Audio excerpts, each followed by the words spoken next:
but sometimes I'd find stuff from them that was just really solid, and the price point was so much better. So I was like, I'll run with Just this. don't buy anything that manipulates buses, like a mixer, studio board, uh, amplifier, sound card. But like microphones or speakers are Mm-hmm. fine. Yeah, You the know, little like those. stuff.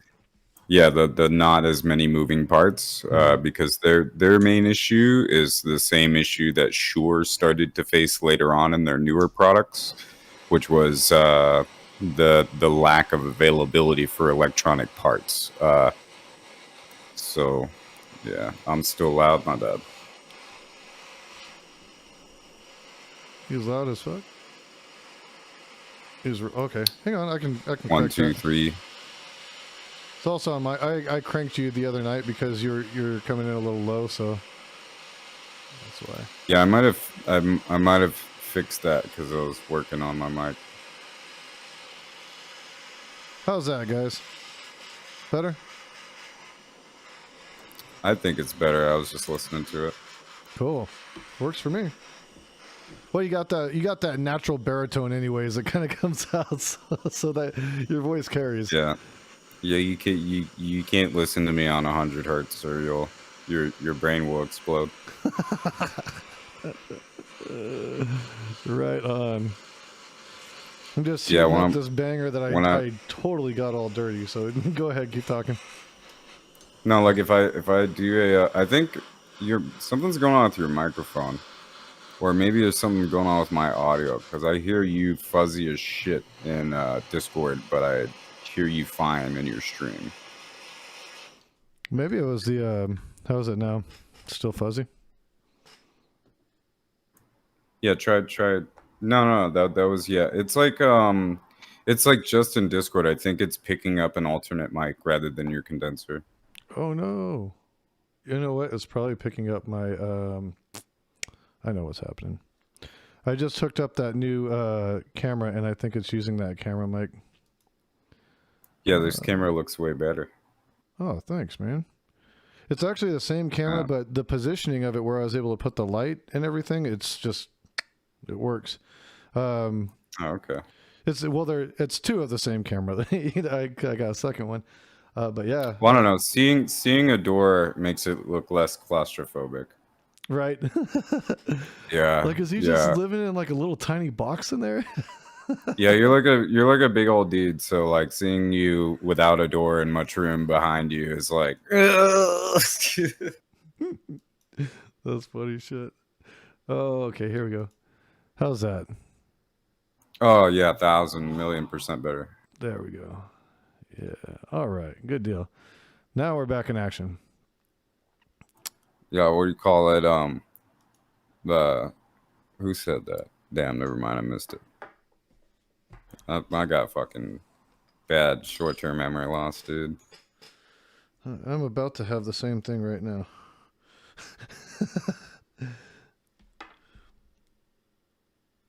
Oh yeah, Drewbeat. It's Smoke weed every day. it's an 808. It's a waveform for the first sound file I ever worked on.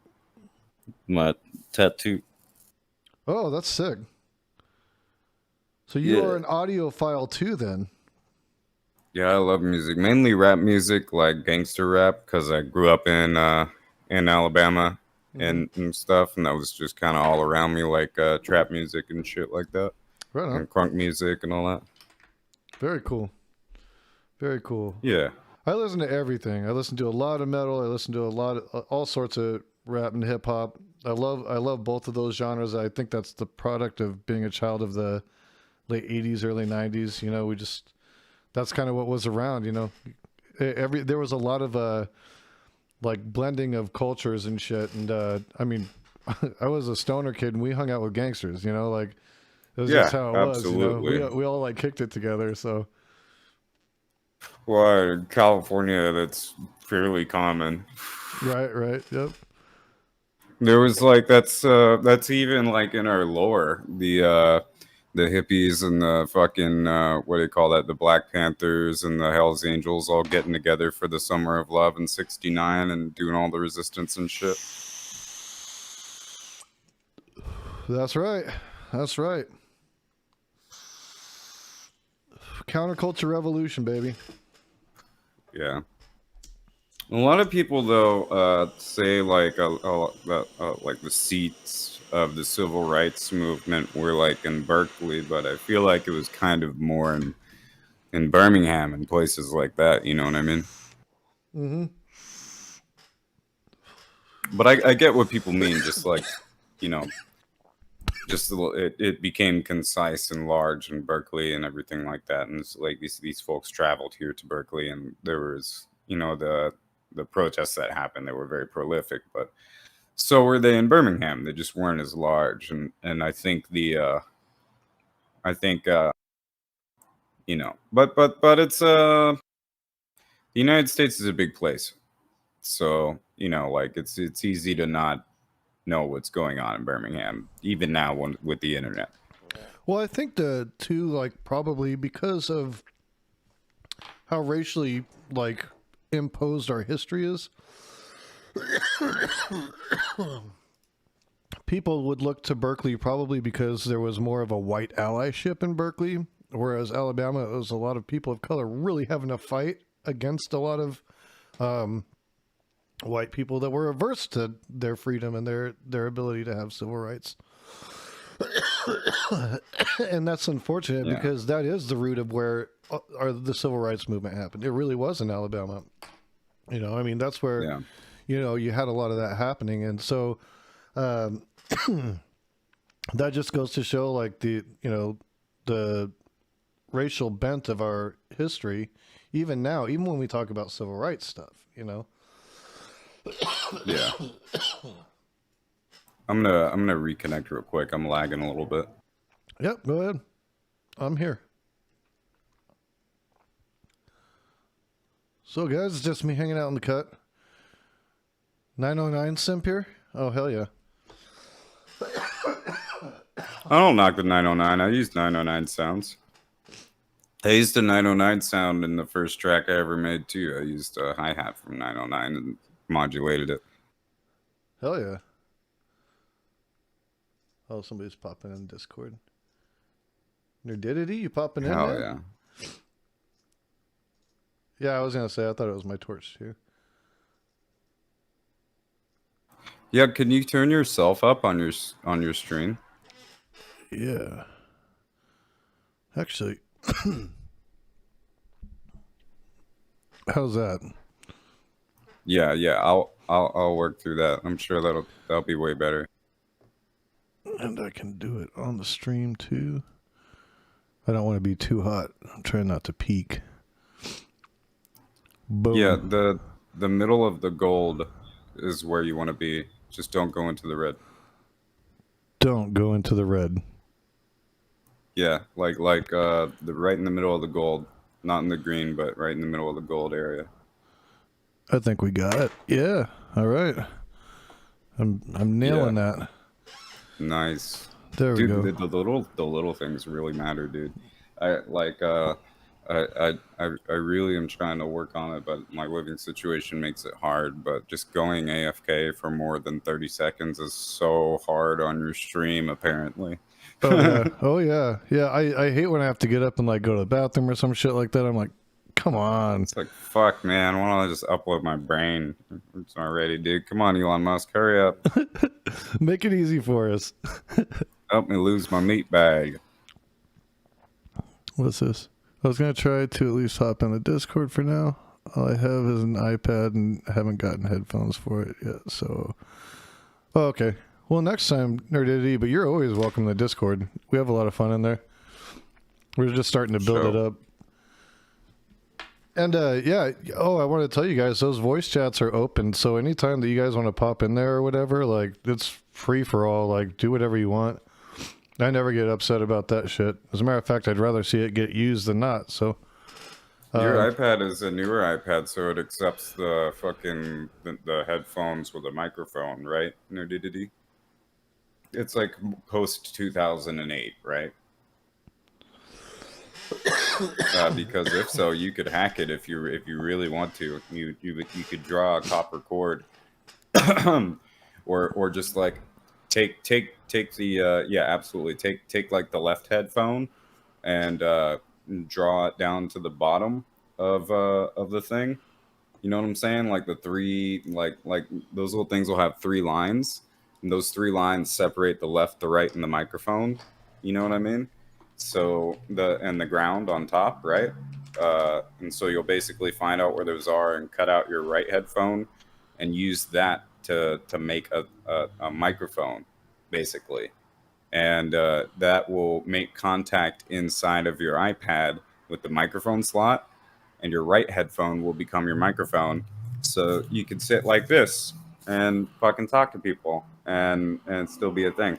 I used to like hack headphones like that when I was in high school and middle school and shit like that. It's pretty fun. That's crazy shit. That's awesome. You can also like plug if you shut now. This is very important. Let me make a disclaimer. Don't try this at home. You can shut down. Go to your what do they call that? Your power control panel on your house. What do they call that? Your fuse box. Right. And shut down the fuse for like a room or two or something like that. And as long as they're on the same line, you can run like speaker cords. You know how banana plugs are basically just speaker cords? Right. You can run speaker cords from one end of one plug it right into the fucking wall, out another outlet, and have audio come out, like amplified audio come out of that speaker. Just plug it right into the outlet. It's a fucking great party trick if you like own the club and shit like that and know where all your lines are and shit. But again, don't try this at home. Don't go plugging shit in your outlet that's not a fucking power cord. We're just saying that sometimes some people do this. No, people don't do this. Purely educational. Purely educational. Yeah. No, you can do all kinds of shit, dude. If you have the tools, you can modulate vinyl by like carving the actual vinyl. Like if you have a steady hand and jeweler's tools, you know what you're doing, and you know like what the vinyl is doing, because like a vinyl when it's playing, oh thank you, I'm still too loud. A vinyl when it's playing it like has grooves based on what the sound is supposed to be, right? Mm-hmm. So like you can fucking like carve those grooves and make it different if you know what you're doing, which is fucking crazy, dude. So like that's absolutely great. I think that's fucking crazy. There's like you can make your own aircraft detection device that doesn't run on the internet. There's like these little boxes that you can get that websites that detect aircraft and shit like that use to detect aircraft, and then they post it to those websites, and then they get requests from military and people like certain people to take their aircraft off of those websites. Well, you can use Raspberry Pi and shit like that and make your own and fucking like detect your own aircraft and see what kind it is and everything like that. And you can make your own basic like a passive radar station that can't be there's all kinds of shit that you can do on your own, dude. Oh, like yeah. you can set up radios with communications repeaters and stay undetected that way, dude. Like fucking the Taliban was doing this shit in Afghanistan, and fucking Sons of Iraq was doing this in Iraq, which Sons of Iraq was allied with us. Okay. Allied with the United States to fight terrorism. Sons of Iraq was doing this so they could avoid terrorists coming and striking them, basically. But yeah, dude, like you could do all this shit that seems inaccessible electronically. Mm-hmm. Given enough Googling, I'm telling you can basically build it yourself way cheaper than like people offer it to you for. Now, mind you, it won't be as good, quote unquote good, depending on what you need it for. But like things like radio transponders and shit like that, like I would recommend buying those. But like if you're getting like let's say, oh yeah, key fobs too. Yeah, you could make your own handheld VHF radio, for instance, like a frequency hopping radio, and that would be way cheaper. And as long as you made a metal shelf for it, then that would be way better than something that you could buy on the shelf, because you're going to be paying upwards of $6,000 or more for something that could reach 20 to 30 kilometers, and you could pay $30 and make one with a Raspberry Pi and make your own little box. So like that's something that you would want to make yourself. But there's like that's other some based shit. ass shit, man. That's Yeah, based but there's as hell. like there's other shit that the transponders that would receive it and hop that signal to the other side of the world and shit like that. Those things you're gonna want to buy because it's going to be fabulously expensive and hard for you to make. It's not worth your time. Learning new things about tech. I'm here for it. You are a wealth of knowledge, sir. You always come with something interesting to talk about, and I enjoy that shit. And now these Thanks, guys are dude. making me do more dabs. Fuck.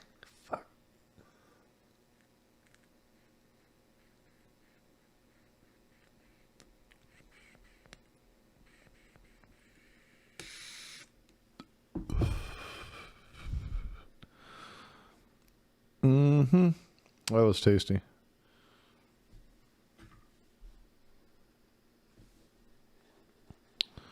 Yeah, I'm pretty stoked to see more about that Hassan show. That looks like it's going to be interesting. I knew that him and what's it called? His uncle kind of fell out, so that's why he ended up not staying with the Young Turks. I don't know anything about all that. I don't know Hassan's content too well. I gotta be honest. I know he's cool, but like I don't know anything beyond that. Yeah. So this thing is going to be interesting because it's actually supposed to be like a straight up news show instead of him just sitting there streaming. So Yeah. I think that'll be interesting to see, you know, because I've seen him on the Young Turks. He had a show on there for a little while. And he used to do the breakdown, like their little video snippets and shit. So, He kind of reminds me of a lot of the beat makers I used to know in the music industry. oh yeah, The way he dresses and stuff. Yeah. like just he reminds me of like a festival kid, you know? yeah, for sure. I could see that. Like kind of a wook a little bit. Well, especially now, he didn't used to like be as scruffy. I think he's going a little more scruff than he used to. It's kind of funny. I'm like, all right, dude. It's just the gear. It doesn't have to have a beard really to be a wook. This is true. I don't know Howard Berlin. I don't know who that is.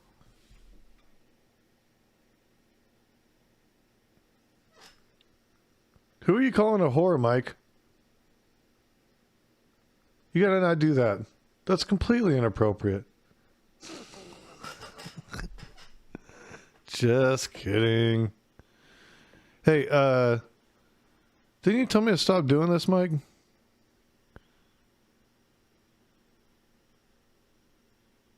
I guess one of the last ones we were watching videos.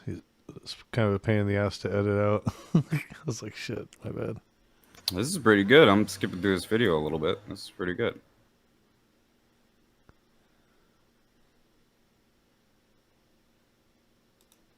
YouTube music.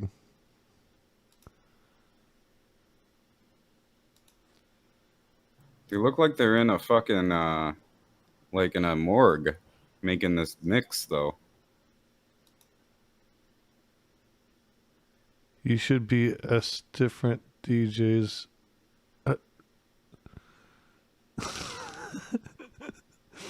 What are you saying, Mike?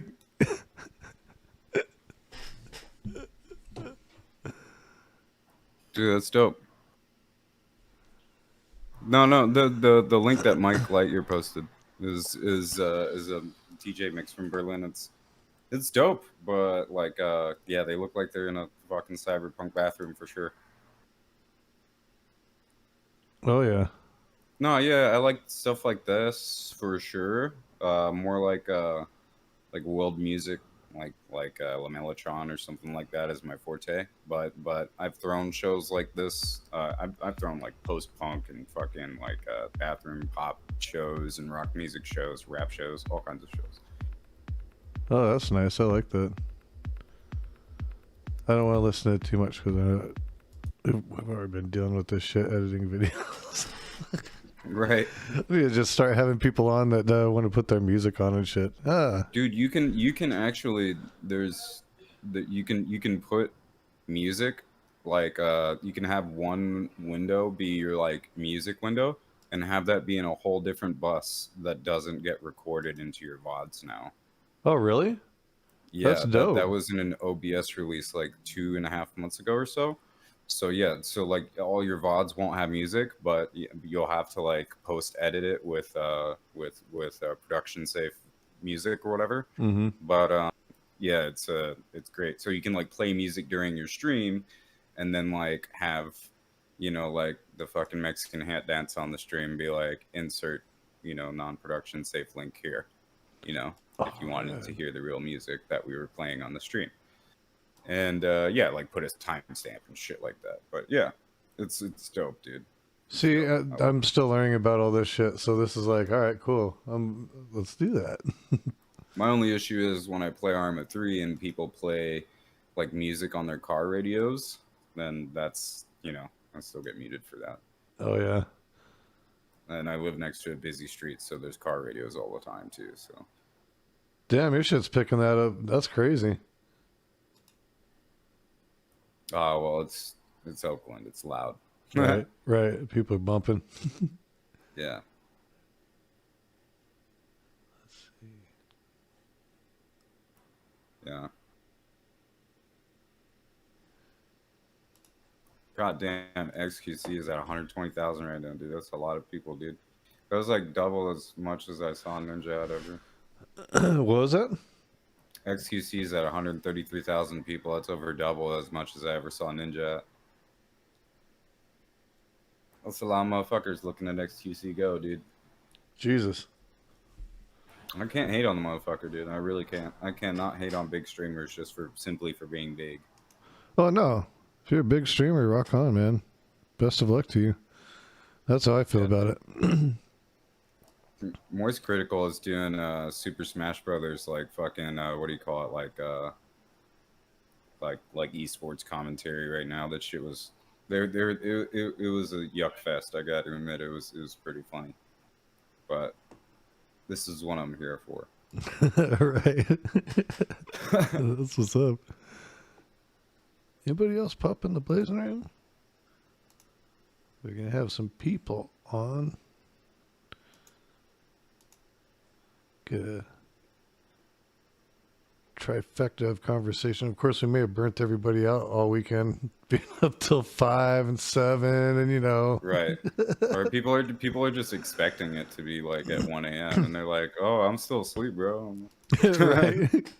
They're like, "Wait, when's Maria gonna be on?" Yeah, right. What? Are they talking about Spain again? Oh no. Okay, all right. I'm gonna go watch something else. Right. Yeah. I'm here for it. I'm like, oh, really? I didn't know that. Yeah. What do you call it? Fucking. Seems like the nuclear sub hoopla died out pretty fucking quickly in the media circus. Seems like nobody really cares about that anymore besides Australia and their local media. Oh yeah, I haven't heard much about that at all. Just the initial story. How France is pretty damn pissed off. Mad, yeah, I'm sure their local media is still talking about it too, but but we just kind of like whatever. yeah. America's like, yeah. We promise we'll fight China. Promise, yeah. Anyways, where's that money? Yeah. You guys mining thorium yet? No?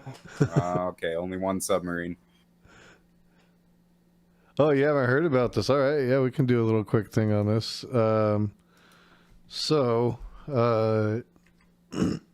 U.S. undercut France in a submarine deal to Australia. France was going to sell Australia a bunch of diesel submarines. After learning about, I don't know at what point America interjected, but they went in and basically made a deal with Australia to sell them nuclear submarines instead. Australia took the deal. France got pissed off. They sent their ambassador from Paris back home. And yeah, there's major tensions with France right now over that shit. Of course, we're not seeing it much in our media. There was literally, I think, maybe a few days of reporting on it, and then it just kind of disappeared.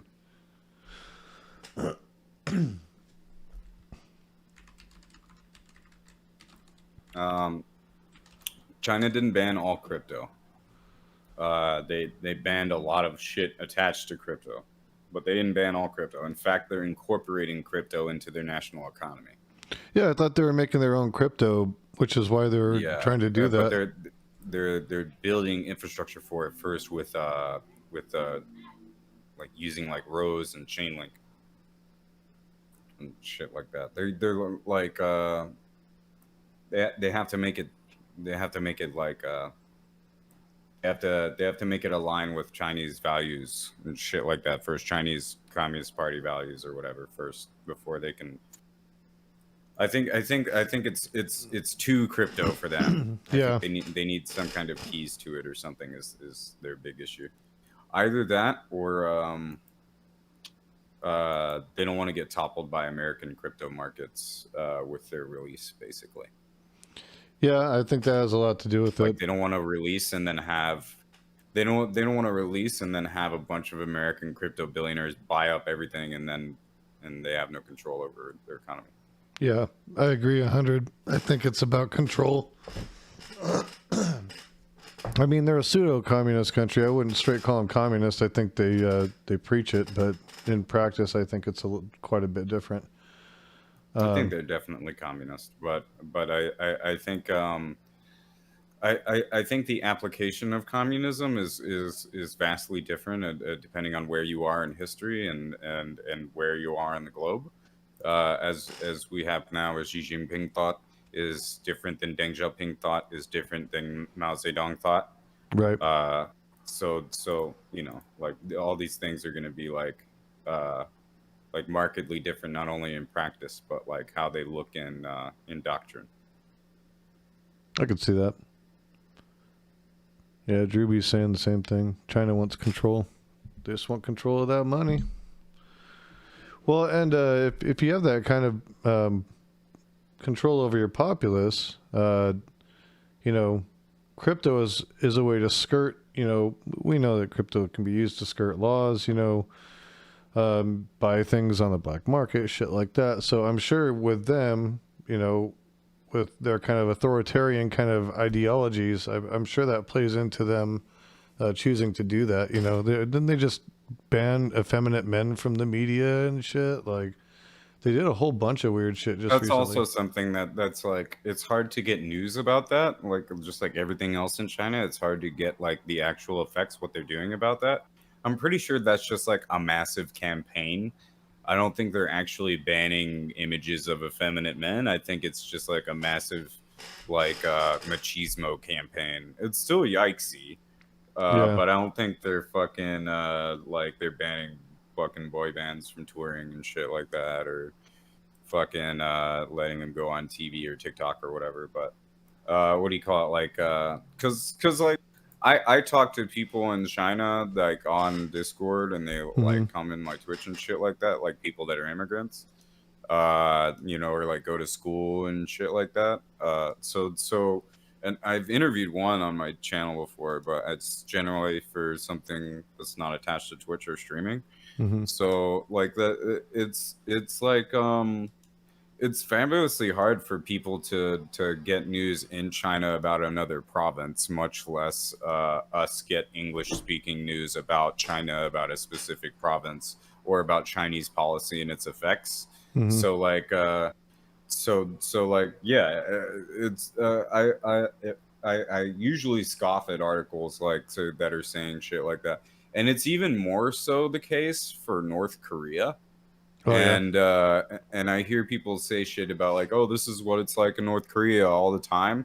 I'm like, you don't fucking know what it's like. Nobody knows what it's like in North. The CIA has trouble finding out what it's like in North Korea, dude. Like, what the fuck? Who are you, Jason Bourne? Right? Like, Yeah, yeah. fuck out of here, dude. That's Mike saying. Oh, China versus Taiwan in September Oh, what do I think 2019. of China. this? It's I don't think China's gonna use military power to take over Taiwan. I think they're gonna do the same thing that they did with Hong Kong, and they're gonna use soft power hegemony, to use a Chomsky term.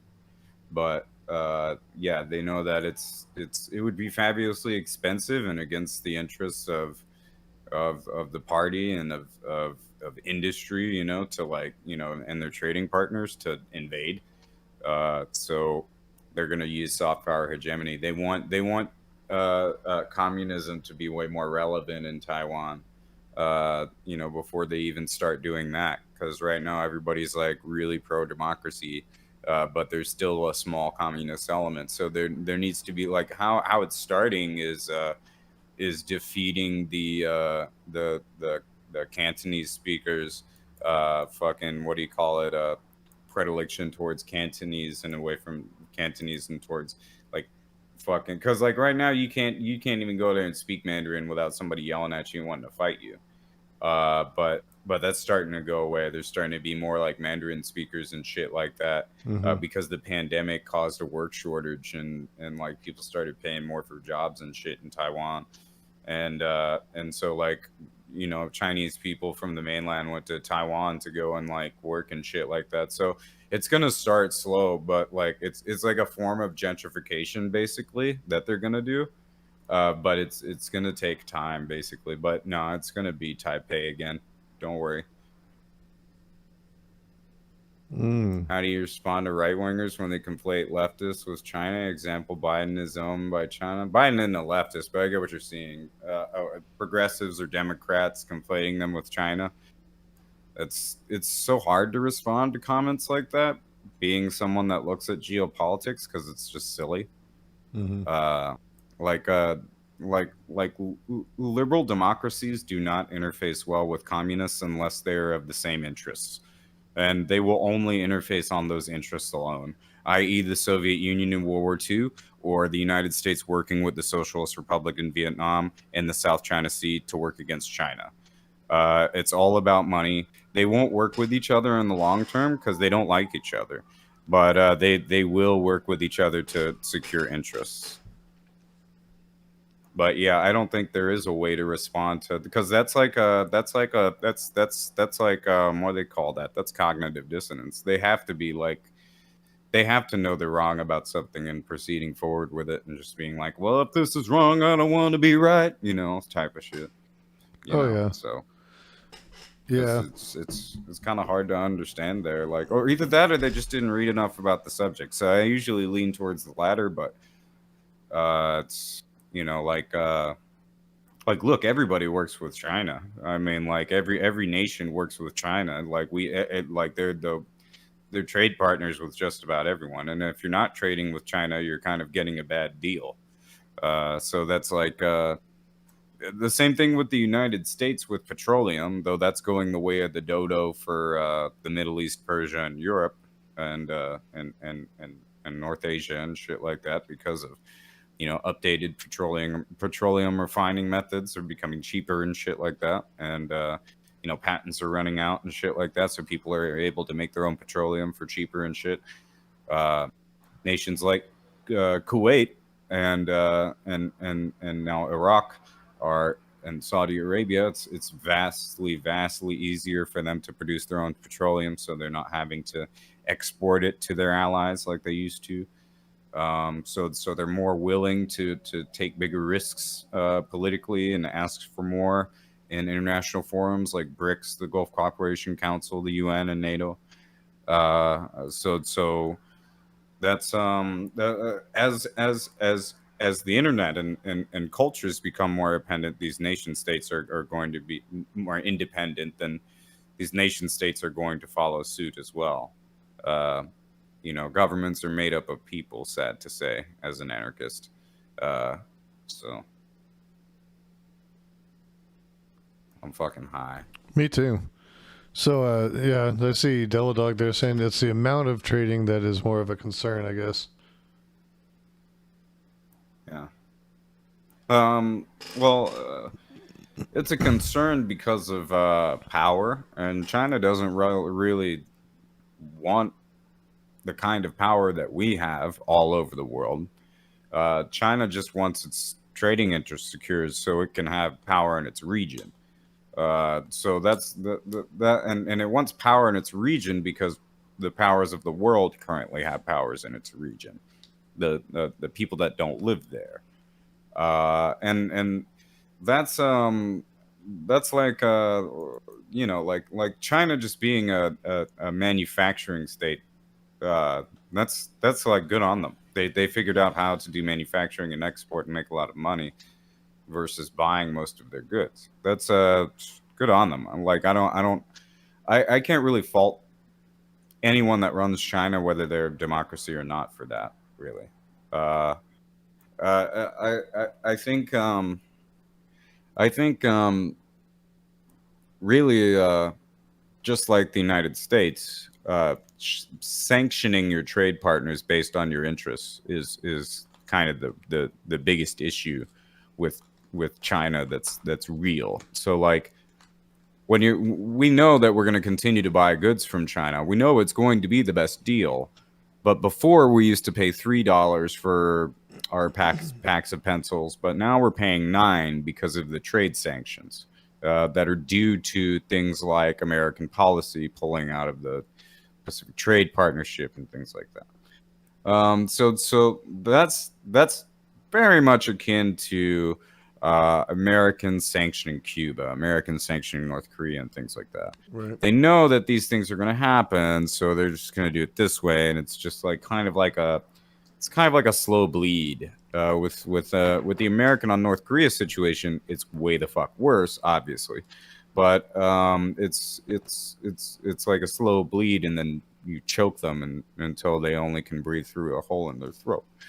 But that's like I feel like most of these issues, it's become fabulously easy for people to draw political lines on, and most of these issues are hard to actually politicize. They're economic issues or diplomatic issues or strategic military issues.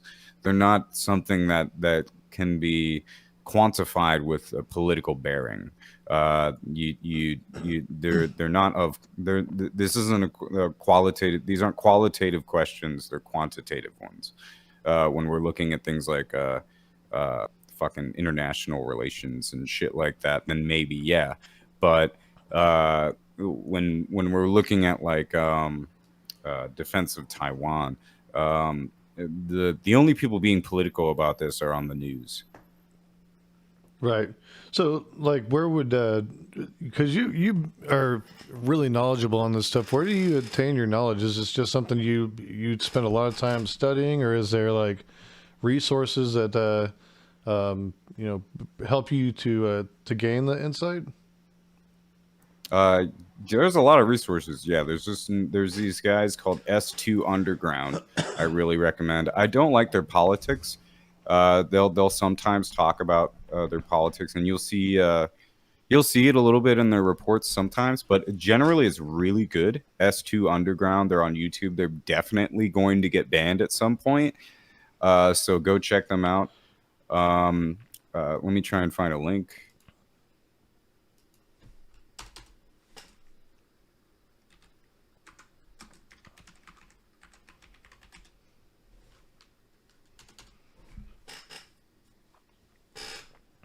Cool.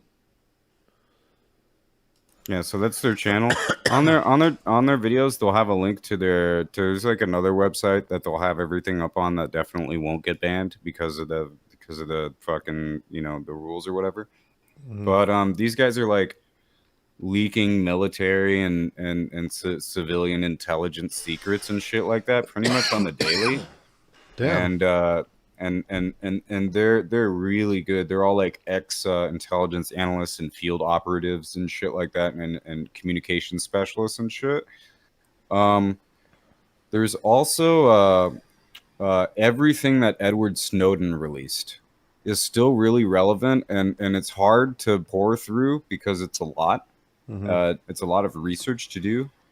But everything that Edward Snowden released is a good primer for getting you equipped with knowing what basically the state is capable of, and what you can be capable of. And it might surprise you, but you're capable of a lot of the same things. And on the civilian sector, sometimes your hands are not as tied as much as in the government sector. So you can, of course, be breaking the law in some instances, but you're going to be able to act in some cases more than a government agent or asset. Then there's let me see if they're still around. Actually, 1 second, because there was.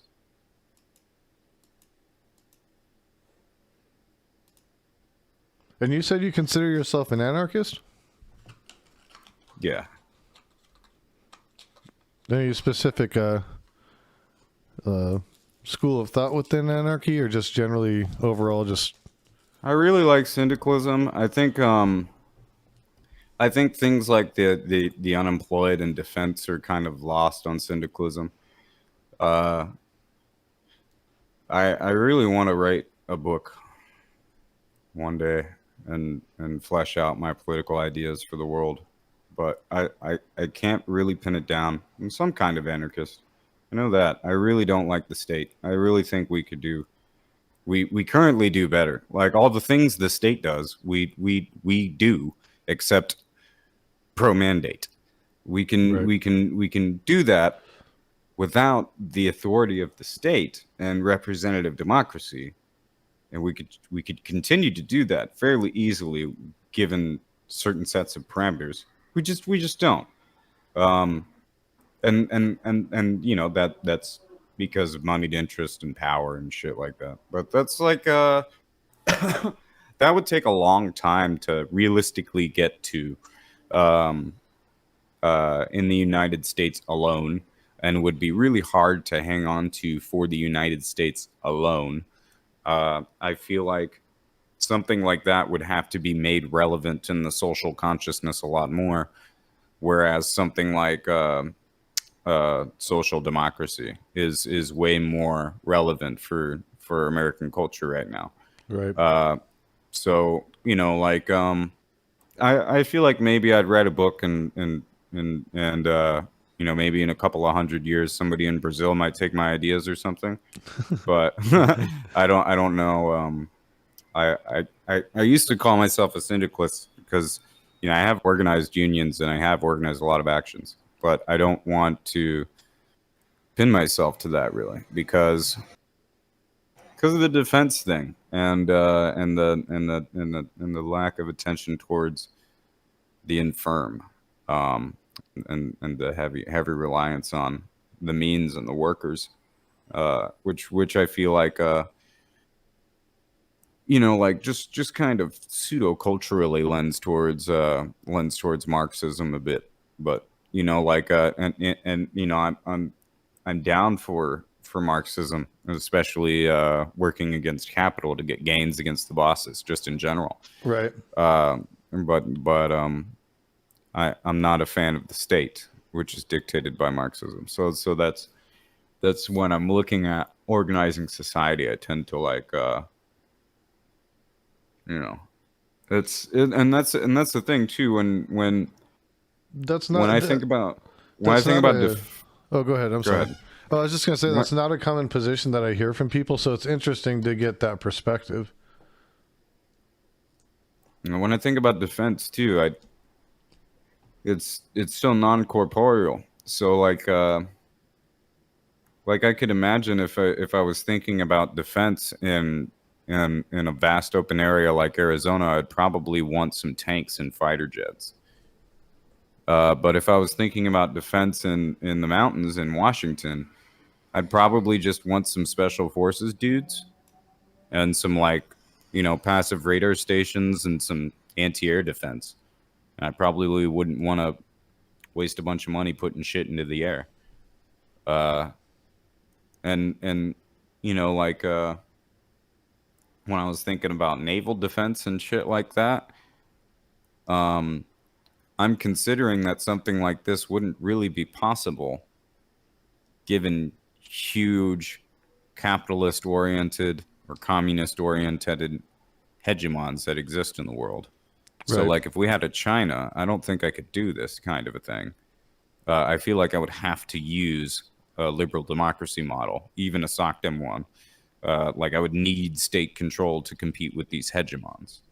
Right. So like I can't even see something like this possible. Like the communism in one country thing, even wouldn't like it. It burns out because of the enemies, or the ever present enemy is always going to outcompete you with state control. But without it, the opposite is true. Without the influence of these hegemons, even regionally, like if we could be guaranteed that China will stay within China's bounds, then uh, then yeah, sure. But if there's no guarantee of that, then there's no way that I feel like an anarchist society could thrive and on a national sense in the United States or its near borders or far borders like land borders. I can't see it happening. But like if we were working in international solidarity, with international solidarity with China, with Chinese leftists, to to get mutual aid with each other, to have gains here for our people, Mm-hmm. that could be a potentiality. Like, and yeah, I was in the infantry. Got an honorable discharge. I just did 4 years. Uh, just a National Guard, but went to Iraq. But what do you call it? Like, uh, I that's a big thing too. Like, people need to not just our state leaders, like our Democrats and our Republicans, our leftists too. Um, we need to open up to the idea of like working with China and like really listening to China when they speak versus like being like China bad or look at all this shit is China doing. Never want to listen to what China's doing. China's always lying, this, that, or the other thing. Right. Because like it's not like when the United States talks. When I say this, I mean like diplomats, representatives, state media. You know what I mean. It's not like when the United States talks, their enemies don't pay close attention and listen. It's not like state diplomats or spies, for that matter, when official communiques are released or something like that, a fucking document or something like that is released from China, they don't fucking pour over it and read between the lines like crazy. Like it's it's it's like I feel like people don't take because news like this is so accessible now because of the 24-hour news cycle on the internet. It's easy for people to take things like the war and rumors of war so not seriously and to not think critically about them.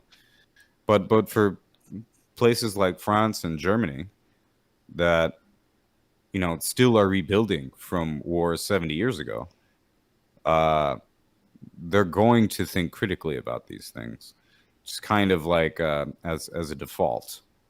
Places like Japan are going to think critically about these things, just kind of by default. Uh, like granted, the current Japanese administration might not give a fuck because they're basically American puppets. Right. I don't know if you know about that, but just the current administration, but just people in Japan though are extra fucking critical of wars and rumors of war because of history, Right. recent history, and Vietnam, same fucking thing, super fucking critical of wars and rumors of war. They are very much not a warmonger nation of people. Mm-hmm. That like the simple fact that that's not the case in the United States isn't enough for us to be able to like write off culpability or accountability on speaking on wars and rumors of war with China on Australia's behalf. And I, I, I, I see a lot of it on Twitch, but I see most of it in the mainstream media. I will admit that when I get on the internet, there's less people saying we're gonna go fight China than on the mainstream news. Right. I think that's consistent. I think, well, because the mainstream news has a vested interest in keeping us in conflicts. You know what I mean? Like, their ad buyers are, typically, military industrial complex. Boeing. Places like that, and big pharma. So they have a vested interest in keeping us. In those places, and you can see it in the media. Like I'll give you an example. I was watching CNN, and when we pulled out of Iraq, right? There are all these people, like news reporters, like, well, should we be pulling out of Iraq? Well, why? I'm not sure that this would be the right time. And it's like, well, or I'm sorry, not Iraq, Afghanistan. It's like, well, we've only been there 20 years. Like, when's going to be the right time? And I just thought it was funny because you didn't hear him say anything bad about it until it started happening. And then it was like, oh shit, he's actually doing it, We've got like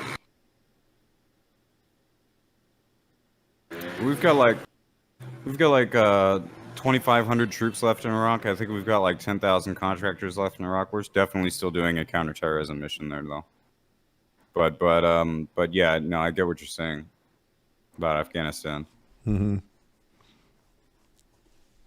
So I'm kind of at that place now where it's really hard to even trust the media about this kind of subject matter. I'm with you there. And thanks for the resources too, because that gives us some rabbit holes to jump down for a little bit, and I'm all about that.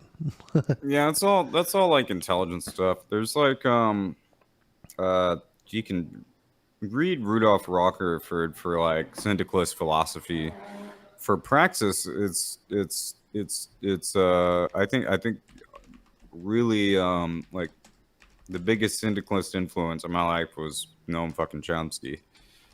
But I would say looking at interestingly enough the CNTFI, Spanish leftist movements in the last 70 years would be pretty syndicalist, which helped in a bureaucratic sense and in a cultural sense spawn the Mondragon Cooperative group or whatever, Mondragon group, Mondragon or whatever.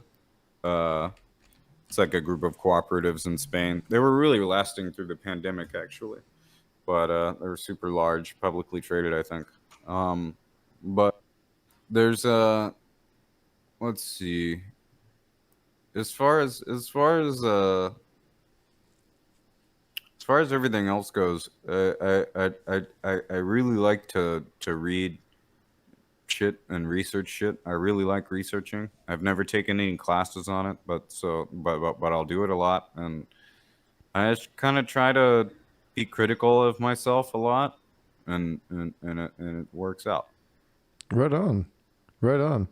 No, that's cool. I was sitting here. I have a little notepad doc, and I'm sitting here typing all this shit down, so I remember. Because I like to go back and after I have these convos and check out some of the readings and stuff like that, gain more knowledge. I'm on a fact finding mission, man. I'm just trying to learn from as many people as I can. So that's what it is. Market socialism is like, from what I understand, market socialism is like the market is used for gaining the means of production and gaining more capital goods and capital itself. I think it's also different than than state capitalism or like a market economy. Mm-hmm. But all that is not my forte. But that's as far as I know about it. Mike. Oh, let me see. What was he asking?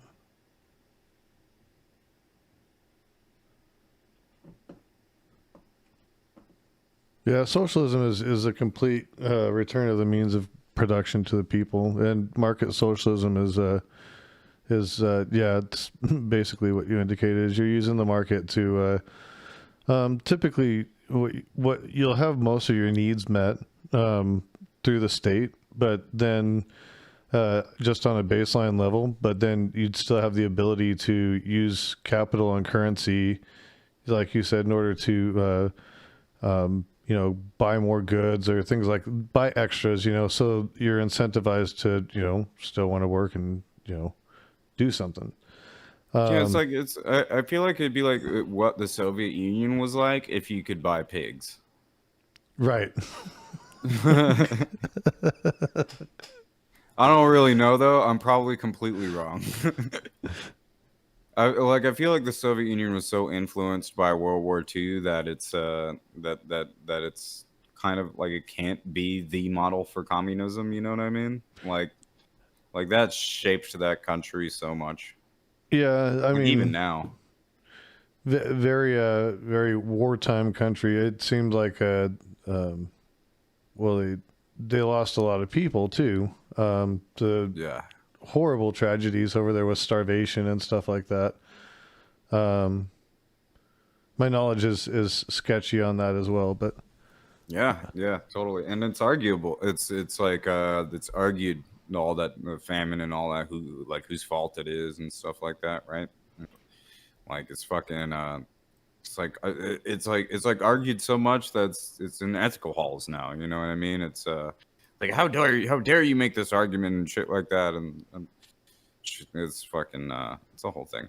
But like yeah, I feel like we can't we can't look at Weimar Germany either for like the socialist model. We can't look at fucking China obviously for the socialist model. We can't. I don't think we can look at I don't think we can look at any anarchist societies that came up with at all ever.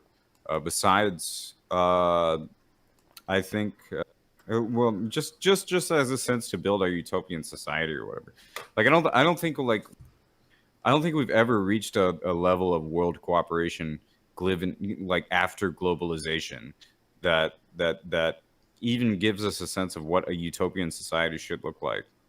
Because we haven't worked together as an international community of humans enough to like be able to say, oh, this would be a utopia. Because yeah. we could say that for our people, but like people in Saudi Arabia, that might not be true. So like that's like I think we need to do more living with each other as a global community before we can prescribe a global ideology. You know. Yeah, truth, Sam Law. If there wasn't a perfect communist country, then there hasn't been a perfect capitalist country. Fair. Yep. Yeah, I don't think there has been a perfect capitalist country. Absolutely not. In Hearts of Iron, you can download Road to 56, and you can make Central America into a country, and it's like Ancapistan basically. And they trade with everybody. That's crazy.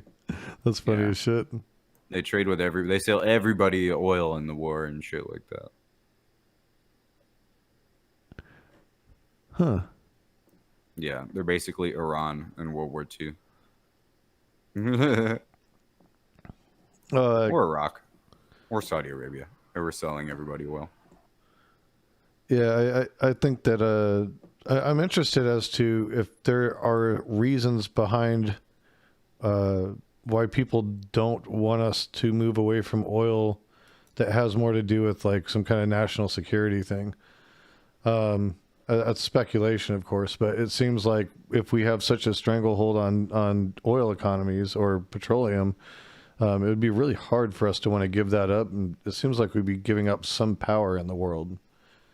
No, it's we're gonna give it up when we have to, because, like I said, all these countries are gonna be producing their own petroleum soon, and we're just gonna be pumping our own oil and making our own gas, and not enough people are gonna be buying it because it's gonna be too expensive compared to Saudi and Russian gas. So, like, we're gonna move away from it when we have to. But we already have like a lot of commercial production in the United States. Like, we have a ton of products that are made here, that are quote unquote name brand products, and we have a lot of international conglomerates that have their headquarters here. So there's also research and development that's done here. Hollywood, like there's California's economy. Yeah. California could be its own fucking country, dude. Like it's there's and we don't pump any fucking oil. So that's like we're gonna move away from it when we have to, but as long as they don't have to, no, they're gonna squeeze every little fucking last black gold drop they can out of the ground. Oh yeah, I see that. Yeah, we're moving towards fracking and natural gas because we can, and it's hard for other people because that's expensive. But that's the thing is like we're gonna approach a time when people are gonna be like, well, like they're gonna be really disillusioned with yes, it is, Mike. People are gonna start to get really disillusioned. Nation states are gonna start to get really disillusioned with all these big developed nations moving their industries based around what is inaccessible to small nations and underdeveloped nations. People are gonna get fucking tired of that, and they kind of already are, and they kind of already are working in syndication with each other to make their own shit and be self-sufficient. It's not like the radical self-sufficiency movements like you'll see in North Korea or in Nigeria or somewhere like that, but people generally are seeing that, oh yeah, the world is built for the global north and not for us, and we need to take care of these things ourselves or we're going to be left behind. So much so that we have a World Trade Organization that's starting to pay more attention to the global south and its developments. But what do you call it? I think Oh yeah, fifth man, I largest lost it. food producer. I know we're another fifth and something. Oh yeah, just reading Redolent's post. Top 5 economy and 5th largest food producer in the world, I think. I know we're another 5th and something. We output double the next closest state. I had to debate some idiot about what would happen if we kicked California out of the country. From a right-wing perspective, fucking trounce that whole room. Yeah, that would be really bad for our economy, and being that they're a major port, that would be horrible. Yeah, we've got 2 major ports here. The Port of Oakland and the Port of San Francisco collectively, and the Port of LA.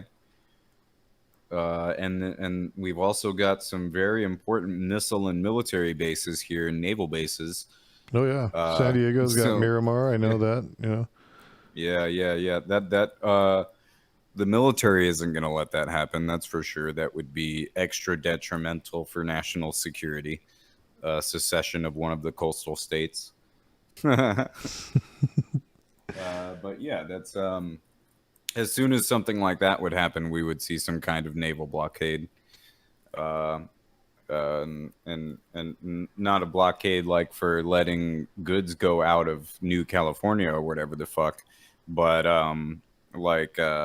just like for defense, because all these troops would probably have to leave, not given a defense agreement.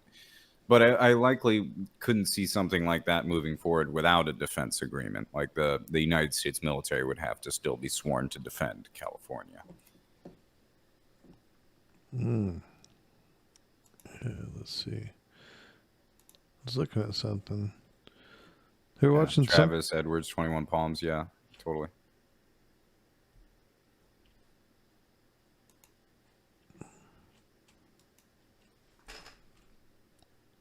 What would happen would be that other blue states would also end up leaving because they would have zero representation in elections, so that would happen. The American red state dollar would tank immediately. Oh, I could see that. I could see that. What would the American red state dollar be based on? Yeah, it's all the blue states that make Oil the that they money. can't sell to anyone. Yeah. Well, I guess, yeah, I mean, Texas and Alaska make quite a bit, too. Corn and tobacco.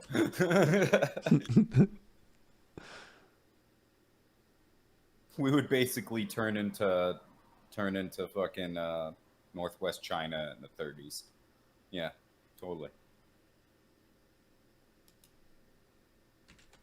Or like more like Spain during Franco's rule, because there would be this ton of arable land, but it would be owned by all these fucking rich bankers and cities and shit that don't want anybody to touch it, so nobody would be working it.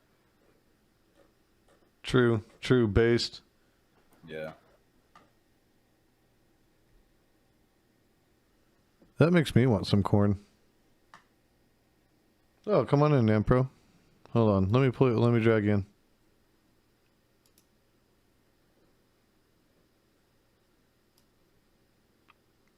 Boom. You're in. Hey, what's up? So on that topic with California secession, I actually had a conversation last night about someone proposing that Texas would be able to succeed successfully, and it wouldn't be all that difficult. And yeah, I found the conversation. Texas is in a similar position of California, although Texas has a lot more oil infrastructure, clearly. But as far as like military installations, it's also very large as well, and it's like the federal government's just not going to let you take all that stuff. And not only that, like Texas is the second highest GDP earner in the United States, so it's just equally just like silly that the federal government would let you do that. And then another factor too is like how many like Californians or Texans would be willing to like fight the federal government, like. Oh yeah, and fucking nobody, dude. Everybody just fucking dip. Everybody leave, dude. 100%. Fucking nobody, dude. Fucking nobody. Fuck that Absolutely shit. no military members would secede or fucking do it. There is no infrastructure in place for them to do fucking, like, what do they call that? Mutinies or anything like that and take over ships or none of that shit, dude. I don't think it would be very successful, honestly. I just like the only way that they could do it is if they had a full trade and defense agreement. Like basically, the United States would have to continue with business as usual, and they would just be fucking New Texas on paper. You know what I mean? Like that's the only way, like the absolute only way. Like they would not be beholden to federal law, but the agreement would have to stick with like it would have to be written into their constitution, basically, that it's fucking business as usual. You know what I mean? Like all those constitution shit still applies, but they're technically not beholden to federal law, but they technically are, kind of a thing. Like that's the only way I could, like some backwards ass fucking bureaucracy way that I could see that ever happening. It's never gonna happen. Like nobody's gonna care about that. It would be like a Facebook event. You know what I mean? Well, from my understanding, if like Texas tried to secede, for example, it's considered an act of war. So, like, I think that I don't think they're going to hang very long in that situation. Yeah. No, like I said, that would be fabulously hard to get a defense agreement with a state that secedes, or trade agreement, or anything like that. Like basically, if something like that happened, and let's pretend for a second like Texas got all the military equipment that's currently there and all the troops and shit that are currently there, they went to the Texas side. And let's pretend for a minute that happened. Fucking dude, they're just gonna bulldoze those motherfuckers, dude. They're gonna be like, oh yeah, you seceded because you wanted your industry. Kaboom! No more industry. Go fuck yourself. Remember those drones that we don't use on American citizens? Well, now you're not American citizens. I don't even know. I don't even know how much like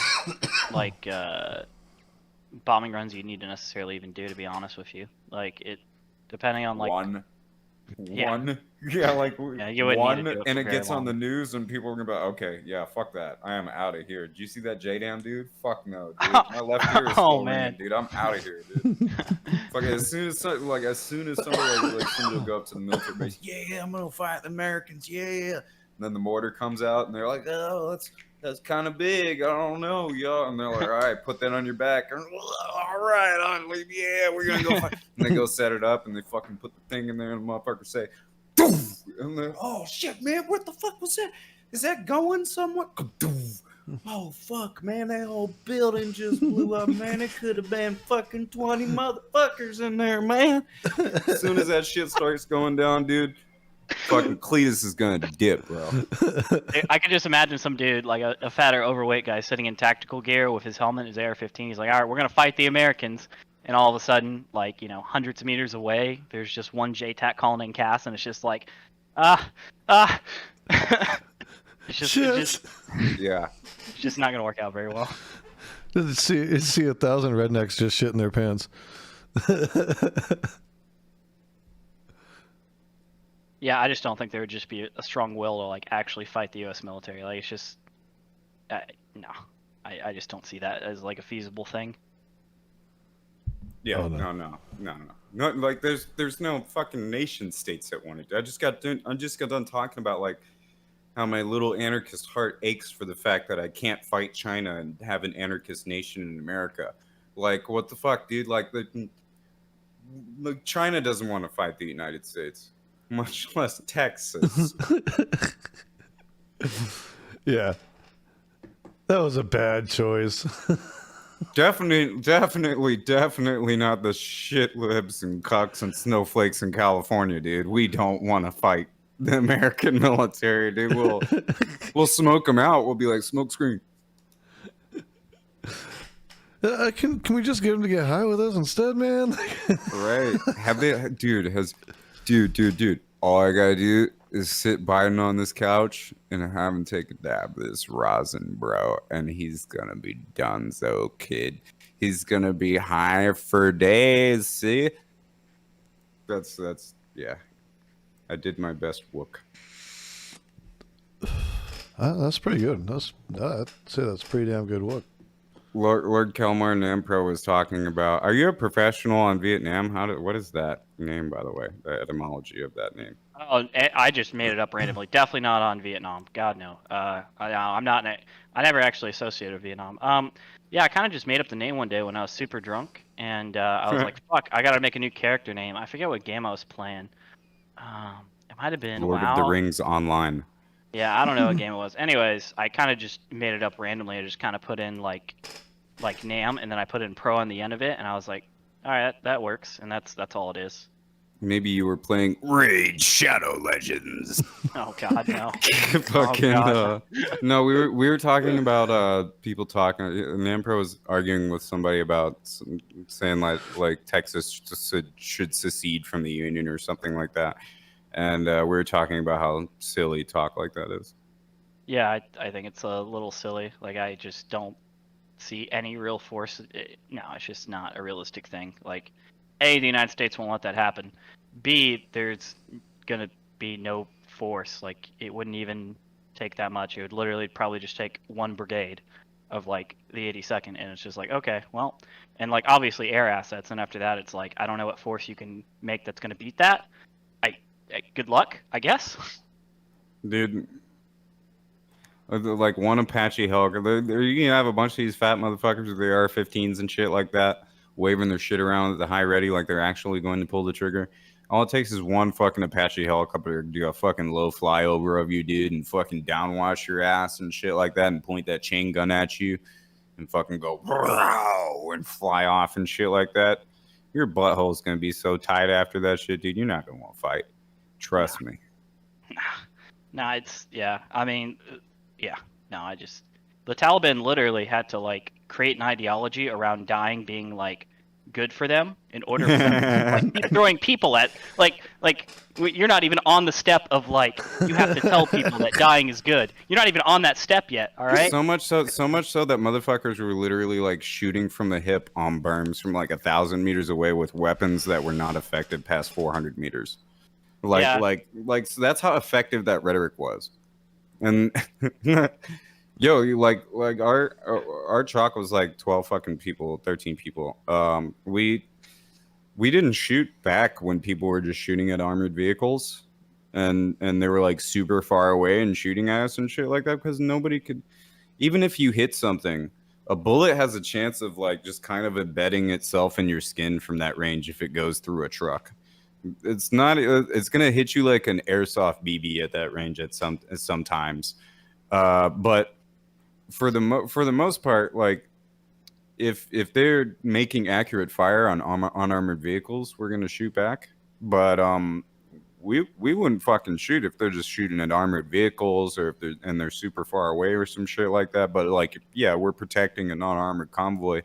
That kind of forces our hand, you know, because like you know, there's still the off chance that motherfucking bullet could run through and hit somebody's jugular. So you know, gotta do what you gotta do in that occasion. But like that shit was super fucking effective.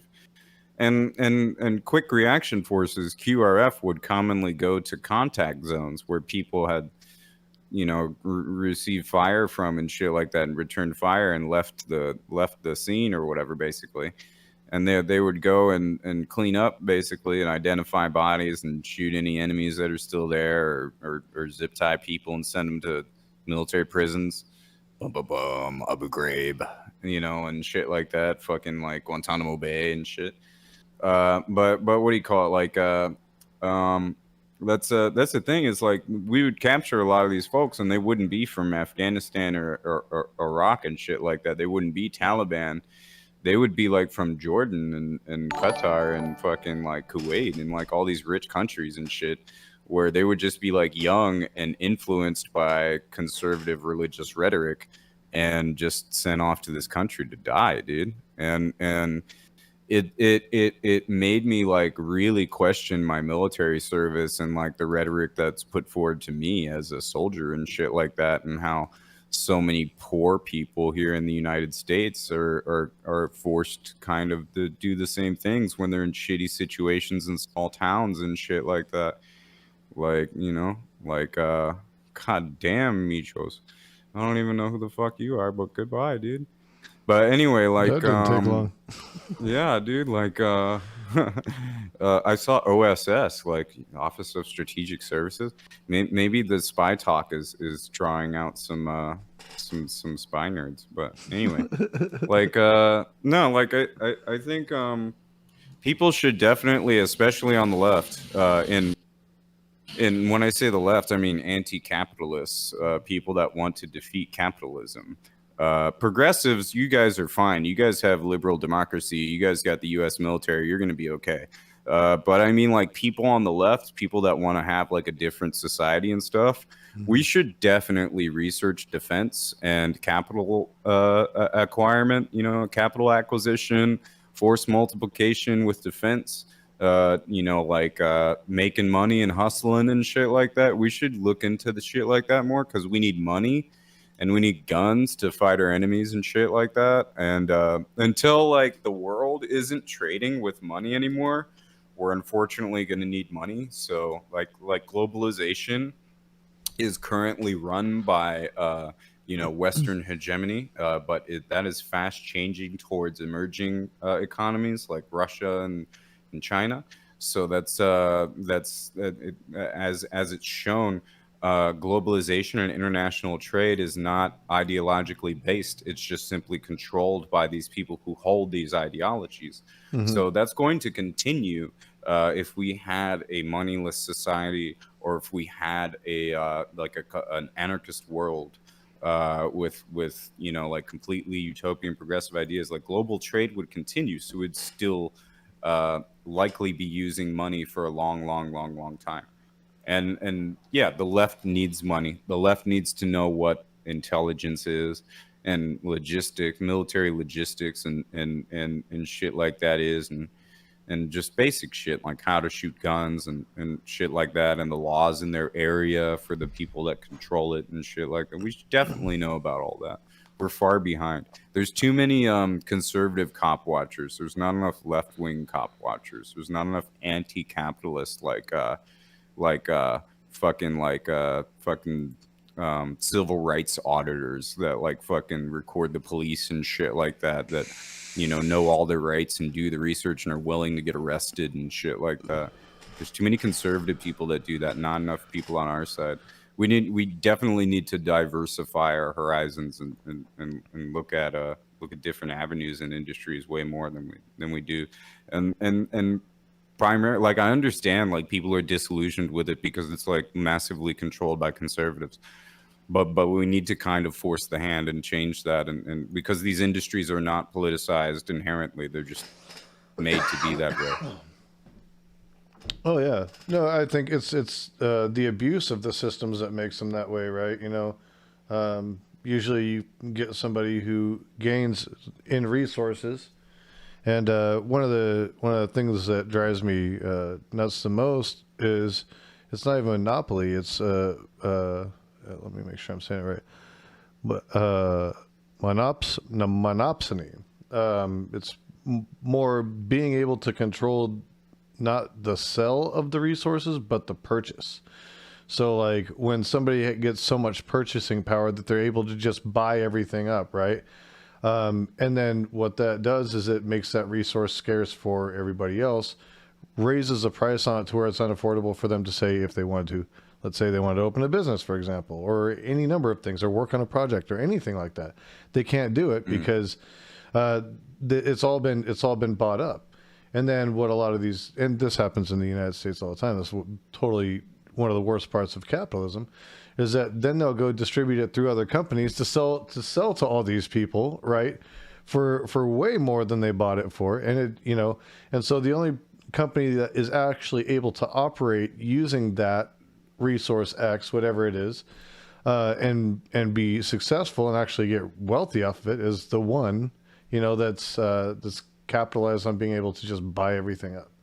So you see that in the housing market right now too, like the corporate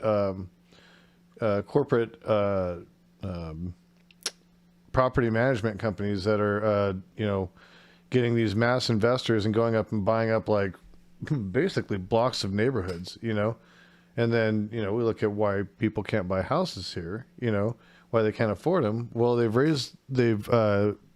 purchased all these properties, they're only renting them out.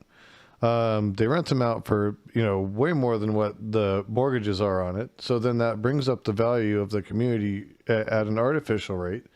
And then it pushes people out because then property taxes go up. And a lot of these people who have been here forever, now they can't afford the property taxes. They may have already paid their home off, but they can't afford the property taxes. These are like the real civic fights that, fucking matter. Yeah. Yeah, but if you decommodify housing entirely and just say, hey, everybody needs to have a roof over their head, this isn't something you should have to pay for inherently. You should have a means to get a home, whether through a grant program or however you want to do it. Food, housing, education, and healthcare. Yep, 100%. I think that would make a huge difference and definitely make it easier to slide more left after that. We could take those baby steps. And then our next baby step after we do that would be to start subsidizing it in other countries in the global south, in our region, in South America and Central America, and then pulling out militarily out of our spheres of influence and paying restitution by doing it in those spheres, in Okinawa, in the Marshall Islands, dude. That would be that's really a great idea, actually. I would be totally in favor of something like that. Let's get rid of the Ronald Reagan missile testing site in the Marshall Islands. Return those people to their land that they've been asking for this entire time that it's been there, after they nuked their old land and moved them to irradiated land, and build a fucking offshore nuclear energy facility with new nuclear technology or onshore or whatever the fuck, and run some power cables out there and build infrastructure for them, and fucking make that giant air base a civilian air base so people can fucking fly planes out of there and subsidize a fucking airport. Like, dude, Marshall Islands people, that fucking culture is so rich and everything like that, and doing right by the people in the Marshall Islands would, oh man, like, Polynesian people, like people in the Marshall Islands in that area, in fucking in the like Pacific Island people, don't have good history with the United States. Yeah, Like we've been pretty shitty to them. yeah, we like the vast majority of people are disillusioned with U.S. culture and shit like that because of history from Pacific Islands. But there's of course you're gonna have you know people that aren't, but like dude, like if Germany and like if Spain did that for Morocco, if fucking Germany did that for Yugoslavia, like not Yugoslavia, but like Serbia, Montenegro, like fucking all the former Yugoslavian nations Right. that currently exist, like like what do you call it? Like if fucking Russia did that for Ukraine and Azerbaijan and Georgia and Kazakhstan and fucking and Uzbekistan, like if fucking China did that for the Tibet region, for the Xinjiang region. Oh yeah. China's doing that with factories right now, but if they did that with power, and oh man, dude, like they're building factories and houses, but they're not doing power yet. They say they plan on doing power, but like honestly, China's ahead of people on building infrastructure for their poor and incorporating their poor people into the workforce. Uh, China's pretty far ahead of people, but I think their massive push towards it has kind of like it's kind of like forced a lot of people into it as well, like people that kind of didn't want to. Sure. And didn't they just say they're closing down all their coal plants to move towards green energy? That's Well, a they also consider new nuclear to be green energy too, which is smart. So like I don't know. So yeah, they plan to shut down all their coal plants. I think by 2032. that's see that's awesome. They are ahead of us that way. I mean, we still got old fogies like mansion like hanging on for dear life to our coal industry, and it's like our coal industry has been dying for a long time. It hasn't even been the green energy. It's just the demand for it hasn't been there. We're The finding other recent ways. the recent release was they made a public commitment to not build coal plants abroad, and then redirect the country's engineering industry away from coal production in general and coal plant production and shit like that because they build a lot of the shit for coal plants and they want to not do that anymore too. So yeah, they also have a huge problem with pollution. So they better be ahead of us. Yeah, yeah. It's they're actually leading the way now, and that's a if again if the U.S. wants to hold on to power, we've got to be the ones that are heading that kind of thing off at the pass. It's a world standing thing. You know what I mean? Yeah. We need to like we need to like kind of redefine I think the news media doesn't really paint a clear picture of of American interests and Chinese interests. I think like they're way smaller than people would think, and they're way less invasive than people would think. But they, like I feel like the idea of the United States holding on to power, the United States is going to hold on to power in the United States and in Europe and in its different spheres of hegemony, but and in Australia, even for that matter, in Oceania. Hmm. But the United States kind of doesn't have a lot of influence regionally in Asia.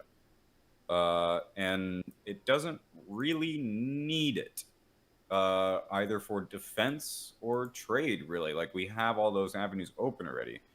So, like during World War II, maybe during the Cold War, maybe I guess, but not really anymore. So we're not really seeing a strong, solid argument for incorporating that into our budget anymore. So the argument that China is a threat, a bigger threat than Russia, which would be a European theater, would would kind of be the only thing keeping the United States in the Asian Pacific, other than like Japan and Taiwan defense, like realistic Japan and Taiwan South Korean defense, Mm-hmm. which realistically, there's not the threat of a military invasion.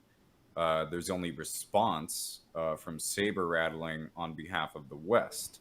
So I can only imagine that not just France, but other countries and military commanders and people that sign off on the budget here in the United States are starting to say, look, dude, you guys are spending a bunch of money to sail nuclear aircraft carriers and shit out there, and nothing's really coming of it. And you guys have been saying something's going to go down for a long time, and we're not seeing any actual results of that happening. So we kind of want to send the boats somewhere else, or just kind of park them for a while since we're not using them. If that's cool, Mr. U.S. Navy. And I think we're gonna start to see like more disengagement from that, because the only way that we'll see results and a reason to stay there is if a hot war happens, and a hot war isn't going to happen. So we're going to see a drawdown. We're going to see a drawdown of military from China, from the West. We're going to see the AUKUS agreement, provide training for Australia and equipment for Australia and stuff like that, potentially troops. But we're not going to see as much movement, as much military movement in the South China Sea after China gets done with its military experiments there and fucking leaves, or just basically outlasts the Philippines, Indonesia, and Vietnam, and stays and takes over the islands. And if that doesn't happen and it goes on too long, again, we're going to see disengagement from the American public, from American government, and other countries' governments and their publics and shit like that. France, of course, is going to be the first one. They have 30% leftists in their country. It's the most of any country. Of course, they're going to be the first ones to be like, nah, fuck this shit. You guys have been saber rattling for too long. Stop trying to make a war. Look what happened last time, blah, blah, blah. But, it's only a matter of time. It's things like this are irrelevant after a matter of time because the war doesn't come. If the war doesn't come, then there's no reason to keep the troops there. Makes sense. Radiant thought. The Redolent thought was saying, if you zoomed out and looked at China's approach like we were in a civilization simulation, China has done more for green energy and overall civil rights, except for the obvious glaring exception, the Uyghurs, and infrastructure in the last 20 or 30 years. They have empty cities that can house millions of people and plug-in shops, etc. We have all that space in those big square red states. Let's go. We also filmed some of our best amateur straight and gay porn in the Philippines. Guys, we're fighting for a lot in that region. Yeah, that's right. Yeah. Our Navy guys have a lot of fun on shore leave in the Philippines. Did you know the Philippines has more coastal kilometers than Russia? What? Are you serious? Yeah. Think about the Philippines in your brain real quick. Well, I guess it's a bunch of islands, so it'd It's all a be bunch coastal. of little islands. Yeah, so it's 1,000% coastal. Yeah. That's a trip, man. Yeah. I guess because we always imagine things in size of landmass instead of, there's all these other variables to consider. Well, the Philippines is actually pretty large, too. It's a lot of islands. Yeah, it's a lot of, especially during World War II. One of the biggest things was like going from island to island to island, and there wasn't just this like mass amalgamation of land you had to like trek through like in Europe, right? You were just literally island hopping, right? Going on a boat from place to place to place, and dense jungle too, because of the climate where it's at. Because our aircraft carriers needed gas, and now they don't, so we don't have to do that anymore. Zing!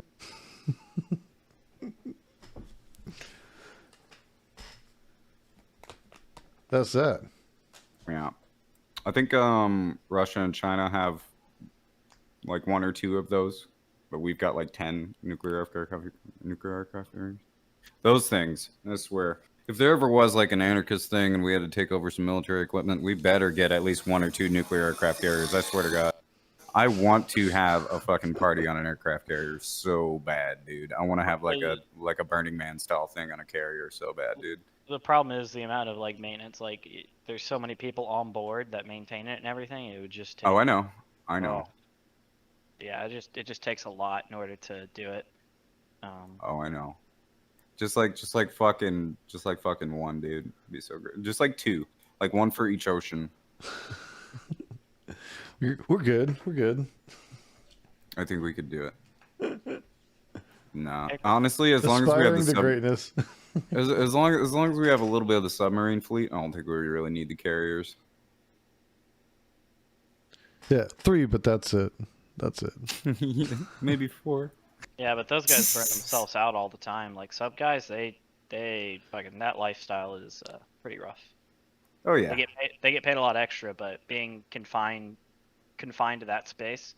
Man, aircraft carriers have like basketball courts. They have like fucking full size gyms because they're so fucking large. But like submarines, you got like I knew someone who worked on them. You got like 2 or 3 treadmills, an elliptical machine, some dumbbells. Yeah. And that's like it. And They're people so tight in there, dude. Or in a destroyer, dude, for that matter. For fucking, it's not a lot of room on a destroyer either. Nah, and like they say, the way it works on a sub is that they're 12 on, 12 off, and you know, the way the bed space works is that there's a day shift, night shift, even though there's no day or night in a sub, right? But there's 2 shifts that alternate, and someone else is sleeping in your bed while you're working, and then you come home, and then you know he was already awake and at work, and he just lay down in a warm bed, and you're just like, oh, finally, I get to go to sleep. At least that's what he said.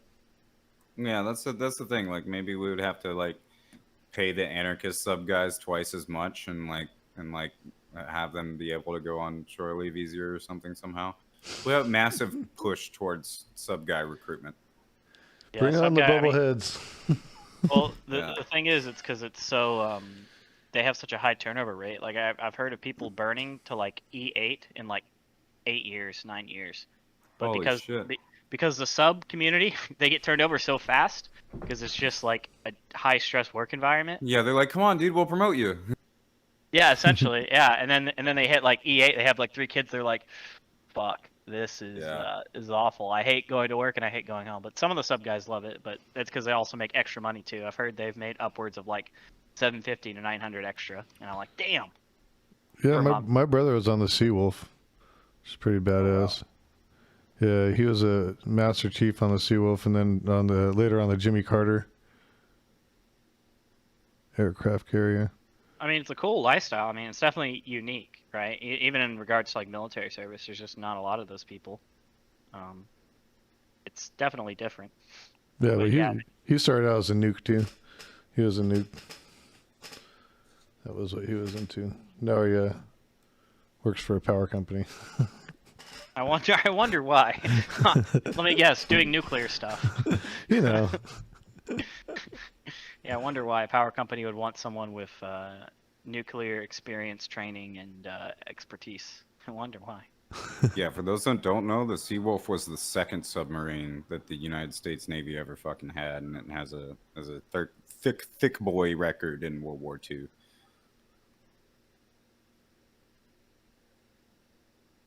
Thick boy. But yeah, it was one of those subs with a fucking citadel and everything like that. Bunch of shit on top of it. Mm-hmm. Yeah, I had a picture of it a long time ago. I don't know what I ever did with it. But yeah. USS Seawolf. I went down on it, and it was tiny. I got claustrophobic just going down there. I couldn't imagine staying on that shit. They're bigger now. They're bigger now, but they're still fucking small. And not only that. Yeah, go ahead. But like when someone shits their pants, like they fart, dude. Fuck. Oh yeah. Fuck me. I could only imagine. Oh, that sounds horrible. No, well, thanks. You gotta think at that point, like it's not just like, you know, wait a few seconds over. It's like, all right, we gotta beat this dude's ass. He's shitting his pants too much. Like we can't. We can't allow this. All right, there are standards in here in this tiny Death coffin. All All right. right, dude's going in the torpedo tube. That's it. That's it. Firing him out. Yeah, he's getting launched out the back.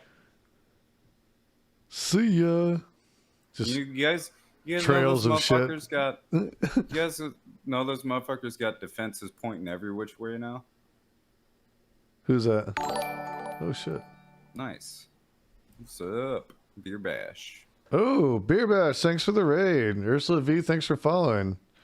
I'm Jason Society. We talk about politics, weed, and a little bit of music. So glad to have you guys here. Beer Bash is the absolute shit, so I totally appreciate it. Very based Fuck of you. yeah. Hell yeah. I'm super high. Me too. I'm super high. All right, Towley. And there's Boy Meets Minnie. What's up, Boy Meets Minnie? Hell yeah, dude. Love seeing all you guys. I have no idea what's going on. You want to get high? It's a thing in the funky town. Actually, I do want to get high. I owe Ursula V a dab because she followed. Thanks for following. We're gonna get high.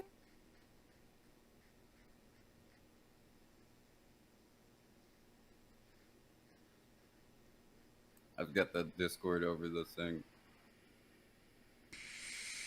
South Park is a fantastic show, just for all the minor Yes, characters. true. Yeah. Yeah, Oh. it's not. It's one of those shows that didn't get worse. Yeah, true. Well, I still like the earlier seasons, honestly, more than the later seasons. Yo, can you hear me, The comrade? absurdity, like some of it. Was Yeah, just but you fun. gotta care about pop culture to like South Park as much as that, and like we cared about pop culture when we were younger more than we do now, obviously 'cause we're older. But you know, like if we cared, then you know, like South Park would be funny as shit still to us.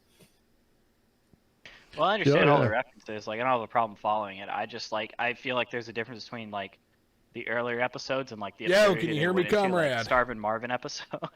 Oh, okay, yeah. there's like so many classics. The Trapper Carrier where Eric Cartman gets like there's Yeah. so many random absurd ones. Akira, yeah, dude. Yeah, dude. See, that's relevant to us. That's not relevant to a fucking 43, Fortnite thanks for the Zoomer, follow. dude. The Fortnite Zoomer is gonna be like, "What the fuck is that blob? Why is he a blob? I don't get it." You know what I mean? Yeah, Like they're gonna be like, "What is a skeet?" Like, I guess you're right. Maybe yeah. I mean, nostalgia No, plays no. a big factor into that shit too. yeah, of course. Member berries. Oh, Member Berry episode. I did love that one because Yeah, it's that so was good. true. Remember Star Wars? Remember Chewbacca? You remember America Barbara Streisand? It's so true though. It absolutely is true. Yeah, exactly, dude. Like, Well, I fuck like the would- newer ones. The newer ones where he's got Integrity Farms. He Dude, the owns, kids he that- owns the a weed kids that farm watch- now. The kids that watch Ninja and watch South Park to learn how to say fuck effectively are not going to give a shit about Mecha Barbara Streisand. I'm just saying. But I think that's why it stays relevant, though, right? Because they always are talking about what's going on right now. You know, like they you know, you always see that kind of perpetuation of the current culture. You know, Oh, dude, look though, we all became Cartman, brah. Can't remember. SP is probably the only TV show that can capture pop culture. Yeah, I agree. The thing is they're ruthless. They'll go after everybody. They don't give a shit. They will go Oh, after man. everybody. It doesn't Mon- matter. And they'll The go after him Mongol- first. Yeah. The Mongolian episode still has me laughing to this day. Oh man. I worked in a Japanese steakhouse and I had a conversation with a Mongolian girl about that episode. Oh no. And no, it was good. Like we both thought it was funny, but that's what I mean. They're super relevant. Oh yeah, that's true. That was the other thing. I watched the documentary on that NE43.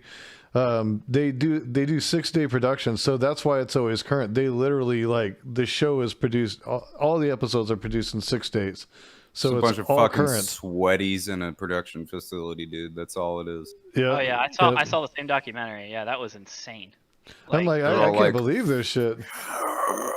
Every single last one of them. Blood vessels about to burst.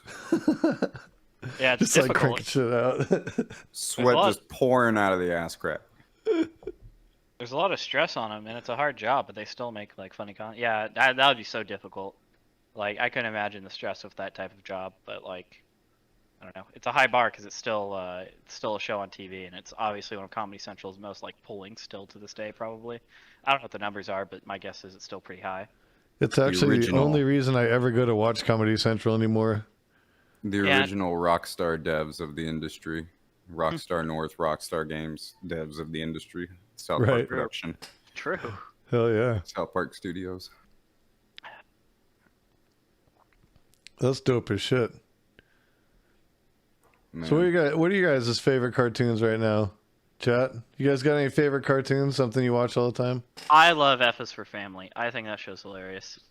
I tried a few episodes of that, and I like the comedian, but he's like the only guy, so I can't Bear? really get attached. Yeah, I can't really get attached to the rest of the show. I can't gain character attachment to Bill Burr's character either, so I just like his jokes. So Yeah. the show doesn't really hit Oh. for me. Damn. I like- Futurama is always good. So somebody said Futurama. Yeah, I love the shit out of that show. Yeah, F is for Family was great. Yeah. BoJack Horseman. Yes, I love BoJack Horseman. That's definitely one of my favorites, and I like Rick and Morty a lot too. I like the earlier seasons of Rick and Morty still. The later seasons Yeah. they've had some misses. I liked one, and I haven't. I liked The season first- 1. The first season was an absolute banger though. It was really Yeah, It was good. I liked Based. season 1. I think because I haven't seen a lot of television and film, I'm a fucking harsh critic. I think if I had Courage the seen a Cowardly lot Dog of it, was though, good too, Beer Bash. Go ahead. Yeah, I liked that one a lot.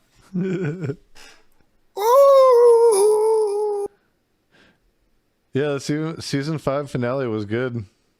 Stupid dog. that was actually really good. Holy shit, that was actually super That good. was from memory, dude.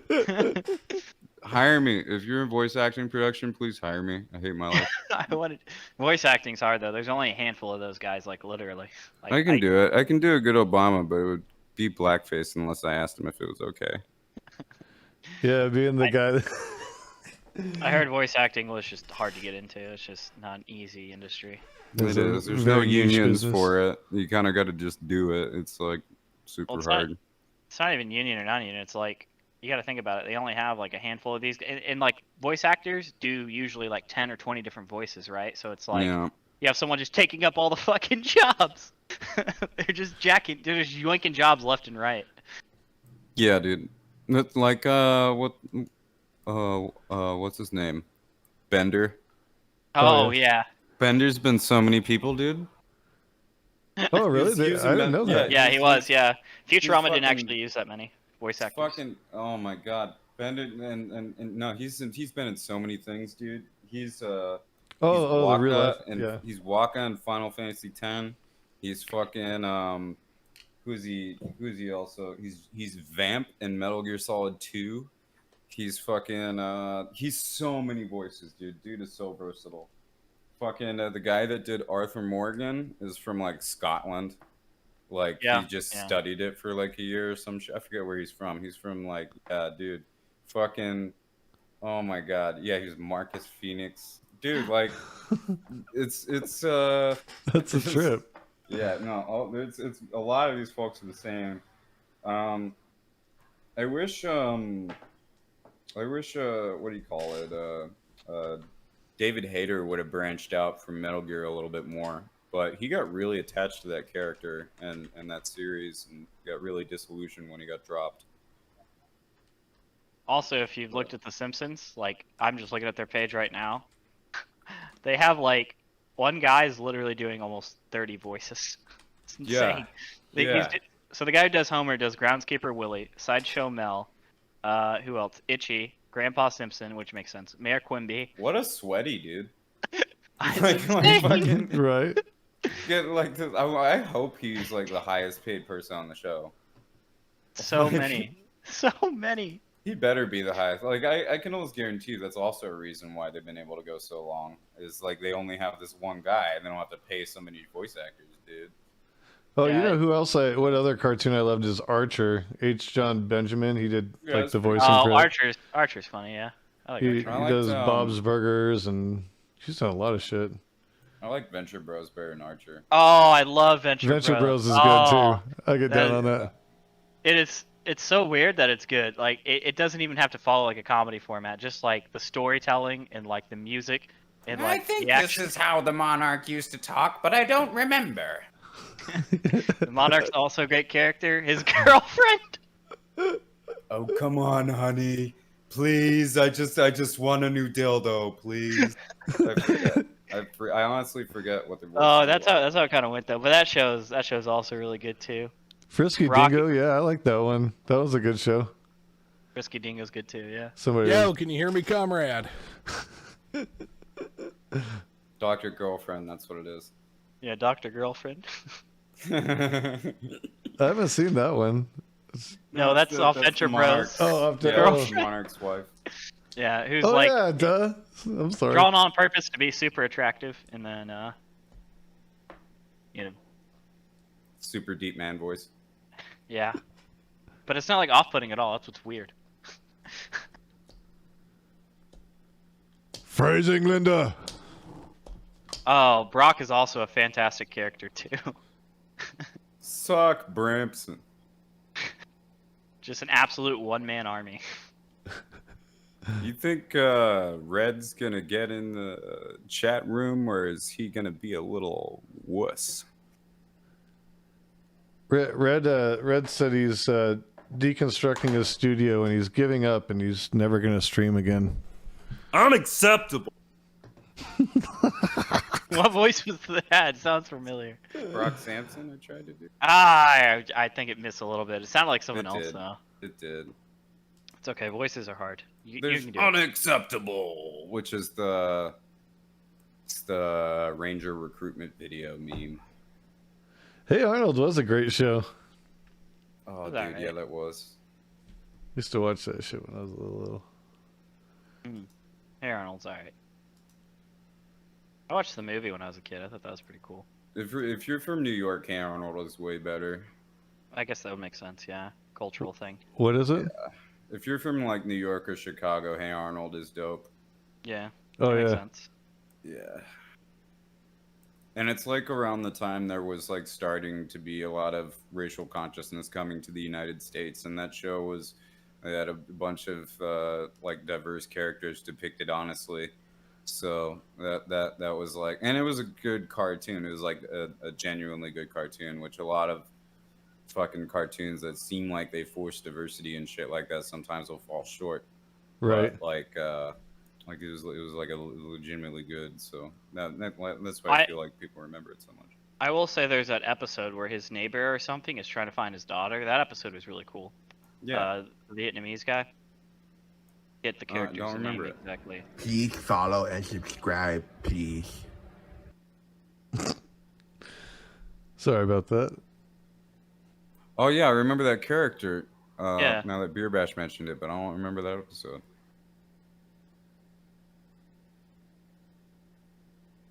Yeah. Very unique in the landscape of kids' cartoons at the time. Yeah, it was great.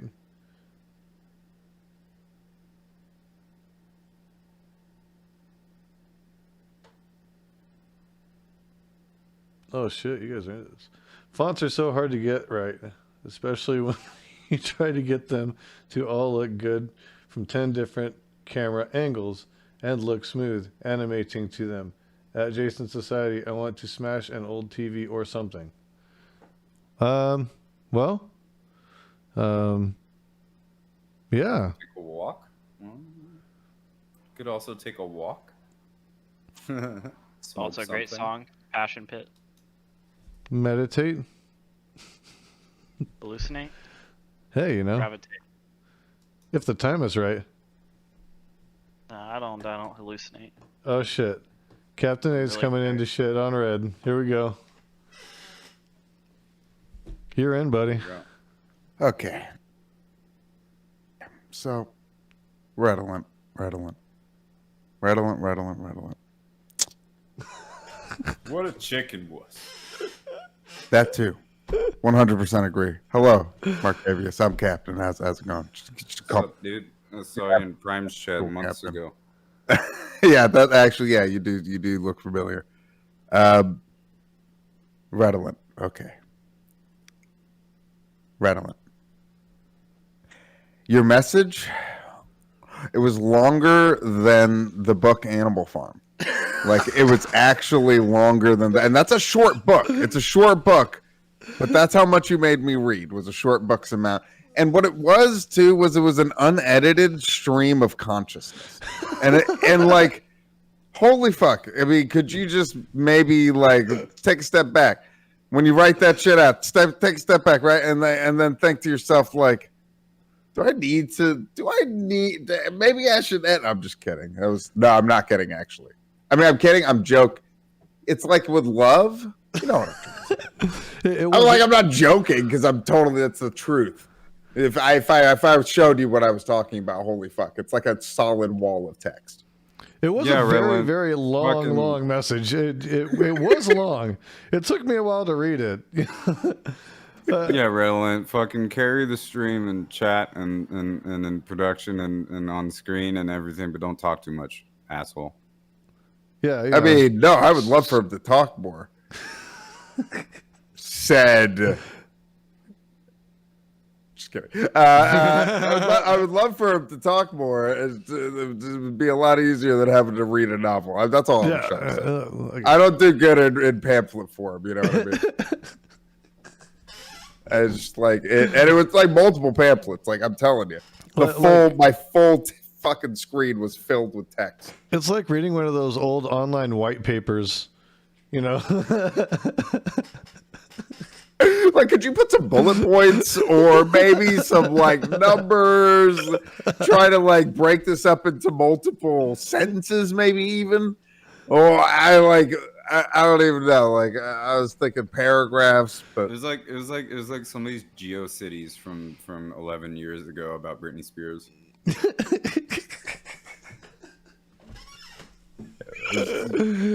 Yeah, I thought they were great ideas. I forgot the first half of it because by the time I got to the end, it was the end of the day. You know what I mean? I started. It was the beginning of the day. It was like a webpage from North Korea. Google translated into English. It just keeps going. You like see the sun come up, you know, you're like, oh, I'm not done yet. Sun goes down again. Shit, I'm still reading this shit. Sun goes oh my up god, again. no, it's still going. I mean, I've stopped, done the dishes, eaten, you know what I mean? Came back, started reading again, picked up, lost my place where I was, you know, 2 times. I'm like, whoa, fuck. Is there a bookmark function on Discord? I couldn't find it. NASCAR racing, but it's words. Yeah. Well, I gotta let my dog out. How's everything go with y'all? Pretty good. I'm gonna take an Advil. That's not good. Headache. I have that effect on people. Shit. Oh no. And you'd be great at like helping people go home early then, you know, just give everyone at work like a headache. Yeah. Yeah, that's. I mean, generally, what I did was I did their jobs for them. That's why they got to go home early. You could use aerosol drugs for that if you really wanted to. I'm just kidding. Don't do that. Aerosol drugs. You quickly backed down. You were like, never mind. That's a terrible idea. To give everybody headaches at work. You know, biological warfare. No big deal. Oh, not the fun type of drugs then. Got it. No. Go to this I was website. thinking, what You purchase exactly things. Well, aerosol? you could use like a tobacco resin bonded with a glycerin and put that in an aerosol and spray enough of it in a high enough concentration. That'll give people headaches. But no, I wouldn't do it. What are you guys doing? Or not If doing? this was LA Biological Noir, warfare, no big deal. if this is LA Noir, I'd be pressing X to doubt and I'd be saying something like, "You seem to know a lot about this for somebody who wouldn't want to do it, and you also seem to have motivation there's a dude that that that that that showed me on. He actually died in the Oakland ghost ship fire, but he showed me on a cocktail napkin how refinement for nuclear weapons is done, like the chemistry for it and the physics for it and all that. And he like explained it in like 5 sentences, and then showed me a visual representation with on a cocktail napkin. So what that tells me is this information that we think is massively inaccessible is quite accessible. What if he was just bullshitting you the whole time? He You're wasn't. just He went to Reed College and studied nuclear science, got a master's degree, and went to work for the U.S. government. Worked for the CIA, and then further Booz Allen Hamilton, the company that Snowden worked for in Africa.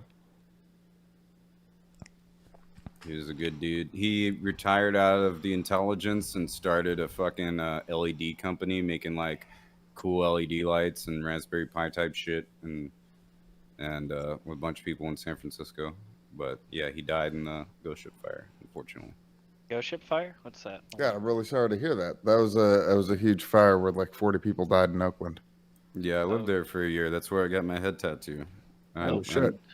I know Ghost Derek ship and fire. Max pretty well. Max, the guy that got off for it, did my head tattoo. Holy shit! This happened in 2016. I had no idea. Yeah, Holy the guy with moly. all the face tattoos and shit did my head tattoo. 36 people died. Wow, I didn't hear about this at Yeah. all. That's a lot It of was people. we had a lot of like Indian Balinese and art from all over the world and instruments and shit. It was all wood and all that. But the issue was, the building owner wouldn't work with us on electrical or anything like that, and just wanted rent. So we had to do all of that ourselves, and it led to a tragic accident, from what I understand. I wasn't there. I was like, I had left a month before because I basically got into an argument with Derek, the guy that's on house arrest for it now. I see the guy's picture in the Wikipedia article page. Damn. Yeah, Snowden is still out there doing his thing, Drewby. The news media definitely tried to erase that, but he is still out there doing his thing. I know I still see him pop up every once in a while, somewhere. Well, like not necessarily in the media, but like I'll see posts or something, Well, like his content is not like the amount of content that he leaked was not as significant as Chelsea Manning's. Like those, oh my god, there's so much shit there to analyze. But like he like just like he had personal anecdotes and analyses that the United States can neither confirm nor deny. So yes, of course they're doing it. Basically, he didn't have a lot of raw content like Chelsea did. So that meant that his news media cycle was going to be shorter. But he's definitely still around and doing his thing. Yeah, I didn't realize that she actually blew up more than he did. That's new. New to my understanding, anyway. So that's crazy shit. Well, she did through WikiLeaks. She leaked to WikiLeaks, and WikiLeaks blew up harder than Snowden, is the point. And WikiLeaks lasted longer in the news media than Snowden. That's what I'm saying. And, Gotcha. and because WikiLeaks is the place that's hosting all of that information.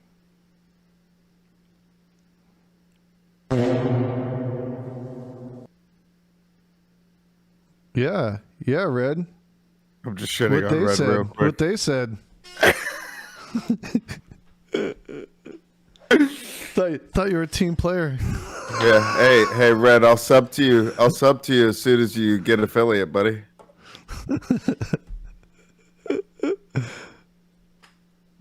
So with that, just you know what I mean?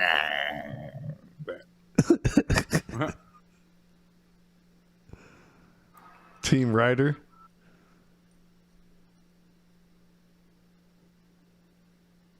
I was gonna look up what subs do for people with less than X amount of subs. They get 50%. So 250. Yeah. We get 250 for subs. Or 249. 250. Some shit like that. And then yeah, Hell $2.50 yeah. for primes. And then each biddy is 1 cent. Yeah. I just gave away the inner workings. Is that against? Prime subs are the full $5. You get all $5 No. if you do a prime. No? What? No, it's $2.50. No way. I thought it was you get all the $5 if it's a prime sub. No, it's just you don't have to pay $5. It's like a free $2.50 towards any streamer I once see a what month, you're saying. basically. I see what you're saying. Yeah. Oh, well, there you go, Red. See? That was easy. Yeah, unfortunately, Bezos got to get his. But all your favorite websites that are social justice and whatnot are probably hosted by Amazon Web Services anyways, so... Yeah. You're giving your money to Amazon. You're also giving your money to your friends. That's right. That means something, okay? Every isn't- progressive person in the United States could not buy anything from Amazon, and Amazon would still be the richest corporation on earth next year. Yeah, isn't Amazon Web Service, doesn't it rack in more money than the shit they sell online, like their actual website? Yeah, they do Oh, yeah. infinitely more. Yeah. So that's... AWS used to even serve the Department of Defense and Bank of America, like Yes, they did. like bank accounts and like fucking like fucking like sensitive military records and shit like that, dude. That's kind of a trip that we'd be privatizing that, isn't it? Oh, Because they would then have access to that information, you know?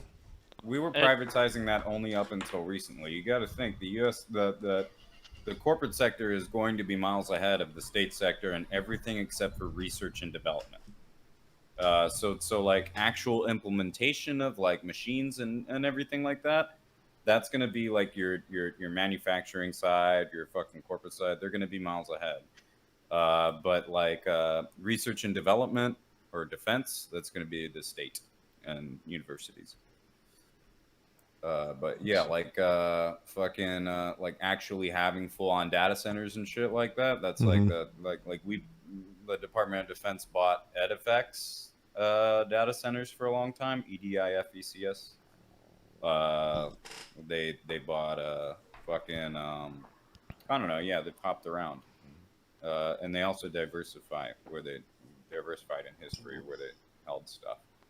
But things like nuclear defense networks and shit like that, those are all intranets. Those don't need big data centers that they don't know how to build, or they don't have the resources to build good enough or safe or whatever. They can do those.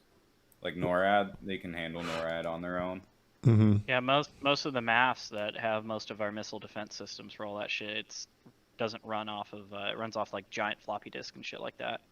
Doesn't necessarily run off of modern equipment, and that's also kind of by design as well. Yeah, like Cypernet and Nippernet and JWIX and shit. That all that is not on the internet, obviously, or on anybody's that's corporate data centers. But it's still susceptible to human attacks, like Bradley Manning or Chelsea Manning. Bradley Manning at the time, Chelsea Manning took all that information from those networks. So it's still obviously vulnerable.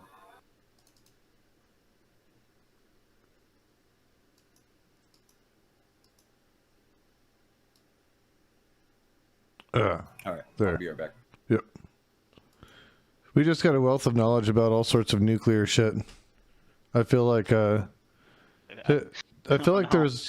what's that? Not nukes, other things. I mean, because we were just learning about the energy properties, the energy part of it. Oh, okay, you're talking about it earlier. Oh, never mind. Plausible deniability.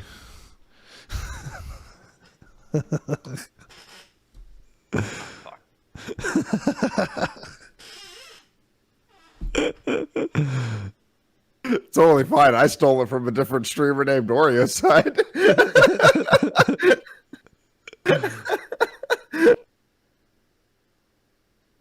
Yeah, he didn't even do it like intentionally either. He just did it once, and I was like, "I'm fucking, that's mine." And then Brofist, exactly. That's like PewDiePie has been doing that for years. I don't think the boob is original in any sense of the form of anything. It's just a fucking really easy gimmick to zoom in on your face and then make a face like. It's fucking. You know, Yeah, I'm so stoned right now. I'm gonna be honest with you. I'm fucking high as fuck. me too. I don't have to like look at you guys on my stream. I can just go like this and be like, "Hey, look, that's me from a different angle. That's a different angle. What's going on? Oh shit! You got the multi fucking cams. What's happening? What's happening? There's multiples. What cameras are you using? They are C922s or some shit like that. I can't remember it. They're the Logitech ones. You know, I've been thinking about doing that with my second camera instead of doing like the boom angle and just doing the because what I used to do is I had one camera, so I would just do this camera, the boom, and I just boom, you know, and then I would just zoom it in on my face and do it like with one camera, easy. And then the other camera, I was thinking like have it ported downward, so like when I'm rolling a joint, because I take fucking 5 years to roll a joint, you know what I mean? At least you can watch what I was doing. Same. You can watch the paper. Oh man, it's terrible. Like I have to be careful when I'm rolling a blunt or something because like if I fucking lick the blunt paper before I break down the weed, the blunt paper will go fucking dry again by the time. Then it gets all like stale because you've already fucking like wetted it or whatever. Yeah, it gets like crunchy and you're trying to do it again. You're like, damn it, this shit isn't working. Exactly. Now it's all crunchy. You got to be careful. Better chance of it breaking. Jesus Christ. It's a shit show. What's going on here?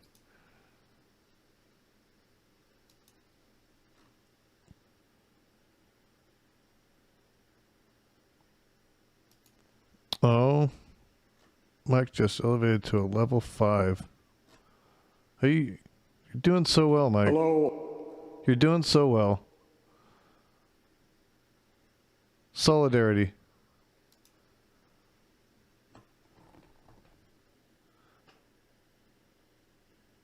I don't want to stay up all night reading your latest novel. Yeah, I know I owe a lot of dabs. I'm trying to get through it, man. You know what? I'm already feeling pretty nice. I'm chipping away at them. Actually, I need to fix that. I need to fix the count. I knew you guys weren't going to tell me.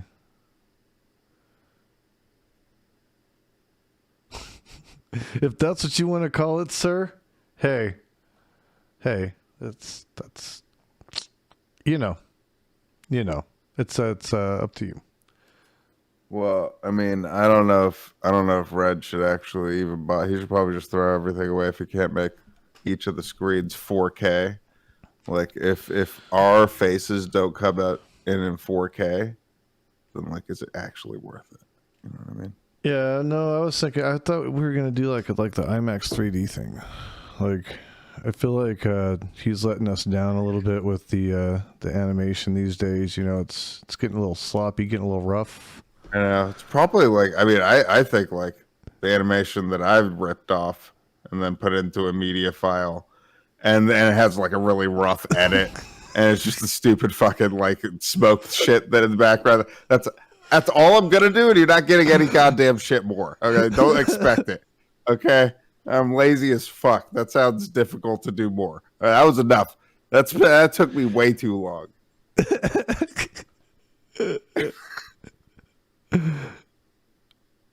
Mod battles. Oh shit.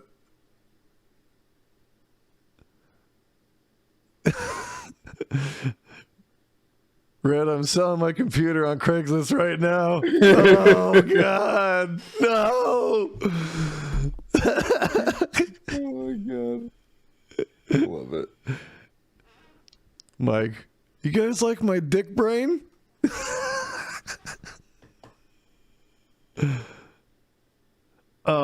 best chat on Twitch, man. I love talking to you guys. You guys are awesome. So much fun.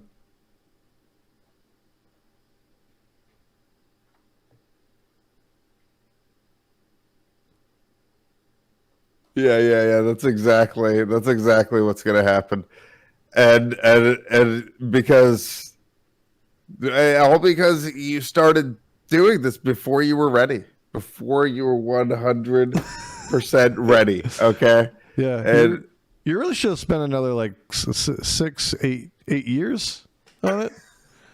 You know, really perfecting the font. yeah, you gotta. Okay, look. Okay, I actually think that if you can't animate the font so where that I can see like the side of it, you know what I mean? So if it's like shifting from the side, I need to be able to see that shadowing switch perfectly. If it doesn't, honestly, I don't want to watch it.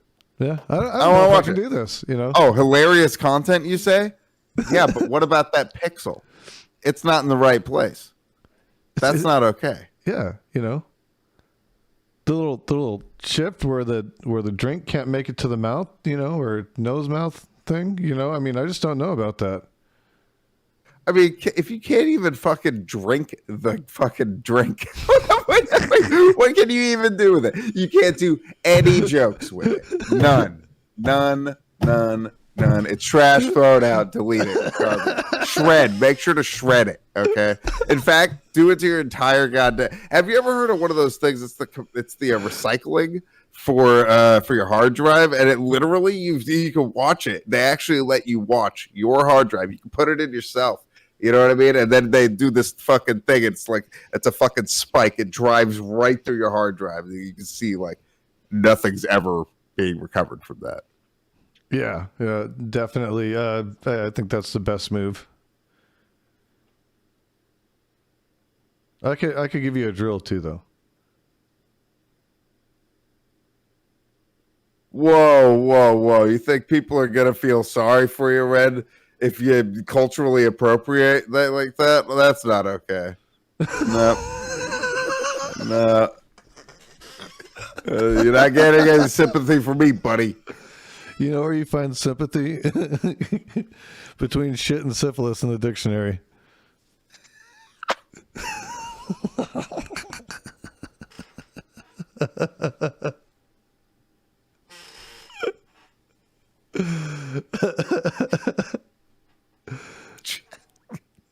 Mike.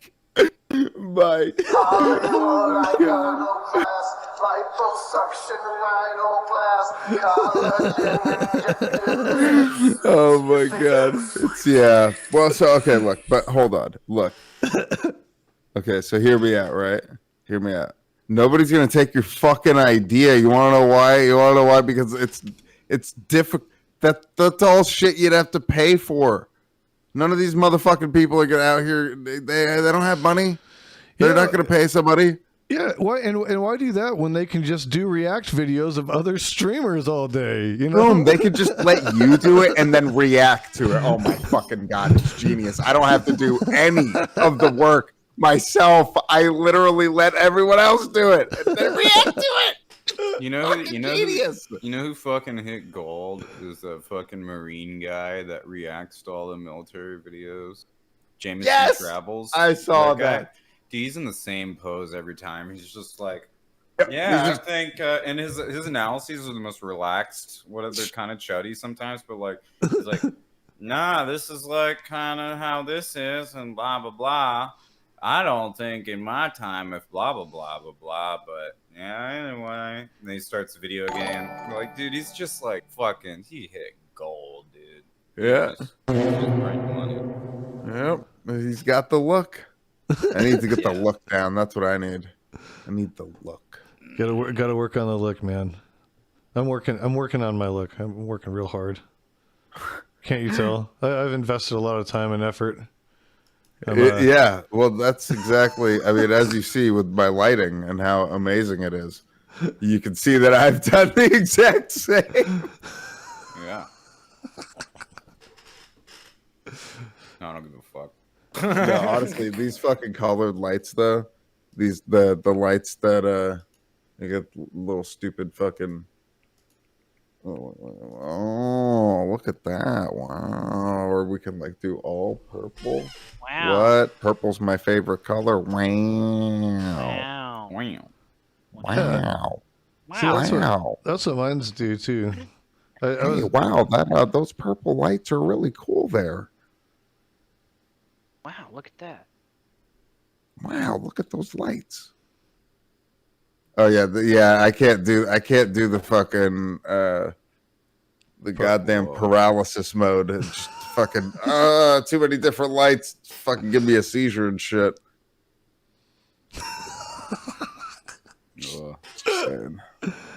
Man.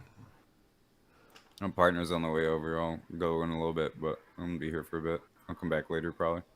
Well, cool. okay, brag about it. Why don't you? Sheesh. Whatever, dude. I'm talking about somebody that comes in the stream. Just kidding. Just leave us. I see how it is. He went out for a pack of cigarettes and never came back. I'm getting flashbacks. Triggered. Oh, dude. 2-minute-old account.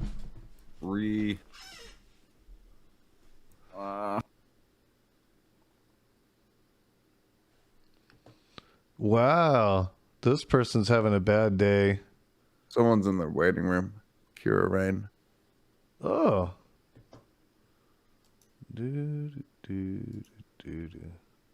Oh, I see it. Oh, okay. No. I'm a mod on. No. No.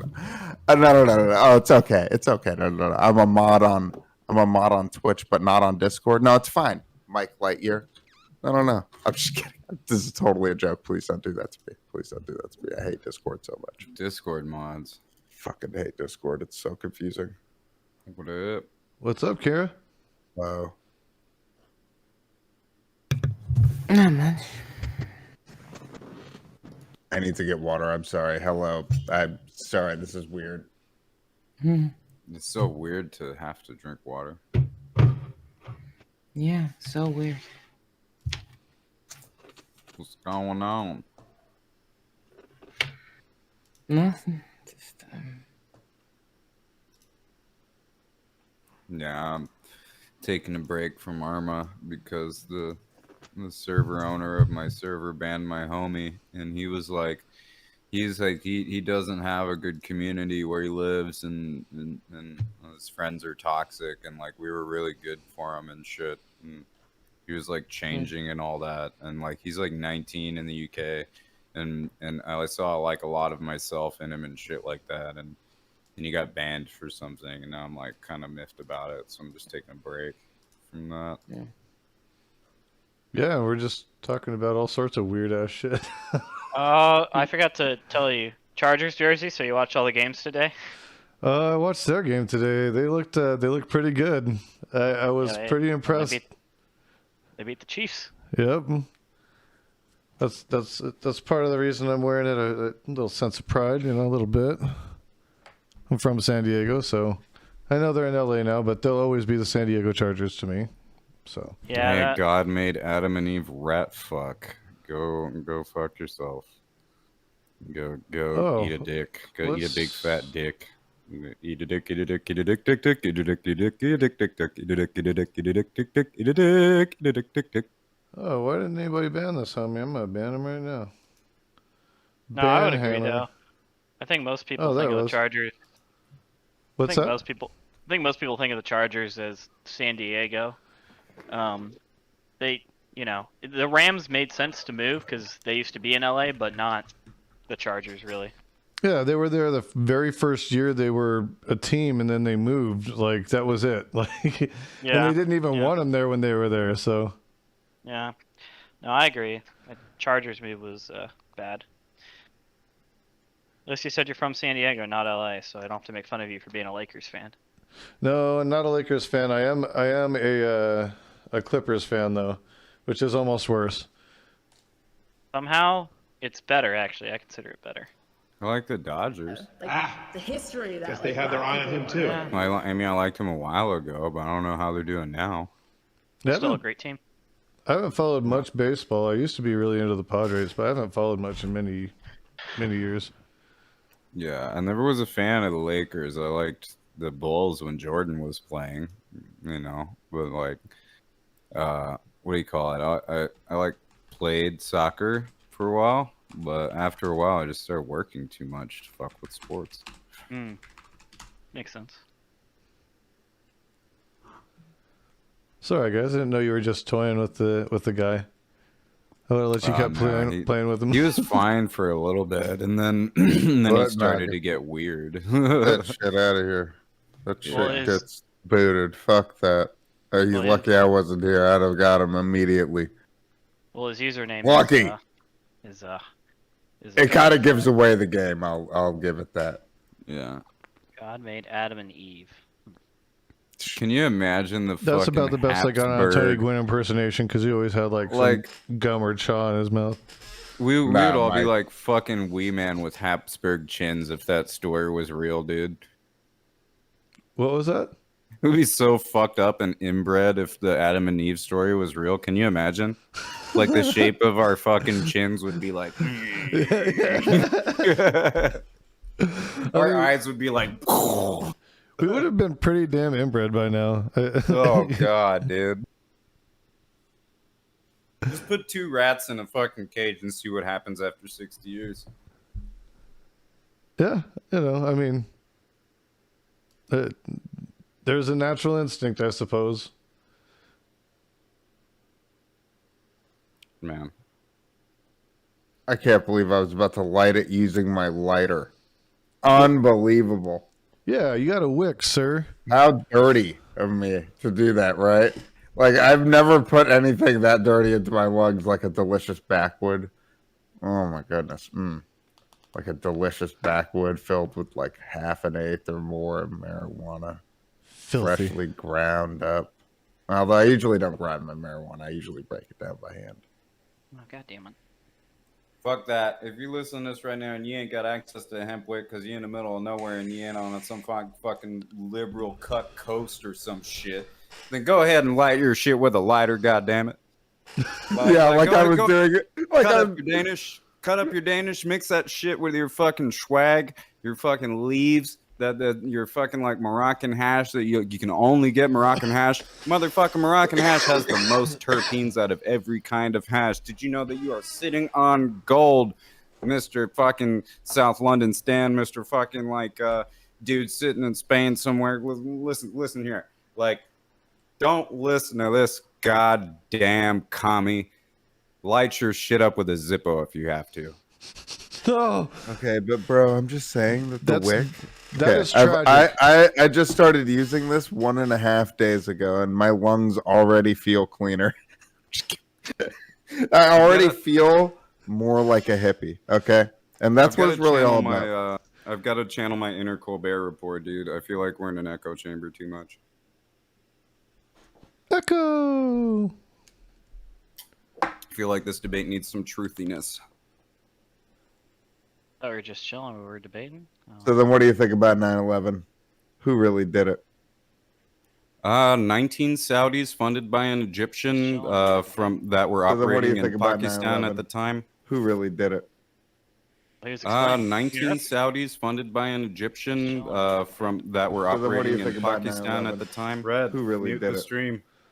Please explain. 19 Saudis funded by an Egyptian from that Time were to operating repeat. in Pakistan It- at the time. Red, Who mute really the did it? Mute the stream. stream. Please Mute the 19 stream, Saudis funded by Brad. an Egyptian from that Brad. Brad, mute the Red, stream. mute the stream. stream. Oh my god. Mute the stream. Server meeting. Oh, okay. I almost had the server meeting. Oh. Jesus Christ. That was terrible. I felt like I was going crazy. That was the echo chamber. That was a bad dream. You know what's funny? It was Is literally it was an a echo literal echo chamber. Amazing. Anyways, we never got to hear you finish your explanation. So Well, it was I an echo totally chamber. forgot what I was talking about. I don't even know what we were Something just about Adam talking and Eve, about. right? I definitely lost my perception of time for a minute there.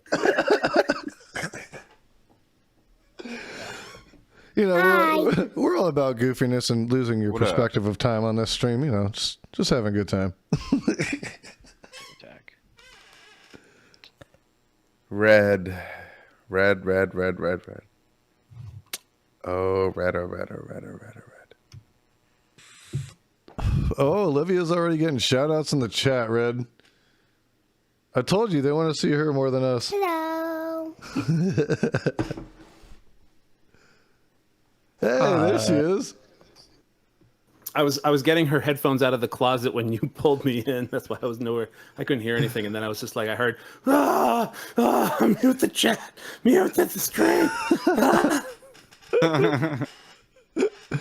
That's awesome. Here. That's you over there. Who are these monkeys over here? Are they silly monkeys? Are they serious monkeys? What are they?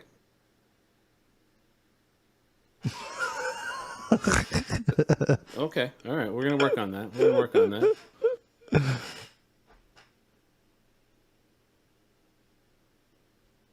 Hi, they're right there.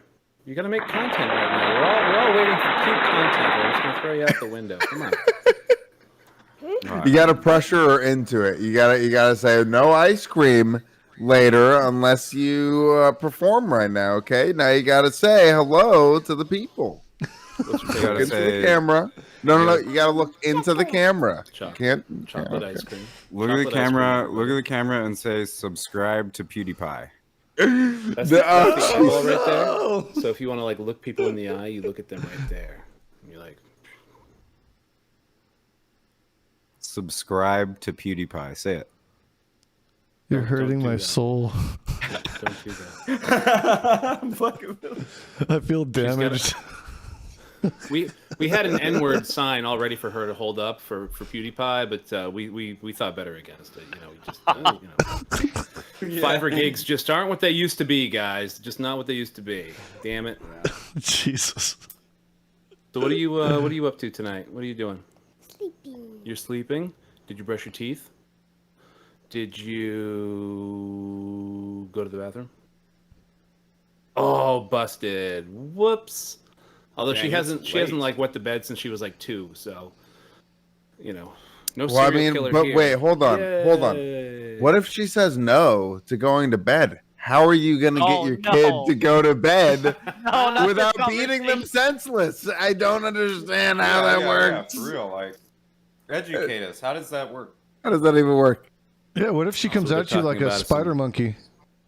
They're talking about two really we don't like to use this word, but like dumb people. We don't say dumb or stupid or idiot here. No, we definitely do not do that here. We're just undereducated. Don't mind us. We've eliminated those words. We just use Republican. Nice. They don't have kids, and they had a lot of opinions about kids. Do you like going to school? Yeah, 2 weeks, 3 weeks of school. Yeah. Yeah, enjoy that The while it alphabet. lasts, kid. Enjoy it She's while reading it it lasts. She's reading at a 3rd grade level, and I'm like, "What did you learn today?" And she's like, "We just got to W in the alphabet." And I was like, "Okay, all right, Hey, cool. Like during I the read pandemic, at we- 3rd grade level too. Nice. perfect." See, you guys read the same. She has a Disney bedtime storybook that she's been blazing through. Oh yeah, what's the book called? I think it's called Disney Bedtime Stories. I think I blaze when I read books too. He's talking about marijuana and drugs. That's how you know. That's how you know Red's a liberal. He has to explain it early, okay? They're gonna be in contact with it, all right? Yeah. Well, she's already. Do you want to tell them about the bully? Okay, fair enough. Oh, it's That's a okay. secret. You don't have It's to a tell secret. us. That's We're- She got bullied her first week of Alright. school, We don't and we didn't We don't like have it. to, we don't and have she, to expose her. It's okay if she wants to keep it a Yeah. secret. You're making friends. People are cool. Who's cooler, mom and dad, or the kids at school? Just wait until they say the kids at school, because it'll happen. It's already the kids at school. She's like, what's the name of the friend you met? What's the name of your friend? Zaylee? She's like, I met a girl named Zaylee today. And I was like, oh my God, that's a cool friggin' name. That is a cool name. Then she's People like, were- I met a people boy were and his coming out name is with dope George. I was like, Zaylee's way cooler name than George, but George sounds nice. So those are your friends right now? You're rocking with Zaylee and George as your friends? Pretty much? All right. You're going to wave bye now. Bye. Bye. Bye. Tell everyone. Tell.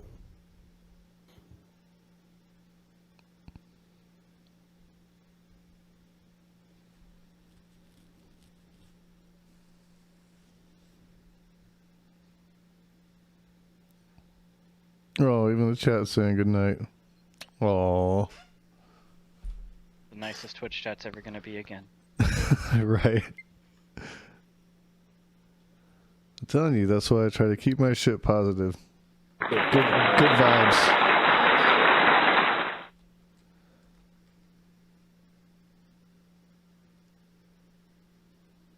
She won't. I was like, tell everyone to get the shot and social distance and wear the mask so people under 12 don't keep staying sick. How long have you been sick? Tell everybody. 2 weeks. 2 God weeks. damn. That The sucks. fucking shot, you guys. Not COVID, but we've had to do 3 tests. Go get Cassie and to get music. Yeah, I'll be Oh, back. okay. I got to do get the little one and get music set up and all that stuff. I'll be back. But she was like, "Daddy, why don't people get the shot? We're all getting sick." And I was like, "You should say that on the stream." She's like, "No, I'm not going to say that on the stream." Her and her little sister have been sick ever since entering public education. We haven't had COVID yet in the house, but we've had to have her tested 3 times, little sister tested 5 times. My mom was sick. And mom is sick. She's a nurse, and she's avoided COVID this entire time. And she's had the same virus that's going around for 2 or 3 weeks. She gets tested every day. Not COVID, but it's something miserable, and they're all sick. And I'm chugging Dayquil and NyQuil, and somehow okay. Give me music quick and get my sister. All right. Goodbye, everybody. Bye. Right. She said, I want to do what you do on the computer. And I was like, that's your opportunity. You blew it. We're selling the computer tonight. Capnay, you happy? Cap. Did Gibby call you Private Jones? Ooh. Oh, he left. Oh. Oh. Yeah, Cabernet just left. He just like dropped off. See you, a buddy. Navy captain or an army captain? He's not a real captain or an A or a Jones. Aww. He always says that. It's kind of funny. I guess he picked up the name from a game he was playing, and it was some kind of shooter.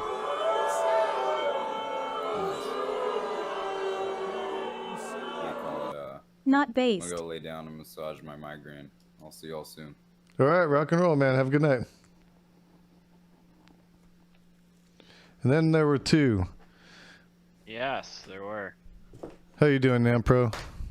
I'm here. You know, I guess I have to be the main entertainment now instead of just listening. Yeah, you know, now we gotta talk. So what's your position in society? Where do you stand on things? Where do you stand on the world? I mean, we'll really root in. Let's get all the way down to the crux of it. Just kidding. Let's, I mean, if you want to start with political ideology, we can go there and work our way to wherever. Doesn't really matter. Sure. I'm indifferent. So yeah, I'm your basic, average American liberal. That's it. Well, That's short and sweet. That's the easiest way to do it. safe place to be. No, nothing wrong with that. A little left of center. Yeah, I would say that. Yeah. Yes. Yeah. That's accurate. What's up, Pan? How you doing? Yeah, I heard. Doing good. How about you? Good. Just hanging out. We don't have, this isn't like a formal panel of debate or discussion of any sort. We're just going off. I don't know where the boos are coming from, though. Are we doing boos now? Do we have a Someone boos booing? button? That's so toxic. I know. I bet it's Mike. Fuck you, Mike. Mike Lightyear. I just noticed his name. That's actually a pretty sweet name. Hey, dude, you were just on Chaos Cast, weren't you? Not today. I was yesterday though. Yeah, That's pretty cool, man. it was fun. You know, crack some jokes and stuff. It's a fun panel to be on. Oh yeah, right on. Yeah, we just been hanging out. We had a guy talking geopolitics for a little bit. Well, for a long bit. Arcavius, he's a pretty interesting cat. And then we just started talking about cartoons and shit. We just been screwing around in here. I'm not feeling a crazy combative day, to be honest. So I can be crazy combative, all right, but just meh. Yeah, we've been having a lot of late night streams. There's an attorney that's been coming on from Spain, and so she doesn't come on until like after midnight or so. And she just drops some science on like kind of what's going on in that region of the world, and it's pretty interesting. Spain? What is going on in Spain? A lot. There's a lot of different political factions there. There's a lot of regions within Spain that are trying to separate. Oh yeah, Catalonia. Yeah, it's one of them. There's another one that starts with an M. I'm totally going to botch it. There's actually 3 total. And just talking about like how they're kind of like, they have like a socialist and almost like a fascist movement that sometimes like actually interweave somehow. It's like, it's crazy. I mean, she could explain it far better than me, but, their political situation over there, every time I think that, you know, oh, we're in some serious turmoil here, like, and like, shit, I am glad I'm not in some of these other countries where there's all these factions, you know, trying to battle it out, you know, and seriously like revolting in their little regions and shit. I'm like, we haven't made it there yet, so I'm good with that. I'm happy with that shit. That's good. I mean, yeah. Did you pay attention to the results of the German election that happened today? Oh yeah, the Social Democrats won, and I know it's fucking tragic. I knew you were gonna say that. I'm like, yes. I mean, to be honest, though, it does seem like they're gonna have to be a coalition anyways. So yeah, I'm kind of hoping for the Zimbabwe coalition. Get my party in there. Zimbabwe coalition? Explain. That's what they call it. Oh, really? Huh. I didn't know that. I gotta look this up, see? That's why I have smart people on. I always learn things from people. Yeah. Or maybe... actually, sorry, it wasn't the Zimbabwe was for a state...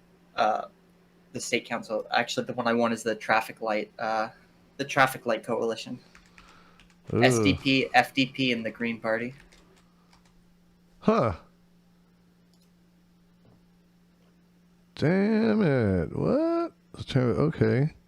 That's my favorite part about German politics. They just have fun names for all their coalitions based on color. No, Zimbabwe is not libertarian, Mike. But the Freie Demokratische Partei is relatively libertarian, so I support them. They're as close as you can come to libertarian in Europe. Most people have no freedom. But, you know, at least these guys try. So what have you been up to tonight? You been streaming at all? I've just been paying attention to the drama. Is there new drama? I try to stay out of the mix. How can you... Why would you stay out of the mix? It's so much fun. I'm like a little schoolgirl when it comes to drama. At least you're honest about it. Most people will just be like, I don't watch drama. I don't watch any of that. And then you see them like in a drama stream. It's like, oh, all right. Sure you don't. Never. Not once. Yeah, exactly. I mean, I don't know why people don't admit it. I mean, everyone enjoys drama. That's why drama streams are popular. I don't get it. I'm 50-50. Sometimes it's interesting. Sometimes people, I just don't care. Depends. It depends on how far it goes and what it, you know, what its effects are, you know, and sometimes it can be very damaging, you know, and that's the shit that I worry about. But I can see how people can revel in it a little bit. It's the blood sports, you know. Sometimes it's kind of fun. Yeah. Beyond. Let's see. Oh, yeah. The other thing I'm doing. There's this fucking jackass on TikTok who is going around stealing random people's TikToks, just taking out their logo and posting it on his own, and it's hilarious because he took one of mine.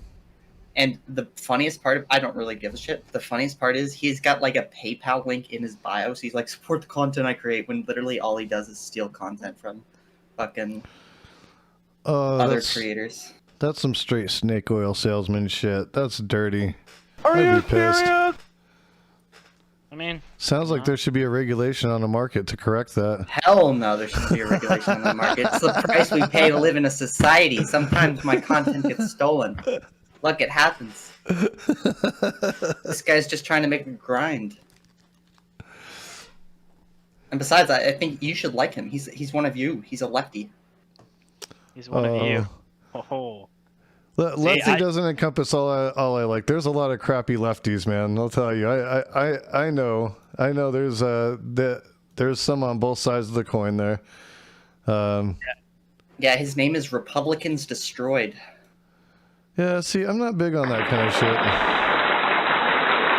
Sounds very, very non-combative and like a really chill person and like someone you could, take a long walk on a beach with. Hey, JJ. What are you doing Yeah, tonight? it's fun.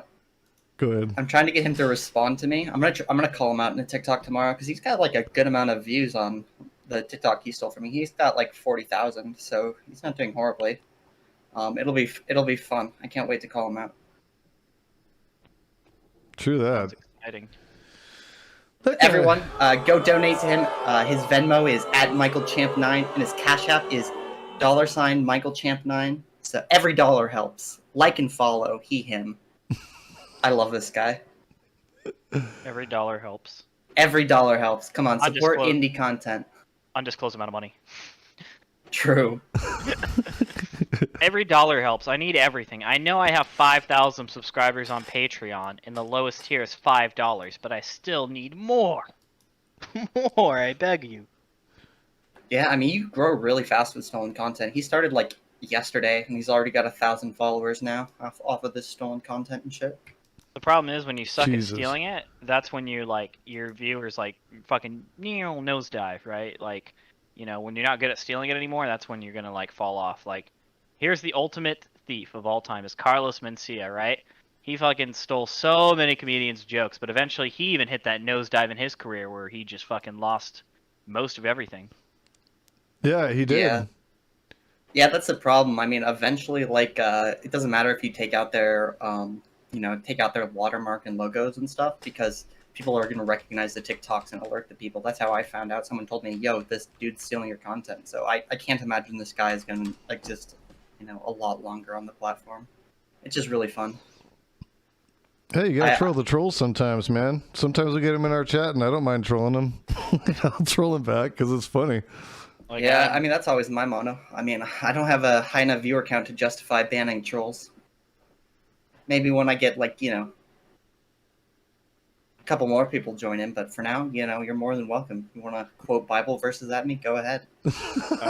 there was a guy in here like that earlier. Adam and God made Adam and Eve. That was his name. Oh yeah, yeah, he was all on that shit. I mean, they're my favorite. I love the preachers. The random, how do you come to the point where you're like, you know what? I'm going to go preach on twitch.tv, just on random streams with like 30 viewers. People get weird, man. They have too much time on their hands. Yeah, and we're all in here and discussing it on a Sunday night at 1:30 in the morning. Hey, but at least we're enjoying each other's company bullshit. They're like bitter at life. Yeah, that's true. Yeah, I don't understand those people who walk around and they hate everything.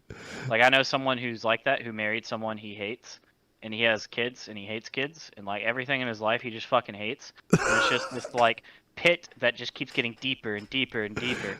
And like he never just admits, you know what, I think I fucked up and I went too far forward in life too quickly. But Right. he just like accepts it. He just comes to work and he's like, I hate my fat fucking wife. He doesn't say that, but like he gets really close to that, and it's like, bro, you can divorce her. Like, why do you keep doing this? don't understand it. You don't have to stay in this situation. No. It's so toxic.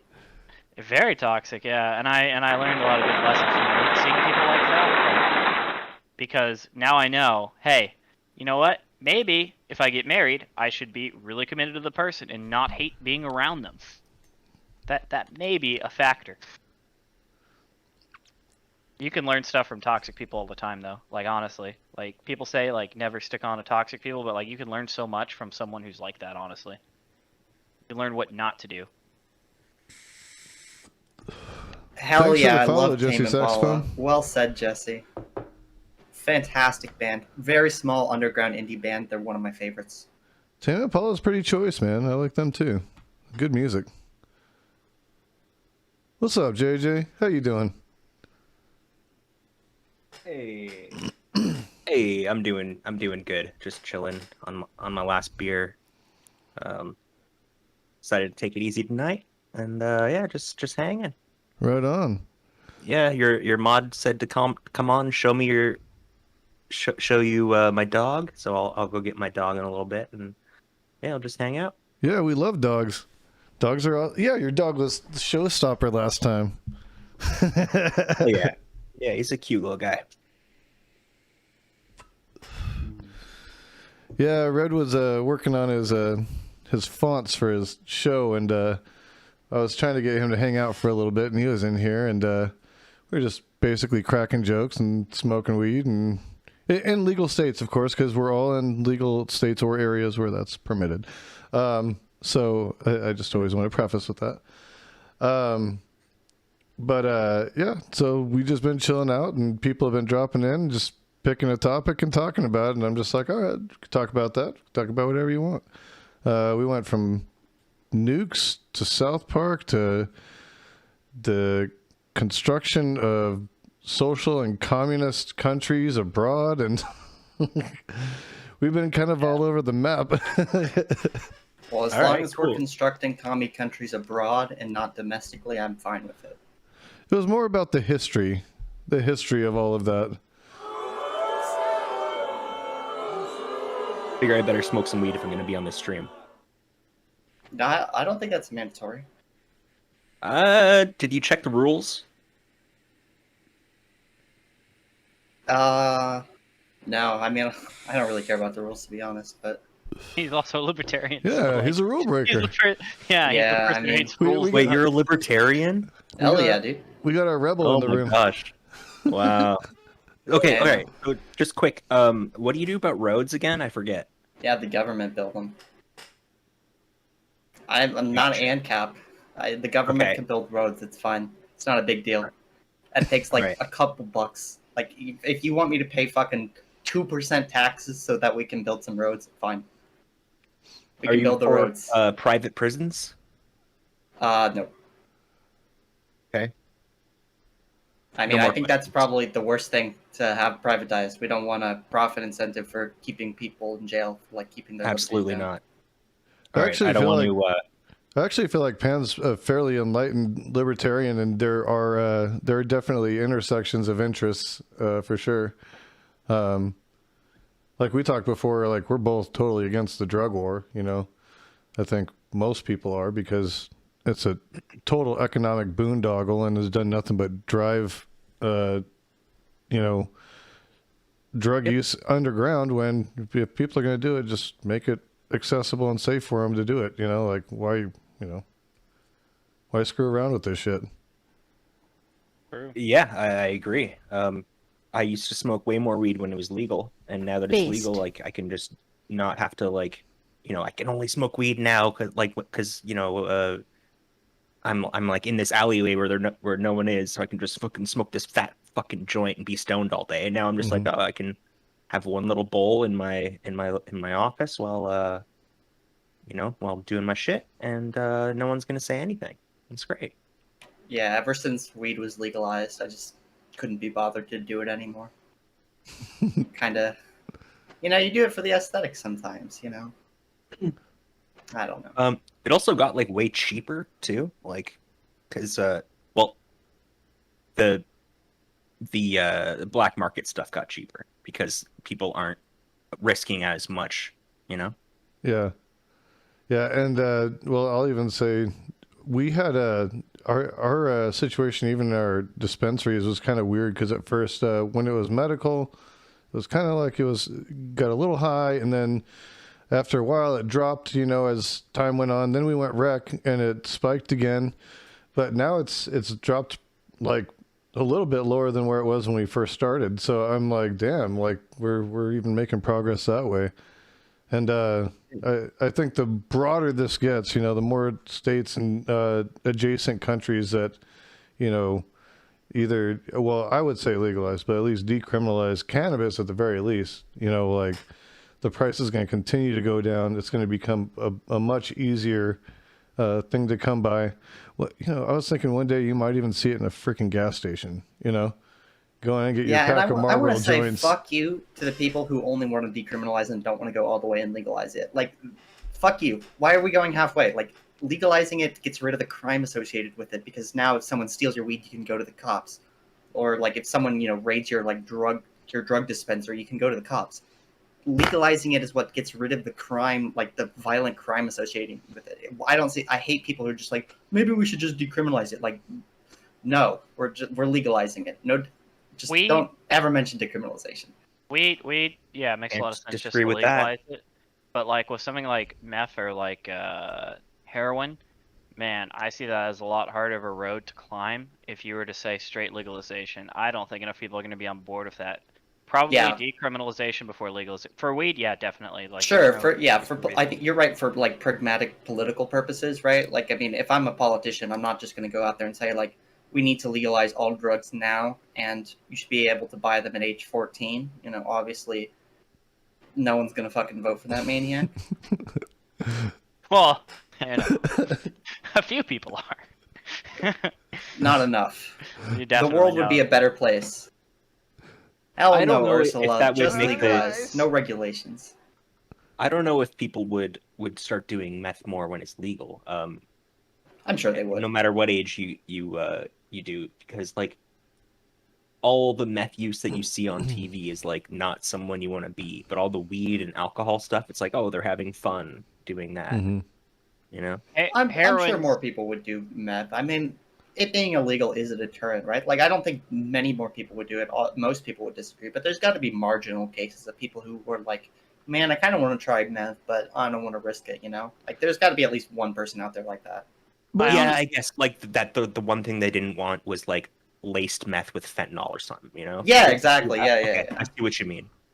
The one thing I think is different though is heroin. I feel like that's just outstandingly a more like addictive drug in so many different like assets, in so many different facets, not assets, so many different like facets that I just don't know. I think more people might do heroin. I don't know. Heroin. How do you know it's so addictive? Have you ever done it?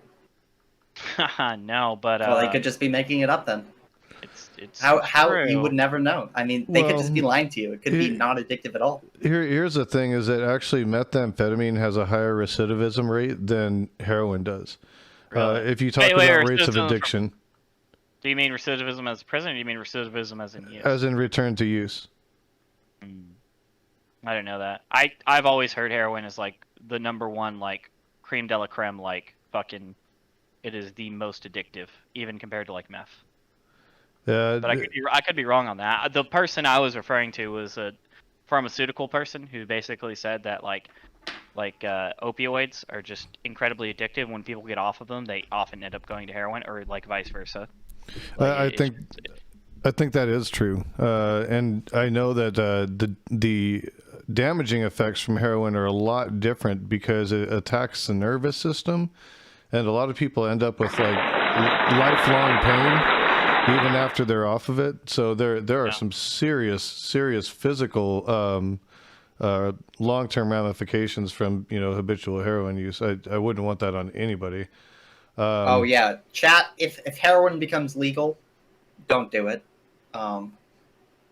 I think that's what we're all trying to say here. Yeah, heroin's the one.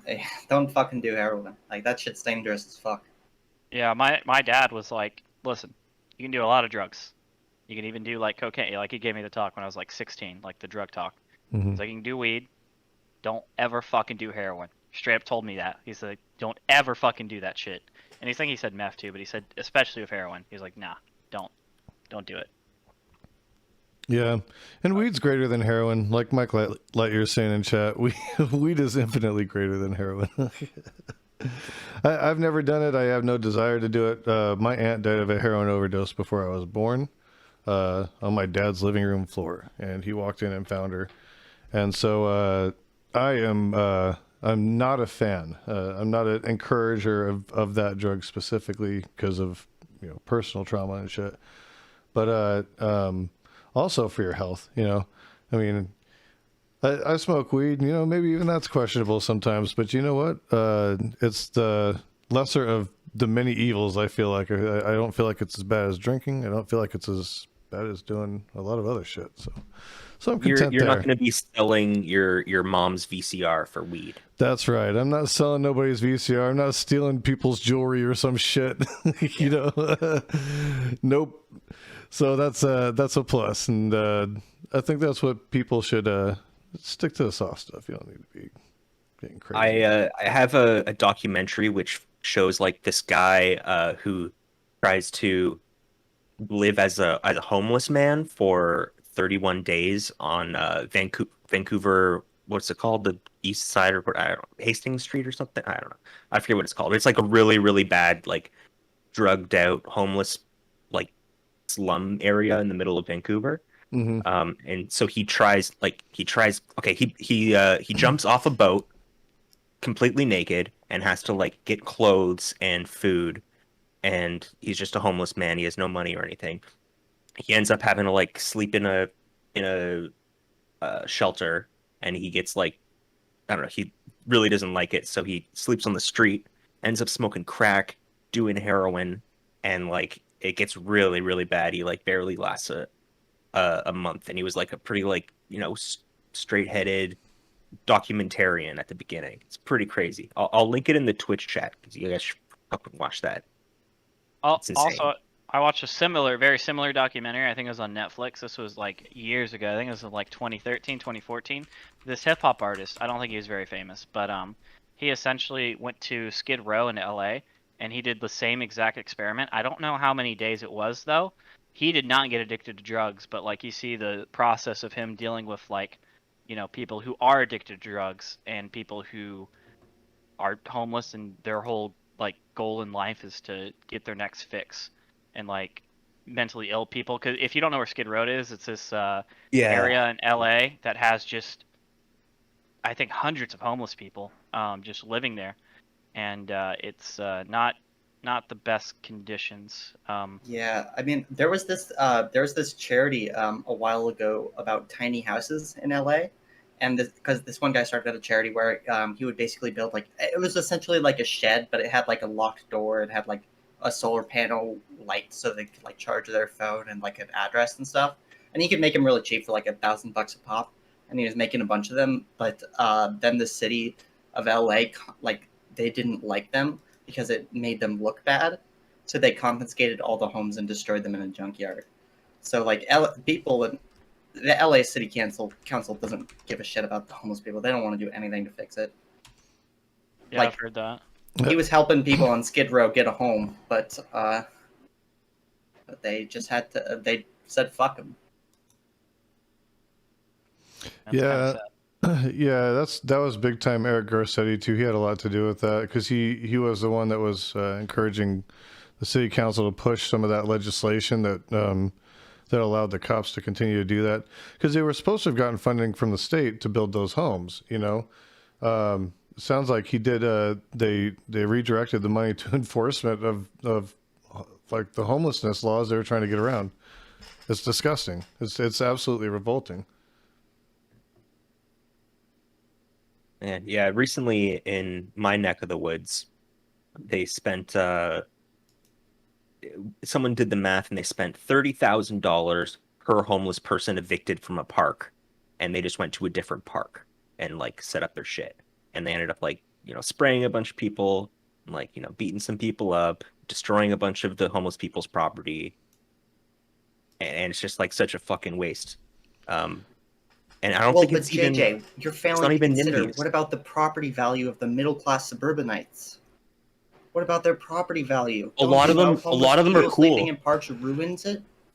Their house if value they- might go from 500,000 to 450,000. JJ, this is horrible. No, hell no. I live in Toronto. Prices never go down. Always going. He's just They've kidding. gone up 20% since last year. No, I know he's kidding. I'm just giving like a Right, serious. Well, serious the answer. reason they don't go down is because we crack down on homelessness. If we didn't do that, By cracking down, you mean just like make them even poorer? Yeah. Because well, more That by always cracking helps. down, I mean, imagine yeah, I do mean imagine they making them just poorer, gave but like pushing them $30,000 somewhere else, to right? each one of those guys.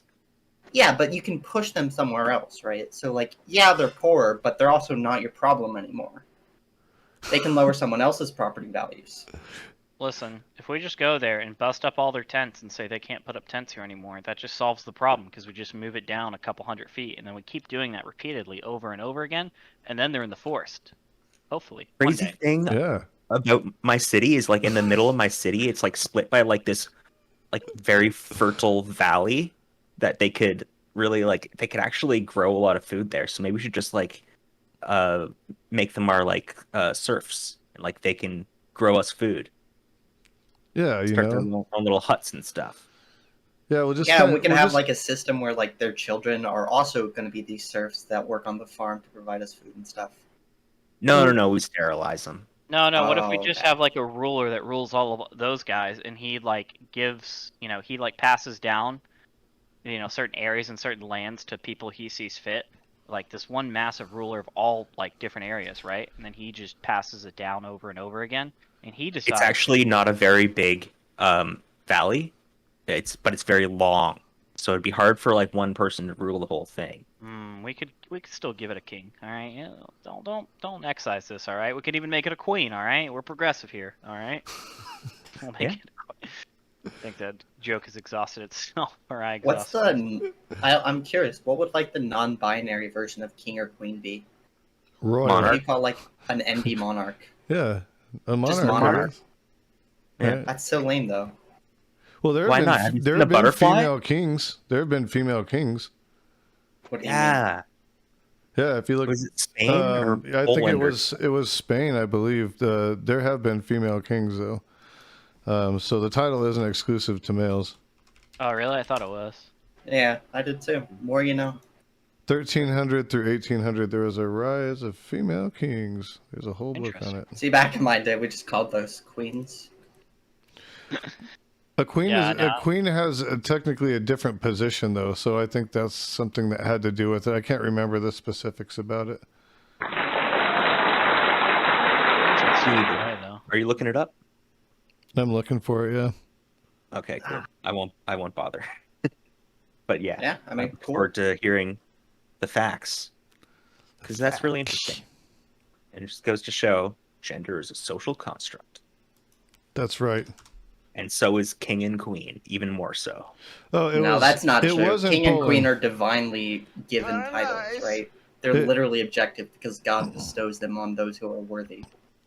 It was Jadwiga of Poland is who it was in 1373. It was Poland. Yeah. From Hey, that was my second 1373 guess. to 1399, also known First as thought. Hedwig, was the first Oh. female monarch of the Kingdom of Poland, reigning from 16 October 1384 until her death. She was the youngest daughter of Louis the Great, King of Hungary and Poland, and his wife Elizabeth of Bosnia. Jadwiga was a member of the Capetian House of Anjou. Hope I'm saying that right. But she had more close forebears among the Polish pious than among other, I don't know, some fucked up words. Anyways, yeah, that's who Just it link was. it so I can read it myself. Yeah, Link it in just, this chat. People who are interested. It sounds there you cool. go. You guys can check that out. I mean, she died really young. Holy shit! I don't know if that's worth being a queen. Like, I want to live longer than that. What if you had the position of being a divine ruler, but you had to sacrifice yourself after like age 32?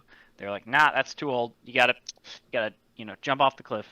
You can't live here anymore. I feel like 32 is a bit too young. If it was like, I don't know, like 38 or something, like I consider it. But 32, I think that's too young. What if you start when you're 18? Like when you're 18, they're just like, you are now the king ruler. Yeah, But- I still think that's too young though. Like, So 38, 20-year retirement, and just bounce Getting out the of it. dog. exactly, yeah, they give you a watch. Give you a watch. Oh god, it just counts it down. And they show you the cliff where you're gonna jump on. Oh god, like the Vikings. Go all King James the Fourth. Oh man, that'd be pretty wild. I'm stealing what Drew said in chat because I steal your guys' chats and say them for content. I mean, that's what your streamer's supposed to do. Yeah, true. That is. That'd be kick ass out. Sorry. It felt right. Just felt right. Anyways, I'm still working down my dab count. I have actually taken some more. I skyrocketed there for a minute. So I need to drop that down. Keep this shit reasonable. Otherwise, I'm never going to get rid of that. So, where were we? Female kings. Oh Yep. yeah, for the the king of the homeless, the king of the people without homes. King of the homeless. Oh man, that'd be pretty wild. I mean, look, someone has to be their king. Someone has to rule over them, show them what's Yeah. what. Well, Well, we have to I- make an homeless person though. That's the only way it's fair. I was thinking then, we could all just do our part, and every once in a while, just go like throw them some like old pieces of wood, so they could build their huts. Possibly. No, I think that's too generous. I don't know why we're giving them huts. Wait, why don't we just give them string and shit? Can't they just build a home out of that? Yeah, just some twine. There's the puppers. What's up, puppers? He was like screaming at me. He was like, "No, I'm sleeping. I'm sleeping." And then I went downstairs and got a little bit of food. And he's like, "Oh, I'll do whatever you say." Oh, sorry. Probably couldn't hear that. We got you. Oh, good. Got to zoom in on the pup, man. Always got to give the love to the pup. Hell yeah! What's up, buddy?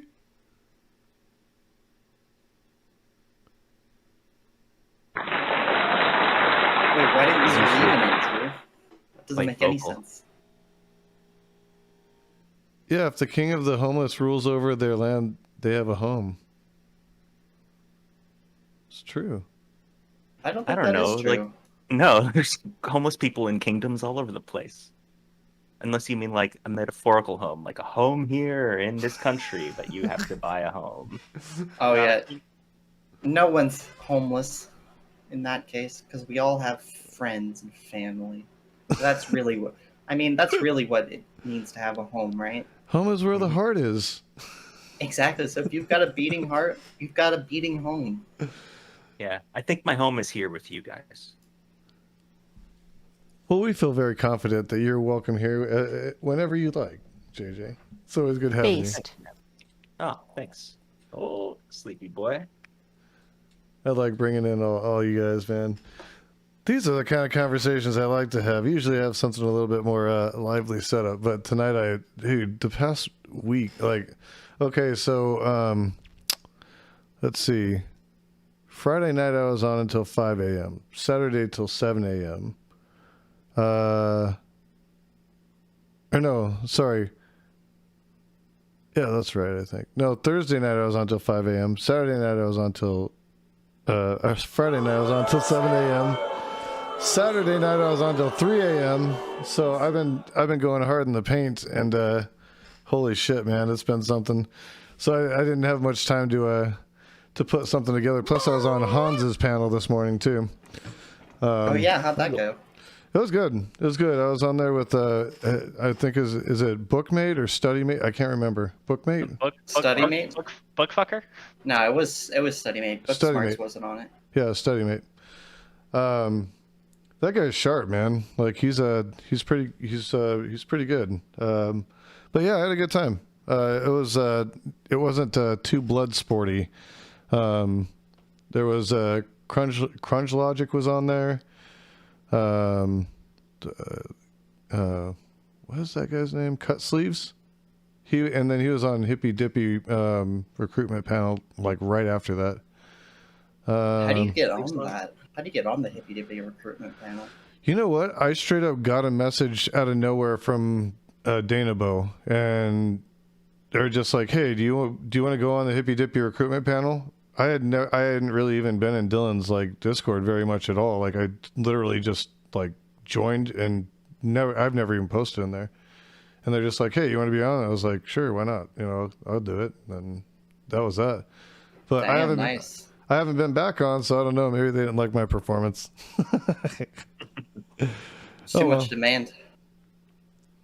I guess I'm all over the place. So, and you know, you've been coming up too because you're on some you know, a Prime panel too, and you've been doing all sorts of shit, man. Yeah, I mean, he only really has me on the Reverie. I'd love to be on the small council someday, but I'm happy with how things are going. You know, it's fun. I enjoy panels and stuff. So that's good. What do you think you get the most out of it? What do you enjoy the most out of it? Oh man, it's hard to say. I mean, I guess it depends on the panel topics. Like I really do like some interesting discussions, but I also like the blood sports too. So it's like 50-50. Half of me like does care about the issue. The other half of me is like, I like competing. I like, you know, being on panel and arguing with people. I'm a very argumentative person, and I enjoy disagreeing with people, I guess. A little bit of a contrarian. Yeah, a lot of bit of a contrarian. I think for me, what it is I really like the exchange of ideas. I'm somebody who has never been static. I'm always open to new information. So I learn a lot from people. As much as I'm able to impart, and sometimes, you know, throw my rhetoric out there and even, you know, get aggressive at times. I really do enjoy listening to other people and getting perspective because it more informs my worldview. And you get a lot. I think you get a lot of that on these panels. You know, when people are being genuine, when they're not being bad faith. You know. Yeah, I mean, I really improved too. Like I used to be. Oh my god, it's embarrassing to admit it, but I used to be liberal. Like I hate to admit this, but I voted for Hillary Clinton in 2016. It was. Ugh. Hold on now. You don't have to be embarrassed, all right? You can be open, all right? It's okay. I mean, I'm open with it. I'm just embarrassed by it. Well, that was the correct vote in 2016. I disagree. Oh. If I could go back, I would vote Gary Johnson 100 times. Oh, you should have said Trump. It would have been way more fun. And nothing. I don't like Trump. Happened. Gary Johnson. What do you mean do nothing? Okay. Do everything. Okay. I remember the Libertarian conference or whatever it was, and Gary Johnson's like, "Listen, all right, guys, listen, you're gonna boo me, all right, but I think we should have a driver's license." And then he just gets booed by everyone there. And I was Yeah, like, but wow. you have to realize that's part of like the show and the fun, right? Like the booing wasn't like, "Oh my god, we hate him booing." It was like, "Oh my god, well, let's pretend to be crazy booing," right? Like, I mean, there's a reason Gary won the primary like with like 80% of the vote, right? So like. Yeah, they booed him, but like literally everyone there thought he was the best candidate. So like, I don't know. People hate on Garrett Johnson. He's not that bad. No, I agree. He still is, but it was still just like funny to see that that event. You know. Honestly, the more embarrassing thing was the guy who fucking the fat ass who fucking stripped on at the conference. That I think was more embarrassing. So I have more damaging to our brand. I have a friend that actually covered Gary Johnson when he was going through. Vegas and shit, and one of the, I guess it was like a conference there or something, and Dude, he's got some great video of him. He's just like so baked. Like his eyes are just cashier than cash. He's like walking down. I think he was smoking a joint or something, and just talking about how much he loved weed. And I'm like, Jesus Christ, this guy's a maniac, dude. And I'm like, I thought he was entertaining though. I think Gary Johnson's an entertaining person for sure. I mean, he's definitely an interesting character to have in the political sphere for sure. I don't know. Who do you think's more like forgetful though, like a big fucking stoner or Joe Biden? Joe Biden. I'm sorry, I'm gonna just call it. What do you Joe mean? Biden. How do we know Joe Biden isn't a stoner? Yeah, He very well may be. Closet stoner. Maybe. Maybe that's why I he don't does even think forget shit he's in the sometimes. closet. Huh?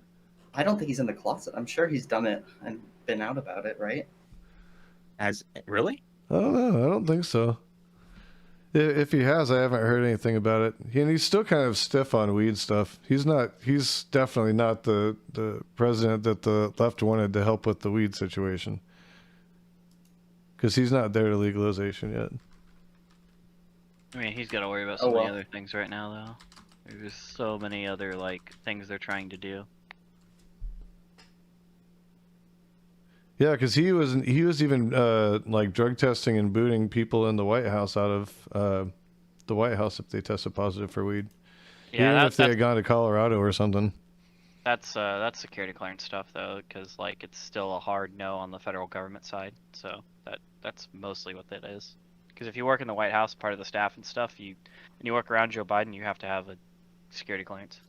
Oh, Yeah, I makes mean, sense. he's the fucking executive. I don't buy that argument for a second. He's literally the executive of the United States. If he can have people who smoke weed help him in office. Like, Wait, what do you mean you don't buy that argument? That's literally that's literally how they do their security. So like literally thousands of people work inside the White House. It's not like hundreds, right? So Joe Biden can't selectively go and tell each person like, hey, you know what, you're good. You smoked a little bit of weed, but you're good. No, they do it through an investigative process that Joe Biden has nothing to do with. right, but doesn't he control the investigative process? He's like the head of the executive. He controls he probably appoints the people that do that stuff, but he himself does not control that process. So you also got to think he appoints thousands of different people for different positions, right?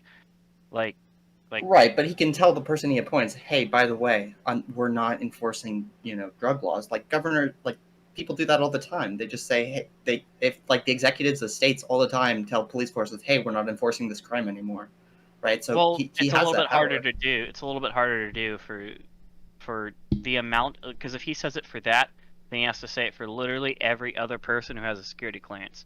So like this is gonna have to get like written up. It's gonna have to go through like probably months of bureaucracy. Like what drugs do we count now? Maybe it's just as easy as a snap of a finger, but I don't entirely think it is. Because if you say yes for that job, then like you have to say yes for like every single job, like even just a secret. Well, you're allowed to drink, but you're not allowed to be drunk at work. And hangovers are way worse than like the next day after smoking weed. So they can just like change it from like what is it called, like register A drug, or what is it called? It's a Schedule 1 right now. Schedule 1, right? Not sorry, I'm not from your country. No, but yeah, that just make it like a non-illegal drug, a legal drug.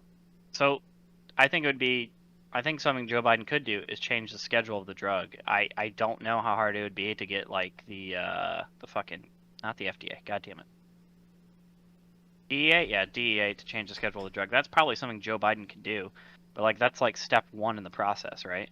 And it has to go through like other steps in that process in order to get down to the point where if you smoked weed, you can work a presidential support staff job. How was weed criminalized in the first place? Because like wasn't it just criminalized in like the 30s or 20s or something? I have no idea. America? I don't know. I'm gonna be honest. I don't know the history of that. I'm not a big weed smoker. I don't know. Yeah, it was legal for so long, and so was like cocaine and heroin and meth, and like it was so it was the prohibition movement that saw that. I think those were actually a little bit precursors to the prohibition of alcohol. But yeah, it was during the prohibition movement that they made everything illegal, and they really stigmatized cannabis specifically because the people who are more inclined at that time to smoke were people that were, people of color and people of Latin descent, that were here in the States, and so they used that as a tool to stigmatize and criminalize those people, and that's unfortunately what happens. But that's kind of the story behind that. I'm giving you a very, very mild synopsis, but that's generally what happened. Yeah, sounds about right. I mean, Hold on, I'm going to look up a quote that I'm sure you've all heard. Talk amongst yourselves while I look it up. well, what's the quote? You got us waiting. Okay. I can't focus on anything else. Like, you can't just say, I'm going to look up a quote. You guys keep talking. It's Luke, I am your father. But talk about this for a second. Hold on. I've heard that quote. Okay. I gotta grab a water real quick. Somebody wants me to hydrate.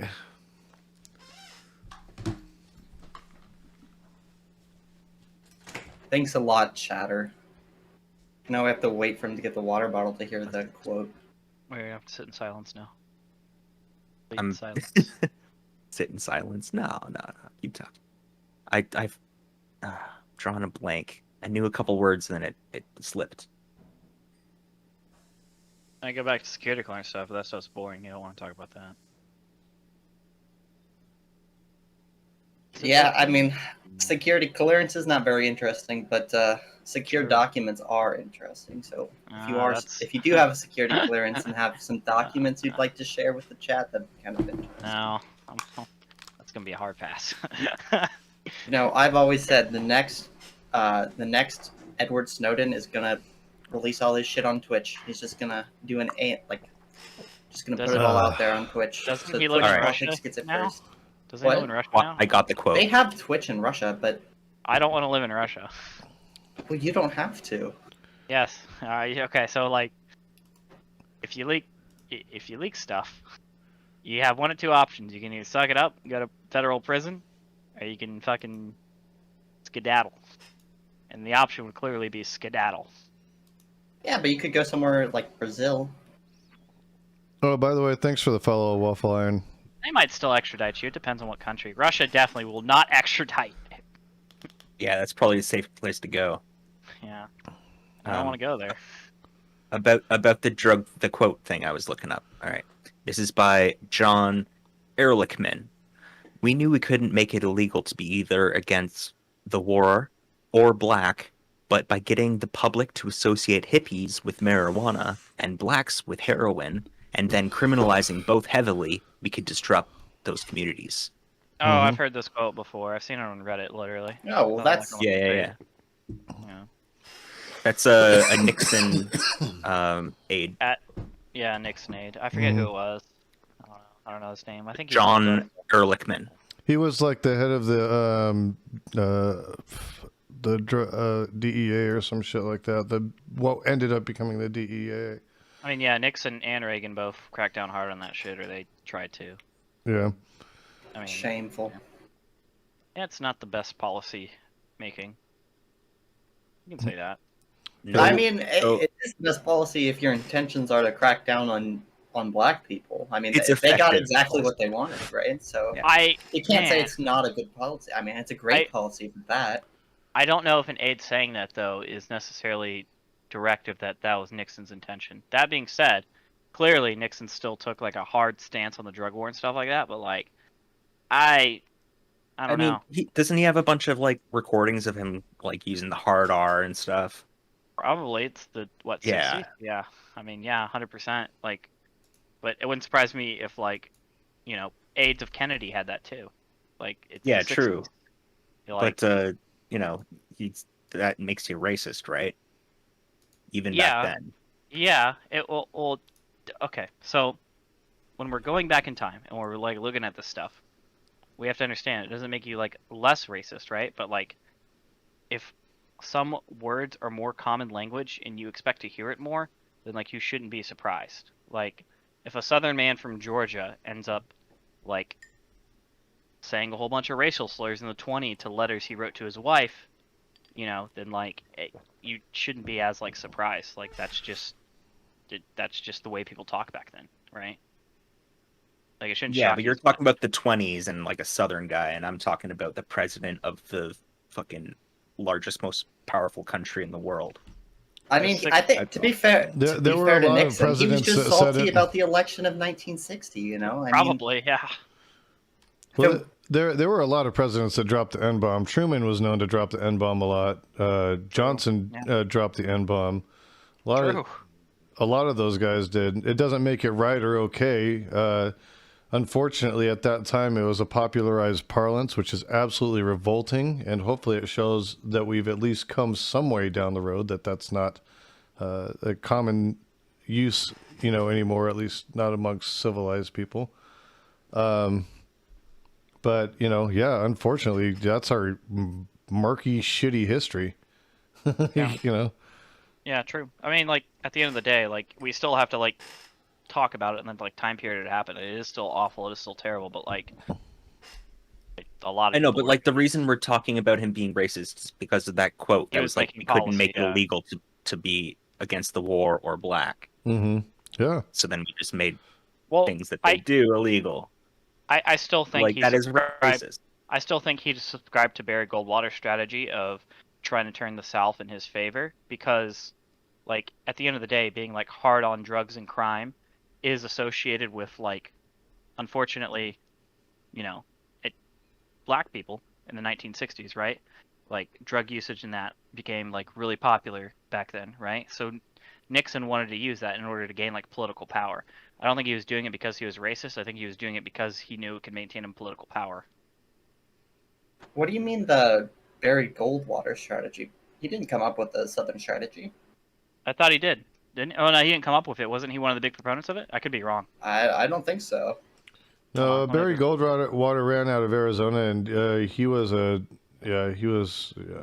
he a part of the Nixon great. admin though? Was he? I don't remember. I know he ran for president. No. Oh, maybe I just fucked this whole thing up and sound like a complete moron. It's possible. Let me look. I just know him from a Bob Dylan song. But Barry Goldwater was fiercely fighting against the Civil Rights Act. As a matter of fact, that's what he ran on. So he was a bigoted piece of shit too. No. Was he part of the Nixon? No. Hold up. He was against. First of all, he was against that specific Civil Rights Act. He introduced like earlier ones in like the 1950s and 50s, and you should know this. He's the one who desegregated the schools in Phoenix, Arizona. So like that's your city. He desegregated Phoenix, at least the schooling. So also, wasn't he like an NAACP like president? Oh, like, he's quite handsome too. Oh yeah, he was. Yeah, he wasn't this fucking racist. Oh, you know what? I'm wrong. I'm actually wrong. Oh, No, he I think I'm wrong. reluctantly opposed the Civil Rights Act of 1964. Yeah, because he had like supported earlier. He was ones. reluctant. He was reluctant. He literally proposed earlier ones. You know what? I think I'm actually confusing him with another 8, honestly. I might be doing that.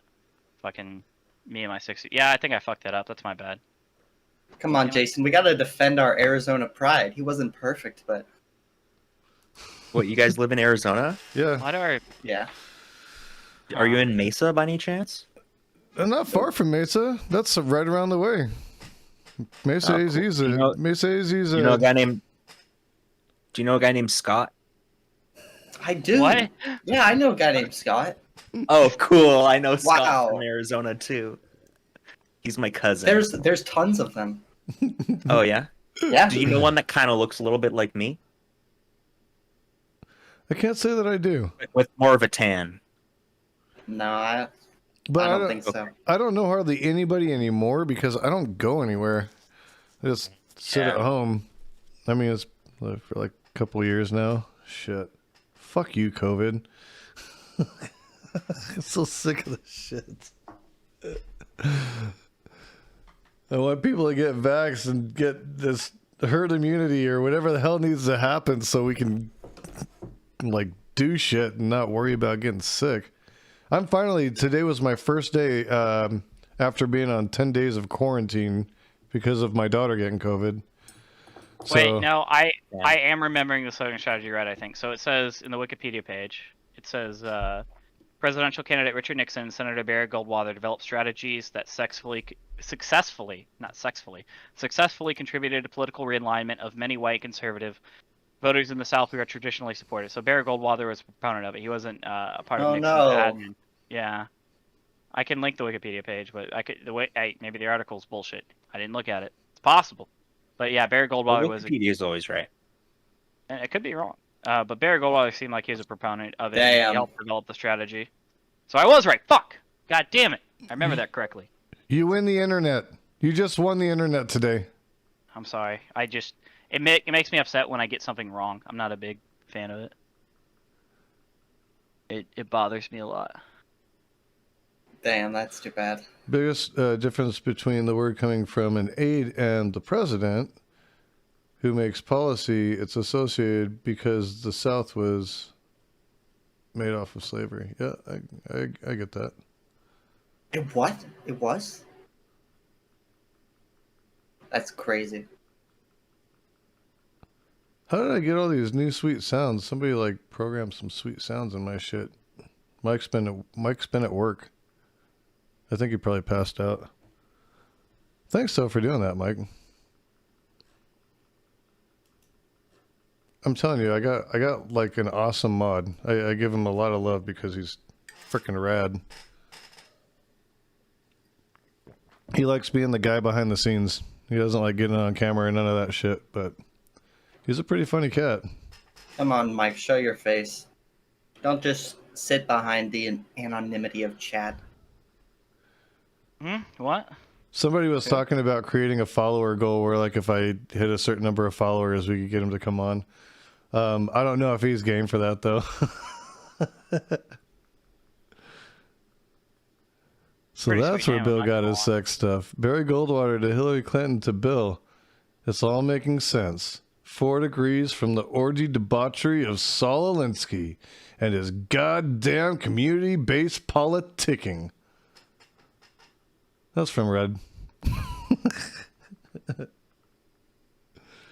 That's too bad. Mike's light years away by now. But Love it, Drew. Love it.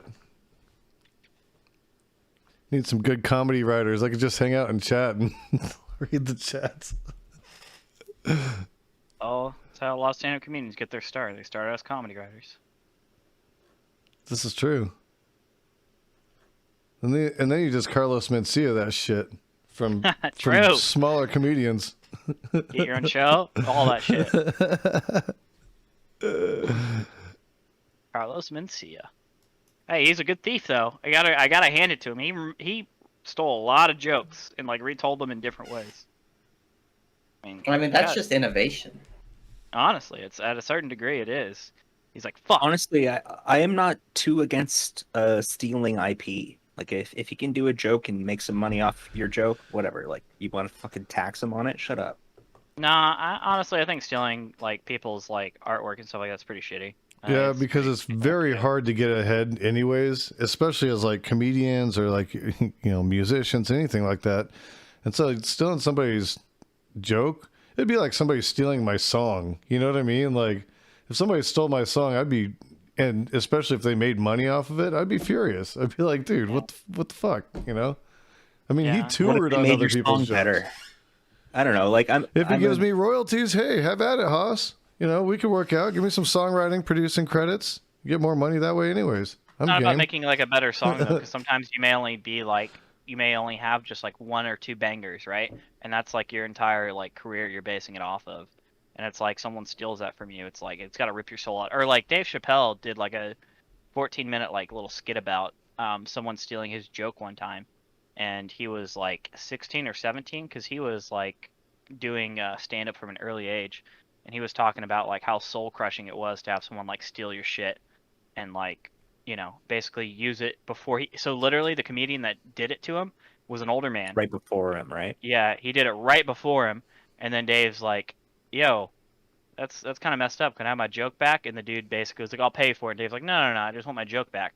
And the guy basically, you know, was saying, "Hey, I could take that shit if I wanted to, and I'll keep it." And like. It just kind of like crushed him a little bit on the inside, like as a person. That shit's kind of shitty if you do that. I don't know.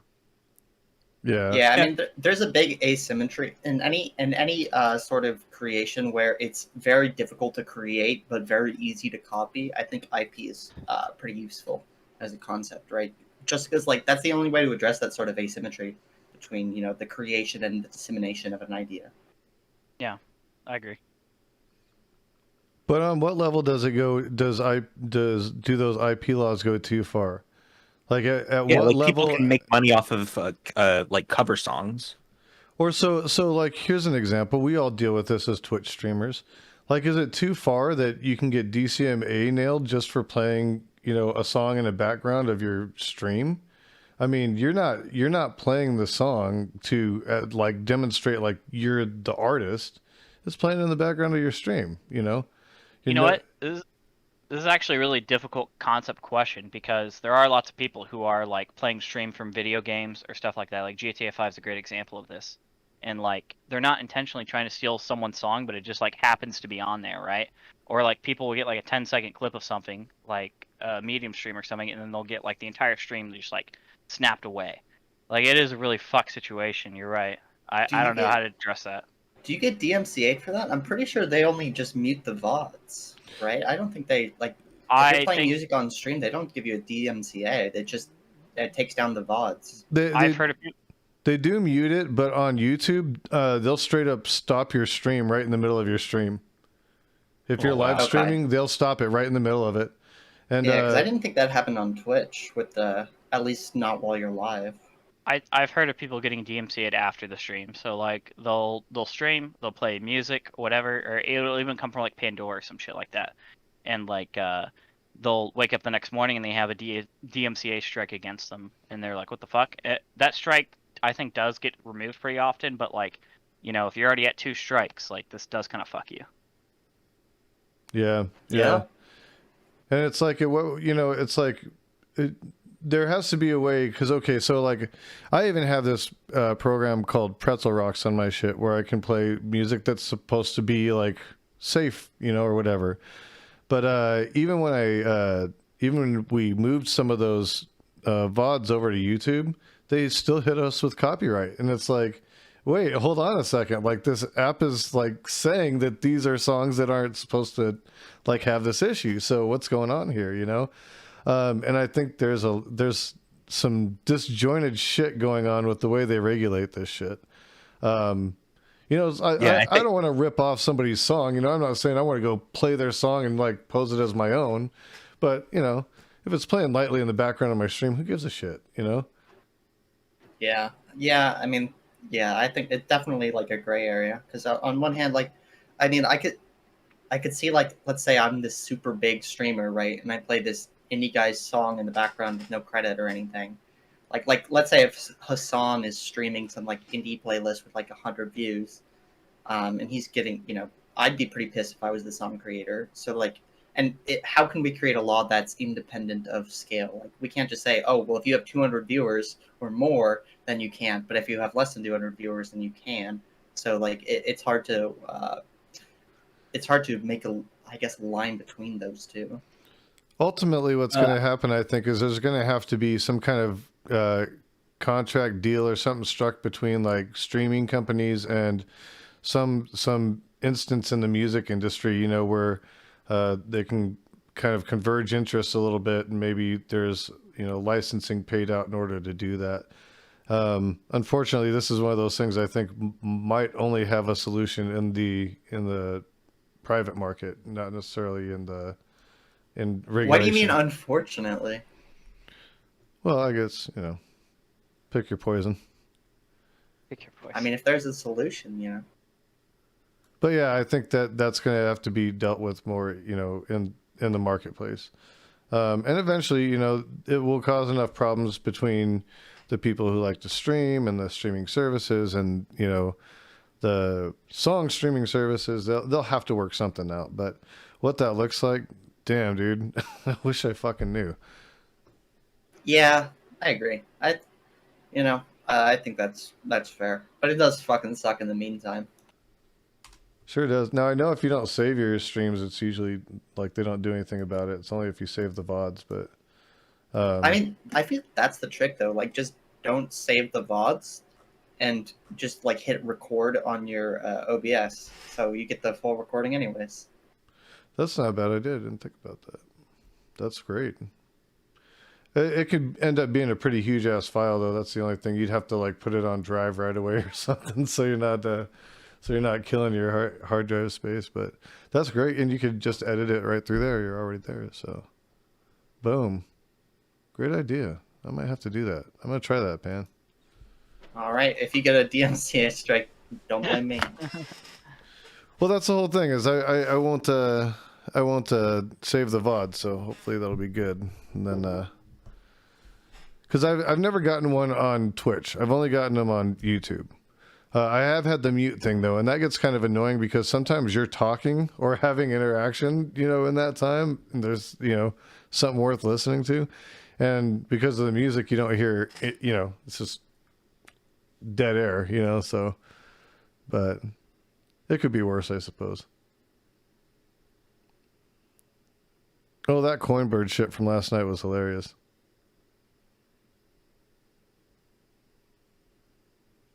Drew.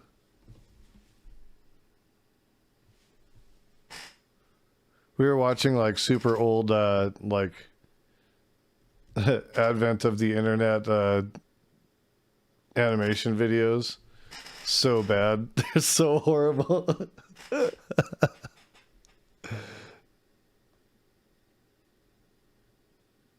I remember when I was little, always, with the Microsoft Paint and Windows Movie Maker, you just like do a bunch of stick figures and then like alter them a little bit and you make like an animation. Did you guys ever do that? Or I didn't, but that's kind of what this shit last night looked like. Swear to you, dude. It looked like somebody made it all in MS Paint. It was so crazy. Hey, Red, post a link to it for these guys. I don't remember. I'm sure you have it saved somewhere. He's like, screw you, you do it. yeah, that's why you want chatters. They can do all the menial labor for you. Like I was watching like a VOD review of Destiny, and he was just like, "Yo, any doctors in the chat? What is this?" And just like fucking 5 seconds later, it's like the doctor came and was like, "Yeah. So what you want to know is XYZ, right?" So like, he doesn't have to do anything. He just has access to any information he wants, like from any experts. There's in his chat, there's got to be a doctor or something somewhere, Yeah, there's a guy who's popular in Destiny's community, and he's actually an IP lawyer. So like, I think there was a topic on IP one day, and he came on to talk about it. And he had worked in the industry for a few years, and he was clearly like far and away more knowledgeable than literally everyone else on there. And it was like, all right, well, fuck me. Why even argue about this when you could just have this IP lawyer talk about it for 20 minutes? Yo, Jason, can you drag in Captain A. Jones? Hell no. I don't want to let that riffraff into the room. All right, well, I tried, Captain. He's always Sorry. way too high strung. Look, there's nothing we can do. Oh shit, he got in anyways. How'd he get in? I'm just kidding, I brought him in. Oh my god. Unbelievable. Captain A. Unbelievable. What happened to you? Where'd you go? I just went places to do things and stuff. Had to go be Too much information, responsible. Too much information. I mean, it's none of our business what he does in his free time. Well, it was weird because he just like popped out. I didn't even see him say later. Oh, you didn't hear me? I said I'd be back. Oh. Oh, I'm sorry. I said, hey, I'll be back, y'all, and then I did just leave. Yes. Look, I'm used to. I'm used to. You're in, you're out. Yeah, you told the truth and you followed through. There you go, and here I am. I'm back. Exactly. Hell yeah, dude. There you go. I appreciate a man of integrity. Boom. You know what I'm saying? Boom. How's everyone going? I just got back up, obviously, so I probably just interrupted a conversation. You might have, but I have a very short memory, so. Me too. Oh no! I mean, if I get interrupted, that's just a plain restart for the conversation, Fucking damn right. What about sunflowers? Too fucking tall, right, for flowers? Yeah, I don't get that. I think they're kind of a public nuisance. How tall are they? They can get like fucking 9 feet tall, and the flower heads are like this. And there's I Yeah. had no idea. it depletes the soil for like little tiny fucking seeds. Come on. They're delicious Sunflowers. too, especially when they've been shucked, like seedless sunflowers, so you don't have to fucking do all the work for them. Oh, So, my God. yeah. They're so small. So The plant good. is huge, and you get like a tiny little fucking. But you get a tiny ton little of nut. them. There's so You many. get in a like you get like sunflower. 400. You get like a cup of. You get 420. I assume you know that, and that number has no other significance. Fucking, I don't know. This is why we're here. in my college, the course for the on drug policy was political science 420. So like literally the course number just lined up perfectly with the subject matter. It was pretty satisfying. Oh, That's that literally was so great. planned. That was so planned. You know, Oh, for sure. I love that. It was still satisfying. You know? Hell yeah.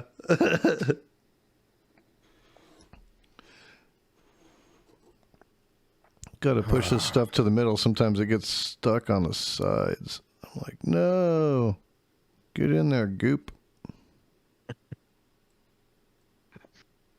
Goop So is what's the, up, Project Zomboid? What's that? Was What are you sexual doing? studies. Project Oh, Zomboid. I'm doing 69. dabs of what's that shit called? I don't remember where it's at.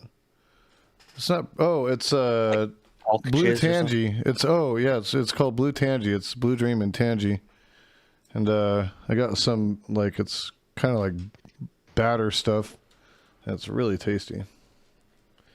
So I'm trying to get it on the bottom of the little burner instead of on the sides, so it'll drop down. I want that other one. Oh well, here's some. Now I'm gonna do some Princess Haze, I guess. Gotta switch it up. All right, zoom in, tilt down, see how it goes. There you go. That's the yummies. Oh yeah, Nice cool. and golden. Got to keep it looking tasty. Then you, right there. That's kind of like where it sits in the reservoir. I've got another G-Pen Connect, and I'm gonna coming in the mail, and I'm gonna do an unboxing on it just to show people, because I think it's, if people are gonna do dabs, it's a much safer way. It prevents, setting your house on fire with the frickin' torch, Yeah. And so I think it's like a quality device. Wait, so Cool. are these the dabs that you owe stream? Yeah. Oh, I thought you meant like. No. Oh no, that's way easier to do. Yeah, I Dude. know. I didn't understand many why it was does he such a owe? big deal. I was like, all right, 45? cool.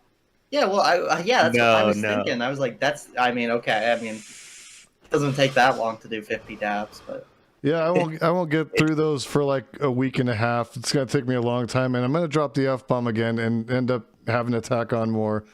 So it's a perpetual battle I'm in. Which F bomb?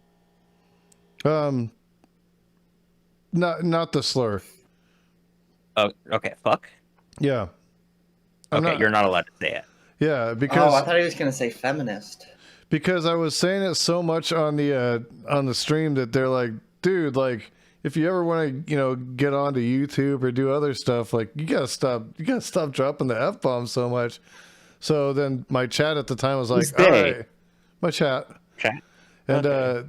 they're like, hey, so every time that you say you drop an F-bomb, you got to do a dab.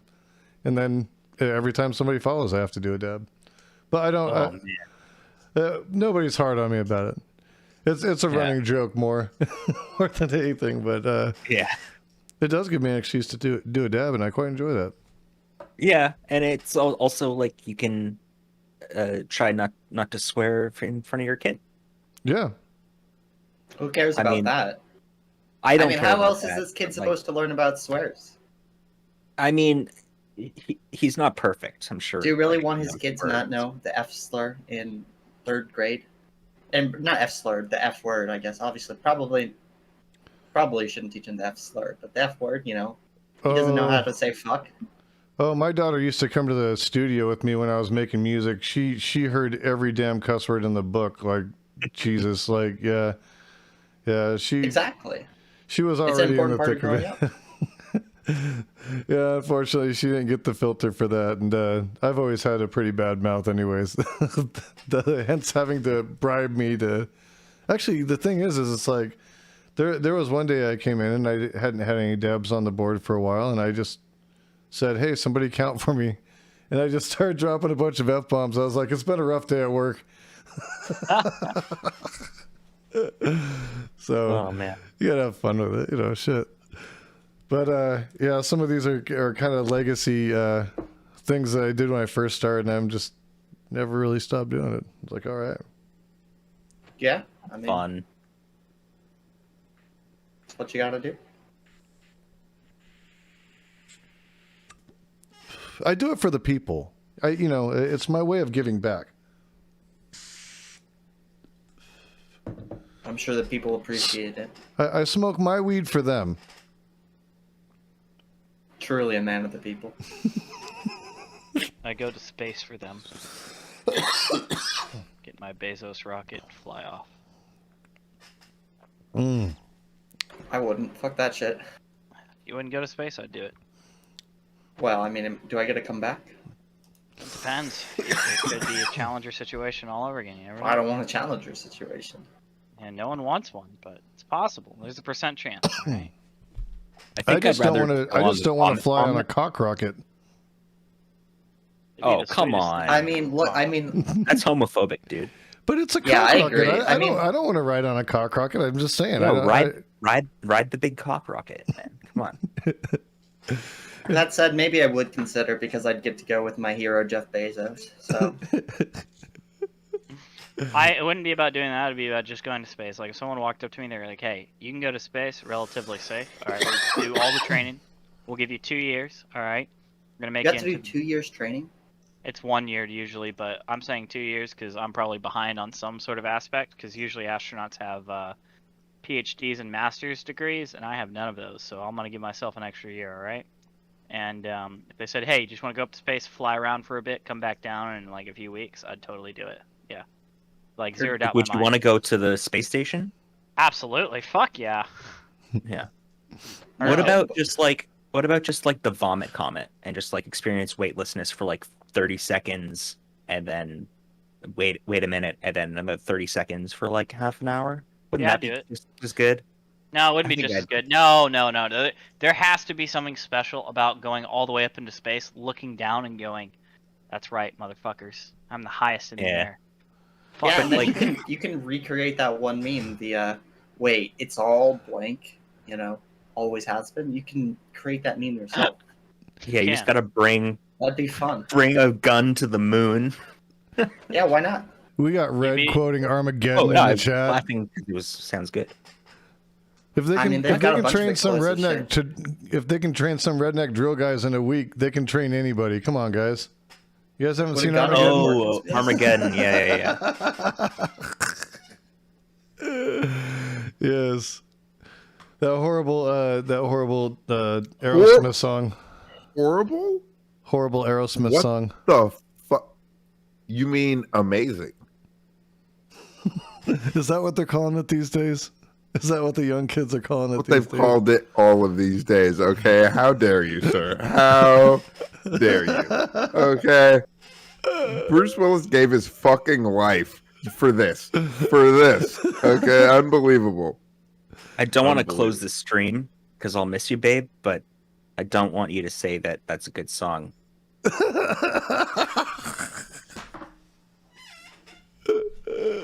It's like fucking poetry. It rhymes, okay? I know. I have a soft spot for the song because like it came out when I was like 11 or 12 or something, and yeah, sure. I watched it with like my crush at the time, so I'm not gonna deny at the time it was a good movie. It was like, yeah, like that was the Yeah, but shit, for the time. I was 12 years old. Yeah, but now if you look back, you're like, yeah, this makes no sense at all. That feels like every Nicolas no. Cage movie ever. Like it's a good movie. I don't know if it makes sense, but it's good. Hey, who would be down for this? Because I think this would be fun. Red posted it in the chat. He wants to do a debate panel where you can only use movies as your basis for arguments and facts. I mean, that's just a normal debate for me. So, fucking Yeah, bring it Yeah, I on. remember that one Prime panel that's the where you quartering literally versus just did that, like cool. literally. Wait. Instead of movies, just change That's it for the true. word anecdote, and like people just do that already. I'm a memer and I'm a dreamer, baby. Okay, all right. I do this for the lulz. If I can make one person laugh, I feel like I've accomplished something. I'm a I think he memer. did. At least I'm a one person dreamer. laughed. I'm a small Twitch streamer. Oh my God, Jesus Christ! You better, dude. That's an What? idea right That's what I call there. Is it. that Get an in the room actual together. song already? Because if it's not, somebody needs to make. It's gotta be. It's gotta be. Yeah, I don't want to do that because I don't know any of these movies you guys were talking about. I'd be fucking lost. Armageddon? That's like fairly popular. All right. Well, okay. What if it's all MCU? I still would be fucking lost. Okay, good. All right. I'm glad I misjudged you then. I mean, I saw the Avengers movie. That was pretty good, but all I of the enjoyed it niche too. stuff, I don't know. I stopped paying attention a long time ago to Marvel movies. I was just thinking about how I could use a David Lynch movie as a justification for my argument in something. I would just use Star Trek for every single thing because, like, Star Trek has done every story that has ever been done. I'm like, okay, how can I work Twin Peaks into this? I haven't seen it. There was this girl I knew named Laura Palmer, and there was a big mystery around her death, and nobody knew who killed her. But there was a supernatural lodge that everybody would go to, where they would like pass through time and come back, and that's why I think and jump into different realities, and that's why I think we need the time reality cop police force to time reality jump to get interdimensional time traveling murderers. I think interdimensional time travel murderers should be done by Section 31, and also I know that ties into the temporal Cold War, so we need to get Matthews in on it. And if we get Matthews in on it, he can defeat the Zindi before they even form an alliance. What's your take, Cap? Dude, I haven't even been listening. I'm so fucking stoned right now. I'm literally on fucking cloud nine. No, I'm like, so, I've been thinking about this idea, right? Fuck Waterworld, because Waterworld dumb. Like, that's dumb. Even if all the fucking ice caps melted, there wouldn't be that much fucking water. It's so stupid. It's anyway. So I was thinking, let's make a Waterworld that's realistic. So I was like, okay, I have this big fucking idea, right? It's called, hear me out, guys. It's called The Raft. Okay? And it's about, now hear me out.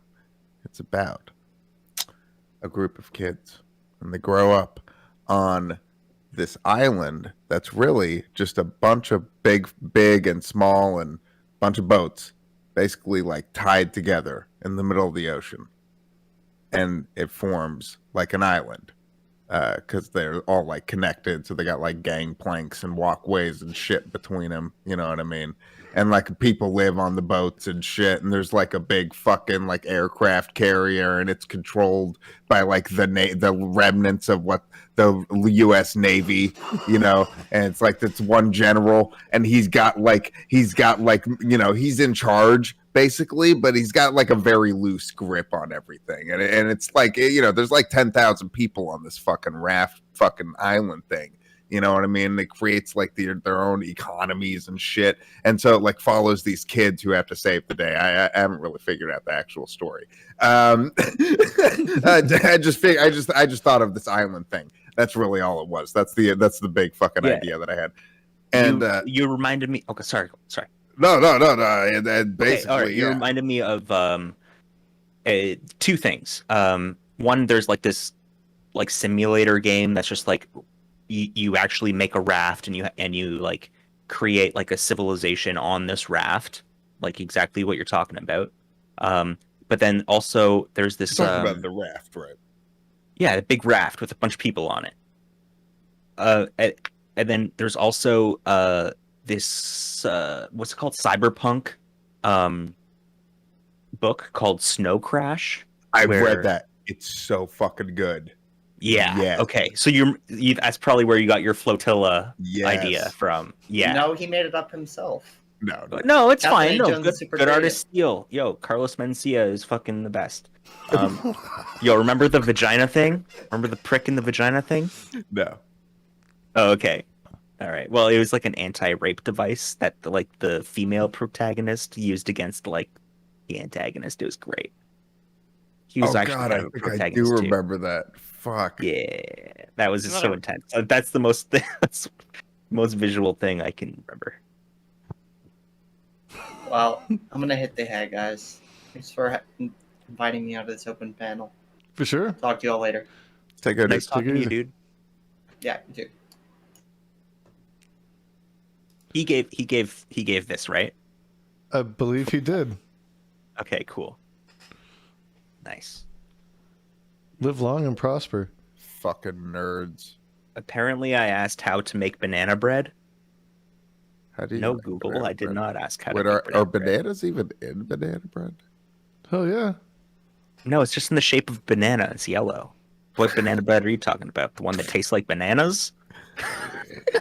Those are actually bread bananas. Pick those off of trees, and they look like bread. And they're just like in a. Usually it's just a one though, instead of like the bundles. Are plantains just like big bananas? They're smaller. They're bigger? bigger. I thought They're bigger and like more woody, less sweet, soft. Disgusting unless you fry them and put something on them. Yeah, you fry them and then you and then you smush them and then you fry them again, and then they're like crispy. They taste like kind of like a hash brown. Pretty good. They're delicious. They're so What good. What I do like is sweeter than potato, but like potato texture, pretty much. And my sister taught me this. What I do is I fry them up in a little bit of or I saute them rather in butter, slice them like pretty thinly, and Like saute coins? them what's that? Like coins. Yeah, exactly. Yeah. And then saute them in butter, and then fucking put condensed milk, like drizzle condensed milk. Ooh. Oh shit! How you talking? That sounds good.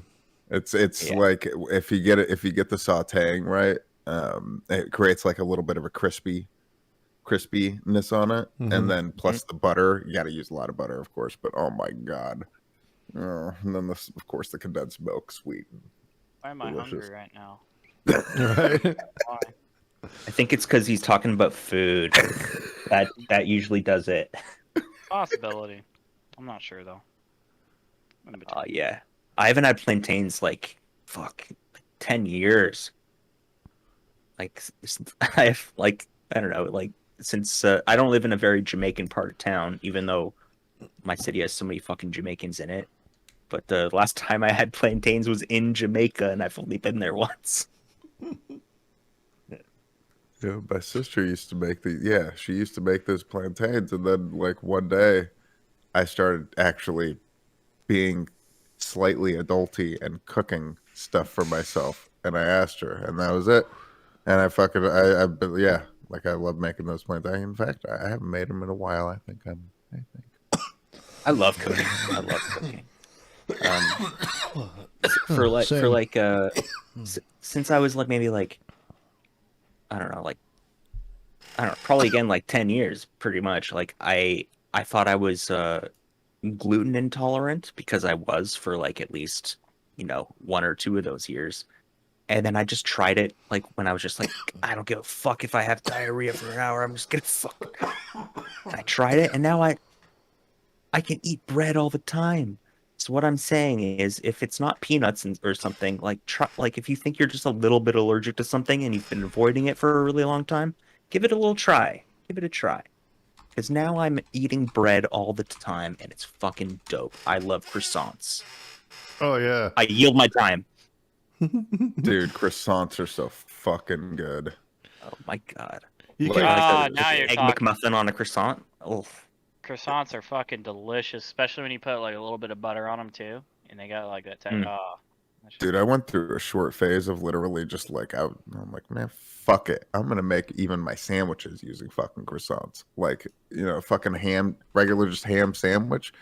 But hell yeah. Just replace the bread with a fucking croissant. Holy bejesus. Upgrade. Right. Hell Fucking yeah. immediate upgrade.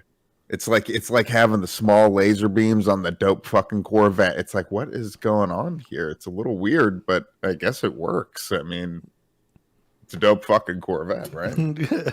Croissant. I mean, I think the Corvette laser beams croissant? make the Corvette looks stupider though. Sorry to argue. I know we're having a good time, but laser beams on a Corvette, nah.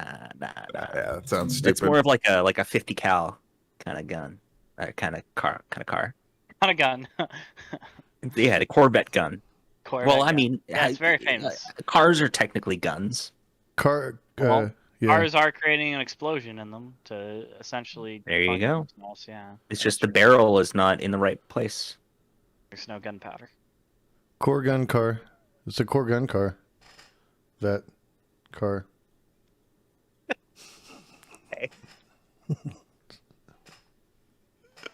Unless Oh, you're an man. electric Have you car. guys gotten into fucking... Oh, I'm sorry. Go ahead. No, I was gonna say something stupid. You're good. Oh, I was going to say something stupid too, but I guess I was Okay, going to before both you guys say something stupid, can I just say something stupid. show how good I'm at this? Yeah. Hey. I still think I'm the best. Let's go ask Leonard Lemoy. We're gonna have to go to. I think he's go dead, find him. dude. Yeah, we're gonna have to go find him though. That's the only problem. Dude, no, Okay, he's let's on Star champ. Trek Online. What are you talking about? I'm gonna ask You Nenner go see him on play Star Lemoy. Trek Online? No, I You just play know that? about that. I did I'm, play it for I'm a such a while. fucking Trekkie, but like I can't get into it. But like I don't know. Maybe if I had a friend to play with. So you like the But- aesthetics of it, but you kind of, you know. No, I just Hey. love Star Trek. I love Star Hey. Trek, but I also I only play one video game ever, and so it's weird to play a different video game. I tried. That's it. I'm gonna start a Star Trek themed punk band called Nenner Lemoy. Old what?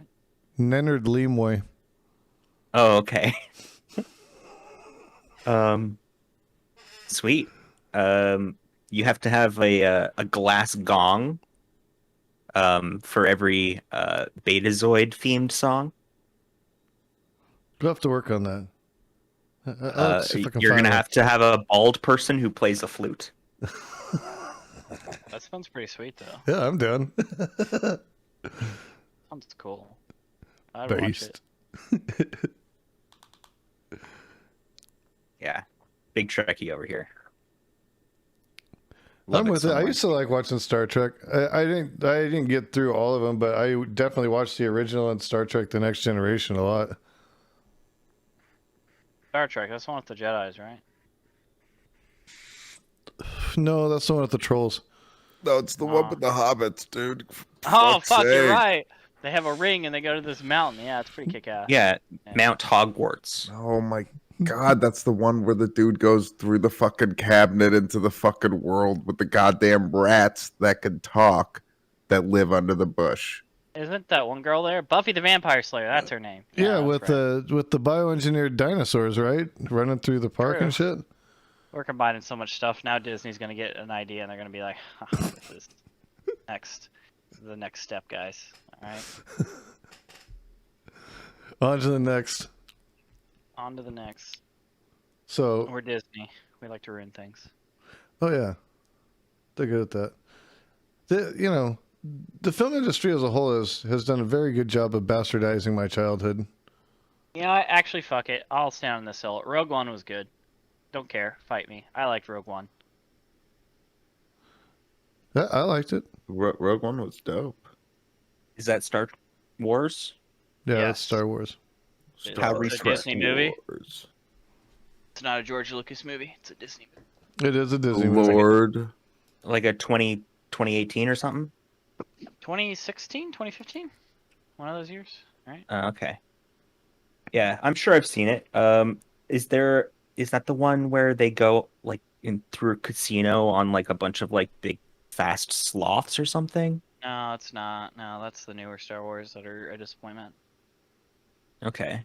This is I the don't one know. where Yeah. this is the one where the main character is a girl. Well, fuck, that's the new ones too. Oh my god. It's the one that's not a pile of shit in a new Star Wars movie. There we go. I don't know. I like the one where they went through the casino on the fast sloths. Cool scene, but garbage movie. Cool scene. Though. Okay. No, I did not. I like don't know. that I'm one. just not. I'm not a Star Wars guy. Yeah, Star Trek I've guy, watched each movie once and was like, okay, I never need to see that again. But with Really? Star Trek, I'm like, damn, give me more, give me more. I'm much more of a Star Wars fan, especially as a kid. My mom bought me episodes 4 through 6, and I watched them all the time. All right, that's it. One-on-one debate: Star Wars versus Star Trek. All right, let me get a beer, and then we'll do Who's it. the one-on-one? Who's doing Star Wars side? You. All right, I'll do it. Yeah, that's fair enough. Listen, it's entertainment though. Like, it's not as fun to argue. It's a lot funner to argue other things that I can prove people are wrong on. All right. Well, see, now that's what's going to make this interesting. Is the only people you have to sway in this is chat. It's gonna be hard. Chat's pretty depends. Someone said nerd war. First of all, I want you to know now, Star Wars isn't as nerdy as it used to be. All right. It's pretty action-packed. Pretty action-packed. I would agree. Yeah, I would agree. He says bullshit. Oh well, I don't know what your definition of a nerd is, but Star Wars is fairly mainstream, and I don't think everyone who watches Star Wars and enjoys the movies is necessarily a nerd, unless you think most people are nerds, in which case, yeah, sure. We're all a little nerdy, aren't we? We all are. That is true. I even know someone who is a D1 college player who's a very big nerd. He used to play old school RuneScape and stuff.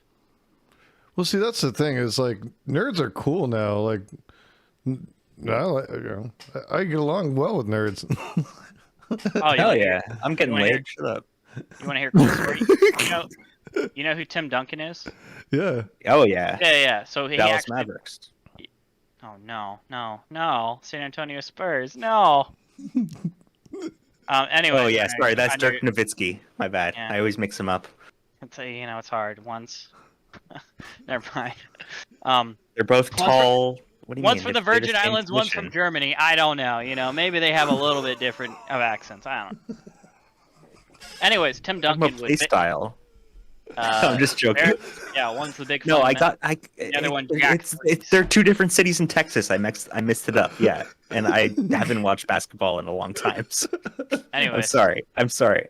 Tim Duncan story time. He used to play World of Warcraft on the plane, or before they land and stuff like that. He used to play StarCraft like that and stuff too in like the early 2000s.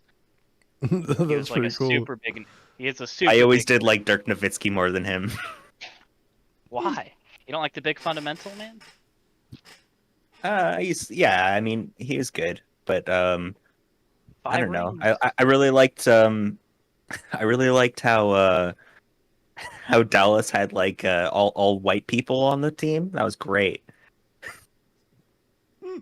Like Eric Remember that? Dampier and Jason Terry. Yeah, the famous white people on the Dallas Mavericks. Get out. No. But like there was a certain time when they had like Nowitzki and Steve Nash, and they were like both MVPs, and it's like why is it that like all the best white people got on this team? Is it because it's a Texas team? Is it just me? No, it's just you. That's ridiculous. I've watched Oh, basketball okay. for a very long time. No, that's silly. Jerry Stackhouse was another guy who was a key, like, sixth man that would come off the bench all the time. That was another, come on, it's the NBA. Oh yeah. Mm-hmm. I don't No, know, they sorry. couldn't really get away with shit like that. Because by then they were all the organizations had to be heavily diversified to stay within the NBA without having issues. So I don't think Like they would let issues that. as in being a bad team. We're talking about the early 2000s, not the 1950s. Yeah. Yeah. Like Okay. 70 I'm sorry. I didn't mean to make this a racial thing. I just thought it was going to be. Oh, I thought you guys felt the That's same way. it. Screw this shit. I'm packing it up and No, going home. I'm throwing my sorry, computer out the window. I'm sorry, I got a little bit too argumentative. I should have done that. I'm just very passionate about sports, and that guy who called me a nerd earlier, I have to now flex my sports knowledge on him. My nerd sports knowledge. All right. I didn't call you a nerd, did I? No, chat. It was someone in chat. Oh. I Well, need him. they Oh, don't there he even goes. have webcams or mics, so come on. Oh, I don't have a webcam either, so that's fair. Well, I have one. It's just you won't see me. It's too dark. Oh, well, we'd see a nice little shadow. You don't want to see me. It's all right. I do. No, I'm telling you, you don't. It's okay. Why? We're gonna do Star Wars versus Star Trek. Okay, yeah, okay. The thing is, like, have you seen Star Trek? Which do you mean, the show or the movies? Which one? The shows. The early shows? No, I have not. But what have you seen? Let me look up the movies real quick. Hold on. What movies have I seen? No, not movies. Not movies. TV shows. Oh, like none of the show. Maybe like one or two clips. Not like any of it at all, honestly. Maybe this isn't a fair like conversation if I haven't seen it at all. And you have seen Star it's Wars. not. Yeah, I would I've agree. seen some Star Wars, and I know it's fun, it's good, but I've seen a lot of Star Trek, and like it teaches so many lessons, and it's always been very progressive for its time, which I appreciate. Like they had like an anti-racist episode in the '60s. Like, come on, that's right. pretty good, and it's still it's been going since the '60s, and there's like so many different iterations of it. They're all based as fuck. Maybe, I don't know. I haven't seen too much Star Trek. I can't comment on that. However, Star Wars is really fun because it has all the basic like themes of like any good like story, right? You have this underdog protagonist. I'm talking about episodes, 4 through 6. You have this underdog protagonist. You have this like massive, overwhelming antagonist who seems all powerful, almighty, almost like omnipotent in a way, which is like Darth Vader and like Palpatine, right? Like they seem like they are the most like dominant people on the planet. Not on the planet, in the universe, right? And like, it's just this story of the protagonist fighting against like stronger forces than himself in order to like overcome the odds and like win out, right? And it's like a really exciting story. It's like stories that we've talked about for thousands and thousands of years, right? Like David and Goliath, and I'm sure there's plenty of others. Like even the United States Revolutionary War, right? Like people look at that as like an underdog story. People love underdog stories, so they love to romanticize about it. Star Wars is the ultimate romanticization of like some of those stories. Nerd. That's a great argument. Fucking that nerd. Sounds, yeah, that Oh, sounds sorry. great. I'm sorry. The thing is, Star Trek tells that story like twice a season for every series that's been out, and they do it concisely and like with the politics of the time in mind. So it's more prescient and maybe less timeless, but if you take it in the context of when it was made, it is kind of timeless because it gives you a snapshot into what the creative or like the libs in California were thinking. The first Star Wars came out in 1979. Okay, buddy. So like, 79. not pulling anything over Okay. on anybody. All right. I did not say I was talking about Trek, not Wars. Yeah, I know. And I'm saying okay, Star Wars is better than Star Trek. You know why? Well, only the first original 3. Because frankly, everything since then, with the exception of Rogue One, has basically been trash. So like, it's very tough. I am very torn on the subject, personally. I can't get into Star Trek, though. There's too much of that shit. And there's a lot of bad Star Trek out there. Okay, I get you're okay. Yes. I get you're a Trekkie, so that's going to be hard for you to admit. No, or no, no, you no, may no, no. even not There even is bad Trek. believe that, and that's fine. I absolutely believe it. There's bad Trek, but like when you when you get it, like you get it. They all have like the messages are good. It's sometimes just clunky and cheesy, absolutely. But if you think of it as a parable, and like a goal that we could get to, it's pretty good, pretty damn good. A parable, and there's so much of it. That's what it feels like. Because when I think parable, I think something that's way too fucking long, like needs to fucking just oh my god, please have an end. Like a redolent thought Discord message. Holy but Jesus, a literal wall of fucking text. I'm not joking. And my girlfriend looked at it, and I'm not even shitting you. Redolent. This is true. My girlfriend looked at that, and she said, "Who the fuck is sending you a literal wall of text on Discord?" I'm not bullshitting you. That is something that happened. Okay.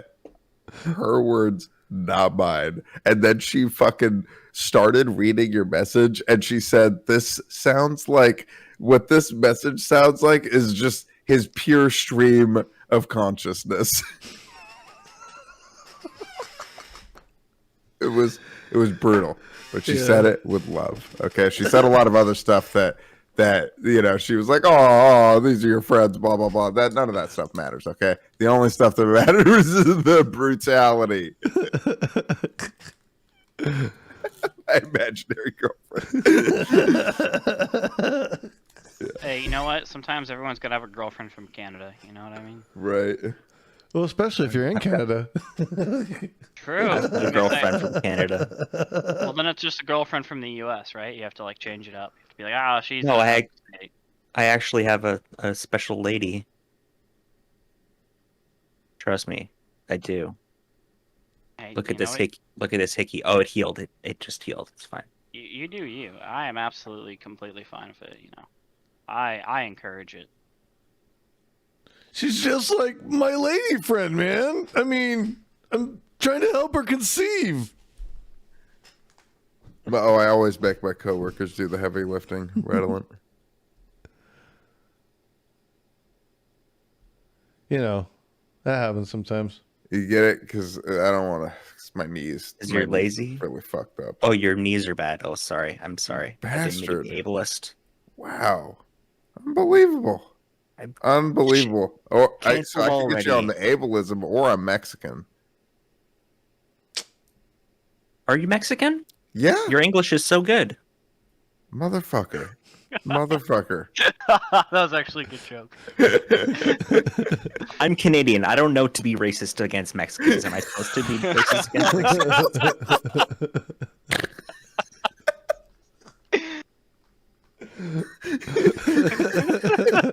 That was good. 80 points. I'm glad we could laugh about that and no one was like getting really ass mad about it. Fuck. God. God, I know. Well, I mean, because like I'm actually not racist. So Isn't it, I think I can crazy? make those jokes. Yeah, well, liberals are the most racist anyway. We all know it.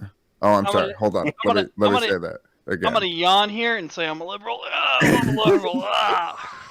You're just saying that because you want to be the most racist. Liberals are the real racists. That's a racist.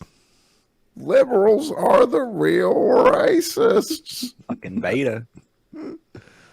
I got called a beta the other day. And I was like, yeah, you know what? I'm not an alpha male. I am kind of a beta male. So fucking what? Yeah, you know who dies earlier? Fucking alpha males. They get killed by other alpha males. Or their pride. Did they ever think that maybe the beta males are just smarter?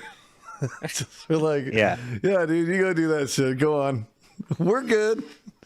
Enjoy yourself. I'll be hanging here in the back, just chilling, you know. Let me know when you're done hunting, though. I'm kind of hungry. Imagine there's like a war being fought between hunters gatherers, and you just see one guy kind of chilling in the bushes. He's like, I'm gonna wait to fight later. Doesn't seem like the opportune time to sneak up my attack, so we're just gonna chill for now. Just, kick back, smoke a joint. Gather that Oh. weed. Oh, it turns out our village lost, so I'm just gonna blend in with the other village here. Oh, hey guys, Yeah. nice war fighting. Yeah, some widow is like, "Wow, you have no scars on you. You must be amazing at fighting." And you're like, "Yeah, I killed them so fast they didn't have a time to hurt me. I'm I a just real imagine- good fighter. Let's fuck." I just Are imagine we going the into movie- evolutionary biology right now? I just imagine the movie. I'm Year into it. One. It's funny. I just imagine the movie Year One. Y'all see that with Jack Black? I didn't get through that No. one. Ah, fuck! I can't do the reference then. No. Yeah, I think I made it to about 10 minutes through that movie before I was like, yeah, I think I saw this the, is on like, TV and I have poster zero and was like, obligation. nah. Anyways, Like, Michael. Sorry, go on. I was gonna say Michael Cera is totally that like guy who's like in the back just chilling, not doing anything. See, that sounds perfect. I'm good with that. So basically every role he's ever been in. True. Yeah. I like Michael Based. Cera. Arrested Development's funny. And Scott Pilgrim, he was fucking amazing. I fucking hate Michael Cera. He's such a fucking overrated actor. What a I will fucking admit, I looking little boy. I loved the shit out of Scott Pilgrim's. I thought Scott Pilgrim's was a great movie. Yeah. But it had an ensemble cast, and everybody in that movie was good. Michael Cera obviously was, lead role, but everybody in that movie was great. So I thoroughly enjoyed it. That movie was set in and filmed in my city, and all the concert venues were like actual concert venues that were like big for Battle of the Bands back then. Mm-hmm. It was really cool for me watching it because it was just like, I'm sure people who live in like New York and LA and stuff are always like, oh yeah, I didn't recognize that place. But like for me, it was like, wow, this is like a place that I've actually been, like, I have some core memories from these places. Yeah, it's really cool. There's some That's scenes from Bill and Ted's Excellent Adventure that were filmed in Arizona, and it's like every time I watch it, I'm like, whoa, that shit's a trip. Oh Yeah, shit, yeah. that is right. I do remember that actually. Fuck. Yeah. They filmed I some of it at Metro Center and then one of the water parks out here. Pretty sweet. And the Circle K scene. The Circle K scene was filmed out here. I think my dad said he was on vacation the same time they were filming the first Predator movie. Where'd they film that at? I forget where it was. I think he said he was like around when they were filming it though, in like the jungle and shit. One of Arnold Schwarzenegger. That's dope. Oh, Mexico. That's right, it's Mexico. Says most of it was shot in Mexico. Oh, okay, that makes sense. From Texas, so. I've I've had never a been lot to of fun in Mexico. You guys been there? Oh yeah, I've had a lot of fun in Mexico. Yeah, It's great. multiple times. I have to say this: the one fucking amazing thing about Mexico is they have churro stalls everywhere, Mm-hmm. and you can get fucking fresh churros. They make them right fucking in front of you, dude. Right in front of you. The ones like that a you're about to deep-fried, eat, they like fucking star-shaped waffle, right? star shaped. Yeah. And it comes in like Long a star. Yeah. exactly like Mhm. a poop. Cinnamon sugar. Exactly. Yeah. Like a Okay. log. Like you lay it out like a log and then you fucking roll that shit down. I've met one Mexican in Canada ever. It's crazy. Yeah, in Texas, Yeah. we kind of like, You got Mexicans all over the place, yeah. everywhere. Some people say too many, apparently, which is crazy. Because like it is I insane. I agree. loved the Mexican I saw in Canada. Too many. I can unbelievable. Mexicans bring Mexican food. Okay. Hell yeah, As dude. far as I'm concerned, like here's my thing: we should allow as many refugees into America as possible, because then they're going to Hell open yeah. up food stalls, and then I'm going to go be able to buy food from those food stalls, and I'm going to fucking eat that food. It's gonna The be amount delicious. of It's gonna be fucking like delicious. like breakfast taco and burrito places that are around San Antonio is absurd. And like I feel like half of them, you literally walk in there and no one knows English. You just kind of like, hey, can I just get a fucking burrito? And like, man, it's fucking bomb. It's so good. I don't understand where this like hate of like Mexicans comes from Texas. I have no idea because like that is not my experience at all. I don't know where the fuck it comes from. Yeah, I've always had. I mean, it's there. There's a large Mexican population here in Arizona, where I'm at in Arizona, and I love Mexican people. I think they're awesome. I love the culture. Yeah? I love the culture. I love the food. Prove that you love Mexican people right now. Prove it. You want me to call my brother and tell him I love him? Wait. Well, I was because I'm part Mexican. You could have said you love me. I love you, bro. I love you, bro. See? No, and the food's amazing. Like we have so many small like restaurants out here, and it's so much. You always want to go to those instead of like the chains and shit because the food is 10 times better. The people are usually nicer. You know, it's awesome. I love it. You know. Yeah, dude. I have a cousin in Mesa, or two cousins in Mesa and an aunt. And fuck yeah, oh my god, like I didn't know tortilla chips could be like that delicious. Mm-hmm. It is insane. They're so much better when you get them fresh and they're warm. You know, like that's money right there. Yeah, I was used to Tostitos. And I was like, wow, no. Tostitos, that's some good stuff. Yeah, whole different world, right? It's true. Yeah, but the thing is, like, you guys might not know as good like Indian and Chinese food that I know. Like we got some fucking good ass Indian food here. Yeah, I'm sorry. I live in San Francisco, so I actually I live right next to like well, I don't want to dox myself, but like I live in yeah, we got like some of the best fucking. You guys have some banger Japanese food. I know you do. Yeah. Oh, dude, we have this fucking. It's the best ramen spot in the city. It's like yeah. It's San Francisco. Yeah, I flew through San Francisco Airport once going to Tokyo, and man, yeah, it's got a heavy Japanese population for sure. Same with Seattle. It's the Japanese, the whole Chinese, West Coast, yeah, Thai, like Vancouver, Portland, for sure. Some of the best. Yeah. Just like oh my god, we had the Burmese food. There's this Burmese place that we went to. It was fucking fantastic. Like just the best of the best too, because like property prices are so high, you got to be good to fucking compete. You gotta be good. Here. If not, you gotta get the fuck out. You gotta get the fuck out. Your food's not good. Sorry. Surprisingly, we have a lot of Vietnamese food out here, and I love pho. Like that shit's so good. Believe it or not, Houston, like in landlocked Arizona. Yeah. Oh yeah. Believe it or not, Houston, Texas actually has a large Vietnamese population. Like a fuck ton. Is that landlocked? Houston? No, not at all. It's a coastal. Oh, okay. Not exactly coastal, but kind of. Close to like I know a lot of Vietnamese refugees came and like just went to fishing and stuff. I don't know if a lot of them do fishing, but there's a large Vietnamese population in Houston. Like pretty big, pretty substantial. I don't know what the numbers are, but it's pretty big. Cool. Yeah, we get down on some Vietnamese food at least twice a week. My daughter's hooked on it, so I'm like, all right, cool, it's good. You know, I hate Vietnamese fish sauce. It tastes like toe jam to me. Like I can't do it.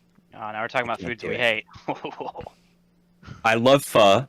I love Fuzz. I don't mind the fish sauce when they do it in like those pork meatball things. Yeah, that's pretty good. Yeah, but like, I don't know, dude. An authentic ramen. Just I can barely go for pho anymore. I have to be like damn near sick or something to want pho. Like, cause fucking authentic ramen. Oh, with the fucking thick pieces of chashu and the goddamn fresh noodles that they make in the fucking restaurant. The fucking seasoned egg and shit. Yes. I'm all over that. I love that shit too. Fuck. Holy fuck! I just ate a fucking big bowl of cereal, and I am feeling so hungry. I could fucking eat a goddamn bowl of ramen right now. Tear that shit the fuck up. So I lived in Japan for a while, and one of the most banger things about Japan was that, like, if you're in Tokyo, no matter where you're at in Tokyo, you can always find like a ramen spot. And literally, these ramen spots, you could put money in the machine. It's like a vending machine. It spit out a ticket. You give the ticket to the cook who's cooking the food like right in front of you, and he spits out a bowl of ramen within like 5-10 minutes. And it's so fucking good, and you're so hammered by the time you get there that you don't care that it's burning the inside of your mouth, and you're gonna feel blisters in the morning because you're just gnawing down on that shit. Like doing the reverse blow the whole time. Yeah, absolutely. But you have to get drunk first. That's the key. You have to get absolutely like fucking hammered, and then you go there and you do it, and it is just a life-altering experience. I don't know how to explain it to anybody who hasn't done it. Like just burning your mouth up inside after being completely just like shit-faced. Oh. The traditional drunken food here in Toronto is shawarma, a shawarma wrap. Oh, those like so lots good. of pickled beets. Oh my god, so good. Shawarma's Lots heaven. of garlic sauce, and it's like a little bit overcooked because it's like 2 a.m. So it's like kind of chewy, but like there's lots of brown flavor on it. Oh man, that's the shit. And they're like, yeah, they got to like get rid of their ingredients for the night, so they're just like, you know, being a little generous with the hummus. Ooh, baby. Thank you. That's the shit. We have a couple of things that are really big drunk foods. Obviously, like generally Mexican food, but like carne asada burritos seem to be like the one. Like everybody's like, nope, gotta have a carne asada. You know, it's either that or Sonoran hot dogs, and Sonoran hot dogs are some kind of delicious. So they take What is that? They take a hot dog, they wrap it in bacon, cook it, and then they put charro beans, pico de gallo, avocado, hot sauce, and a little bit of sour cream on it. Oh, yeah, it is. It's just On a hot dog bun. Yeah. Mm-hmm. Okay. So yellow or white? It just depends on where you go. Some of them have like their own ones that they make because there's so much stuff on it, so it's like a little bit bigger of a bun. You need to make it bigger. That's amazing. That's amazing. So they're just like, it's just like get down time with those things, man. And I'll go and get like 2 or 3 of them, and I know I'm gonna hurt the next day because it's just so much food. But you know, if I'm on the drunk binge like that, I'm going ham. I'm going all out. Hell yeah, that sounds delicious. So they deep fry the hot dog wrapped in wrapped in bacon? They usually have like a coal grill and they cook it on the coal grill outside. Oh. So it's still kind of a little bit chewy. Yeah, it's a little chewy and, you know, got a little bit of smoky flavor to it, you know? Nice. Yeah, wow. So yeah, they're delicious. Some of the newer places are using like the like steam table type setup now, which those ones don't taste as good to me. I like getting that like kind of smoky flavor in it. So what is steam table? It's kind of like that's what I call it. But you know, have you ever been to like what is it called? The places where the Japanese places where they cook the food in front of you. Hibachi grills? Hibachi, yeah, it's kind of like that. It's just like a flat top. It's a flat top. Yeah, there you go. Oh, okay, all right. But yeah, so what's steam? Like, it's not steaming; it's frying, right? Yeah, I know. I know them as steam tables from the place I work. So a flat top. Yeah, gotcha.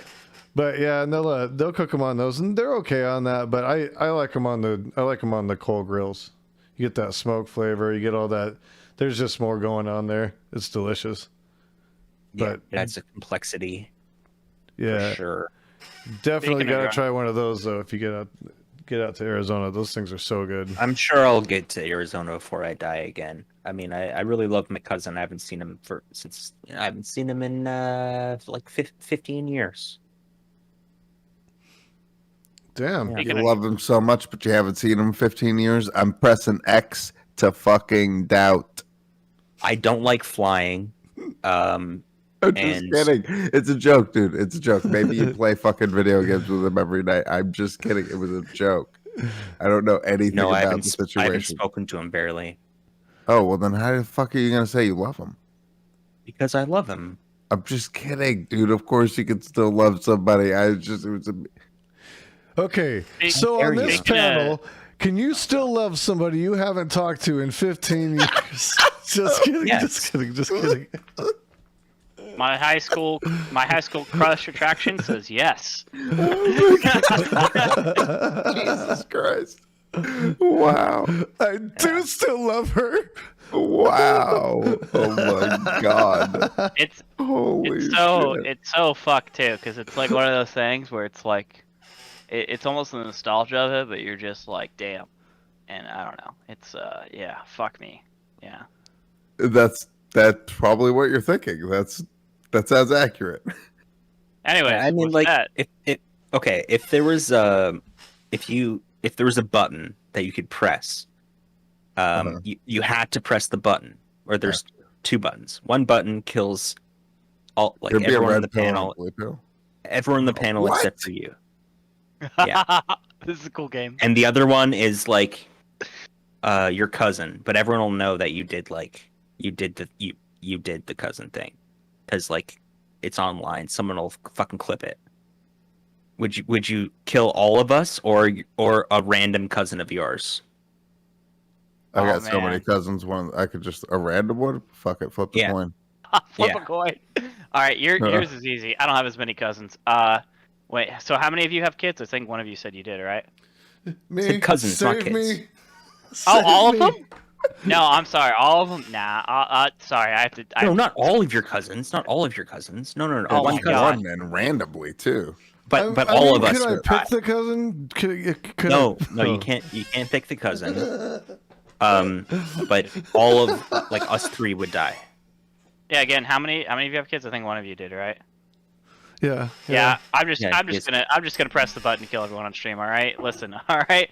I love you all, but like, damn. No, you like, don't. So can you, You don't love even know somebody? my first name.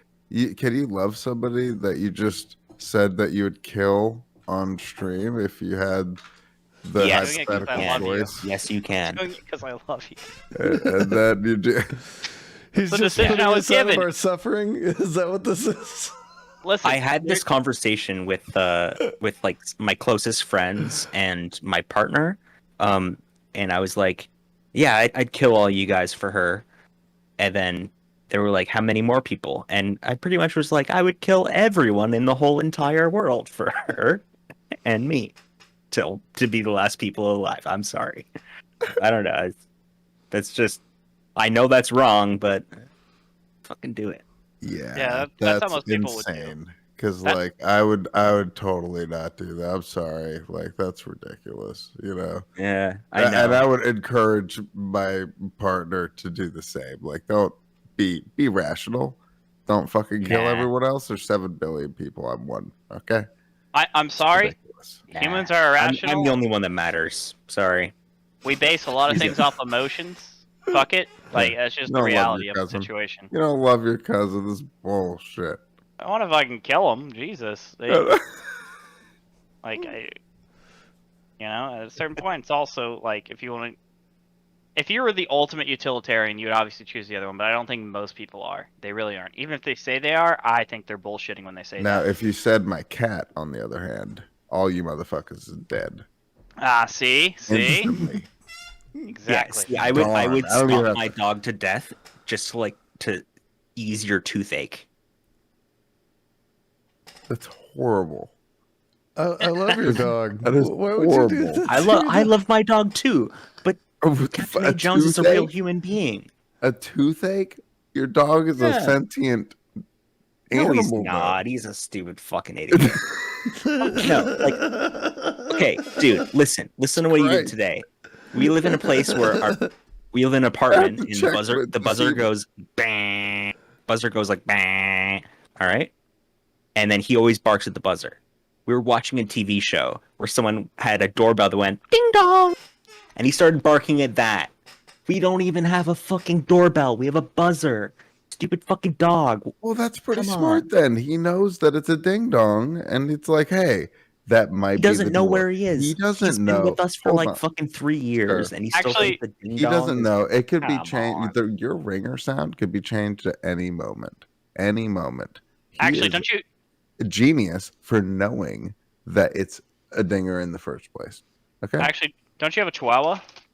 Yeah, I have a Chihuahua. Yeah, they're dumb fucking dogs. Like this is 100% Yeah. true. They're stupid dogs. I'm Thank sorry. you. They're pretty dumb. Yeah, but of all my pets, I love him the most. Like, I have a snake, and my partner has a gecko. And So I'm what would you do to the affectionate to snake them. to ease my toothache? Like, holy fuck. I He would genocide his torture it. family. Yeah, actually, yeah, that's fine. I'll do that. Said you would stomp your dog out. I'm thinking like American History X style here, like with your dog's face on the pavement, like by curve. fucking Honestly, I wasn't thinking of that brutal. picture, but now that you say it, that would be like, that'd be the most Yeah. fucked up clip ever. Yeah, he's my idol. That guy, Oh, absolutely. He really stood up for what he believed in. You can't say he wasn't a man of principle. Oh god. No, the worst part of that is when he got out of prison and he talked to his little brother and was like, "Oh no, what did I do?" You're also a Nazi. No. Yeah. Great movie though. I love that movie. Yeah, it's very Yeah. intense. Like, and I Yeah, think really I think for the intense. time it was kind of needed to like, yeah, heavy, good. Yeah. Nowadays it'd be called woke bullshit. Yeah, because people are stupid. Yeah. I also think it'd be made different though. Like I feel like they might like skimp around saying like the N word so openly. You know what I mean? Like I feel like some movie companies wouldn't take that risk that American History X did because, I mean, it was pretty That's violent why content. it's powerful. That's why Yeah. it's powerful. But I think companies would be scared to Well, commit not to just that that, type of. obviously, but yeah. I think companies would be scared to commit to that content today. If you want to be honest with you, like I think they'd be scared to do it. Yeah, Tarantino it's so much movies. easier to do a remake of, I don't know, Freddy Krueger. Well, like Freddy Krueger's are the same though as American History X because we know Freddy Krueger's not real, right? But American History X is very real. That is like a very real like thing is like racial relations and like how like you know and white nationalists are like very real people too, right? But like Freddy Krueger isn't real. But they did base that. I think Stacy Keach's character off of a real guy that was in Venice Beach at the time doing that shit. Yeah, like Star Wars, you can blow up an entire planet and like genocide an entire people, and it's not very real. But like you watch a Holocaust movie and everyone's crying, right? For good reason though, because like the Holocaust was real, right? What's up, Like Marcavius? that's an actual event. No one cares if a planet blows up in Star Wars, but everyone cares if like you know if it's something that happened. Well, maybe that's just because Star Wars is not really great at telling stories, and you should. All watch right, Star let's be Trek honest. instead. Everyone thinks the same thing about Star Trek. If they just killed off half the fucking characters, that doesn't get near the reaction that like what Boy in Striped Pajamas got. Like, have you guys ever seen that movie? Absolutely heart. I've Yeah, read the that's- book. that's Oh my heart-wrenching. God, yeah. Yeah, it is absolutely heart wrenching. But we know that happened though. We know that was a real thing. Not that exact story, but we That know was that based like, on the book I Am David, right? I don't know. Okay, I might be wrong, but Or whatever. like- Yeah, Or like a or kid the, in Auschwitz or something, right? yeah, or like The Pianist, right? That was another movie too. That was about a real The person. Pianist, yeah. Mhm. Yeah. That was about a guy who was actually it was about his biography. We know that's real though. That's why it's more like emotionally attaching to it. Yeah. Saving Private Ryan's another one. But like no one gives a fuck if it's like Freddy Krueger. Like that's not, you know. Nah, get that shit out of here. My Freddy Krueger reference was that they don't want to make emotional, like real stuff that might be polarizing, and they just want to remake stuff. That's all I've said about Freddy Krueger. Oh yeah, So, 100%. I agree. Yeah, my bad. I Oh, was okay. for that. Yeah, I Okay. agree. Yeah, 100%. yeah. Oh yeah. They don't want to make like that type of content that's controversial.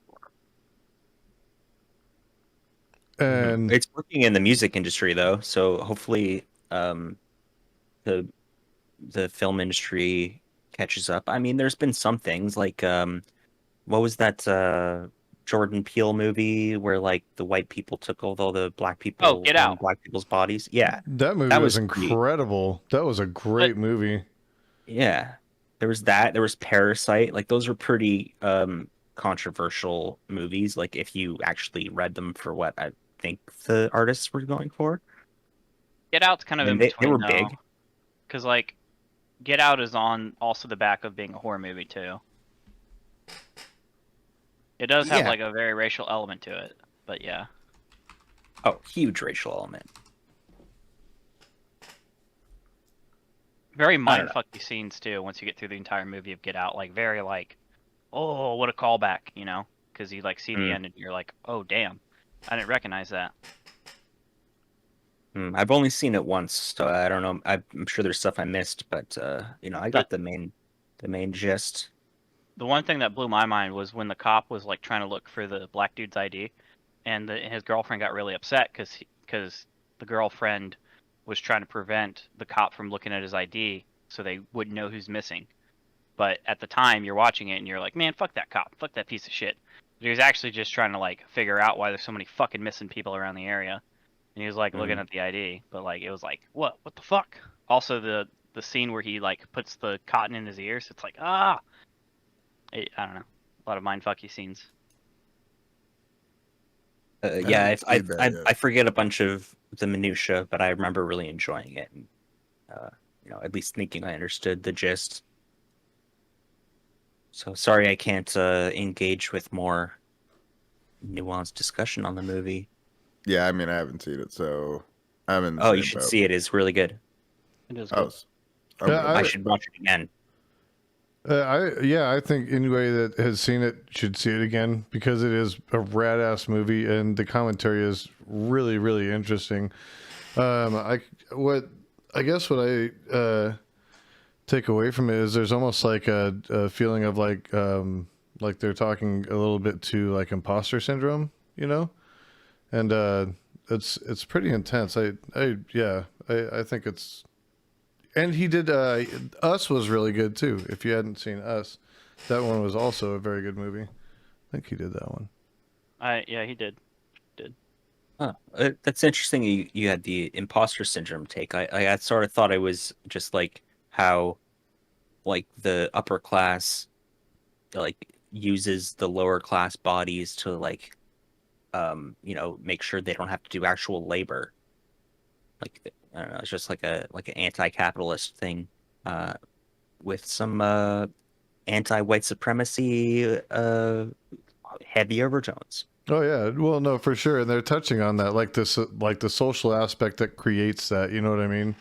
That's one of the things that I took away from it, anyways. Hence, you know, there being like a white person in the black person's body or what have you. But I could see the worker point, the anti-capitalist point of view as well. I could see that. I just see it as a fucking horror movie, honest to God, and like there's still like racial elements to it, but like, damn, that's a good fucking horror movie. It is. Like It's I'm very good. also a horror like fucking addict. Like I loved watching B-rated horror movies on Netflix. Oh And hell that yes. That was a banger fucking, like Get Out was a banger fucking horror movie as like a concept. Yeah. Did you watch the that HBO series? Shit, what was it called?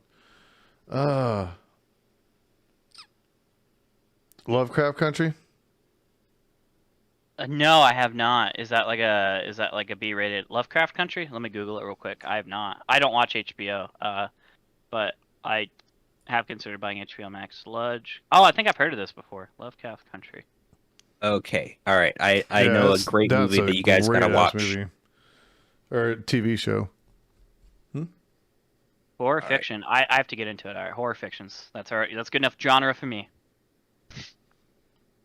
Yeah, it's good. You'll sink your teeth into it. I really enjoyed it. If you're a horror guy, I love horror movies too. That's like my shit. What was Alright, that? J.J. I posted Abrams. the name. Ready or Not. It's a really, really good horror / comedy movie. It's like a little bit over the top, but it's like actually kind of like realistically gory and scary and like lots of tension, but also funny.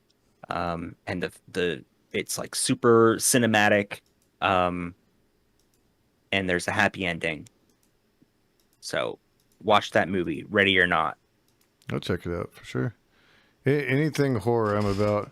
I was watching this Basically, series called. I'll give you like a little thing. Okay, like, in order for a woman, Oh, I saw this one. Yeah, a woman's marriage to go through, like, okay, they just got married, but in order for her to stay married, it's like to this really rich guy. They have this like satanic cult thing where like they have to play a game, and if like they lose the game, they can't stay married. And she accidentally pulls like the hide and seek card where she has to hide and seek, and then if she gets found, the family member who finds her has to fucking kill her.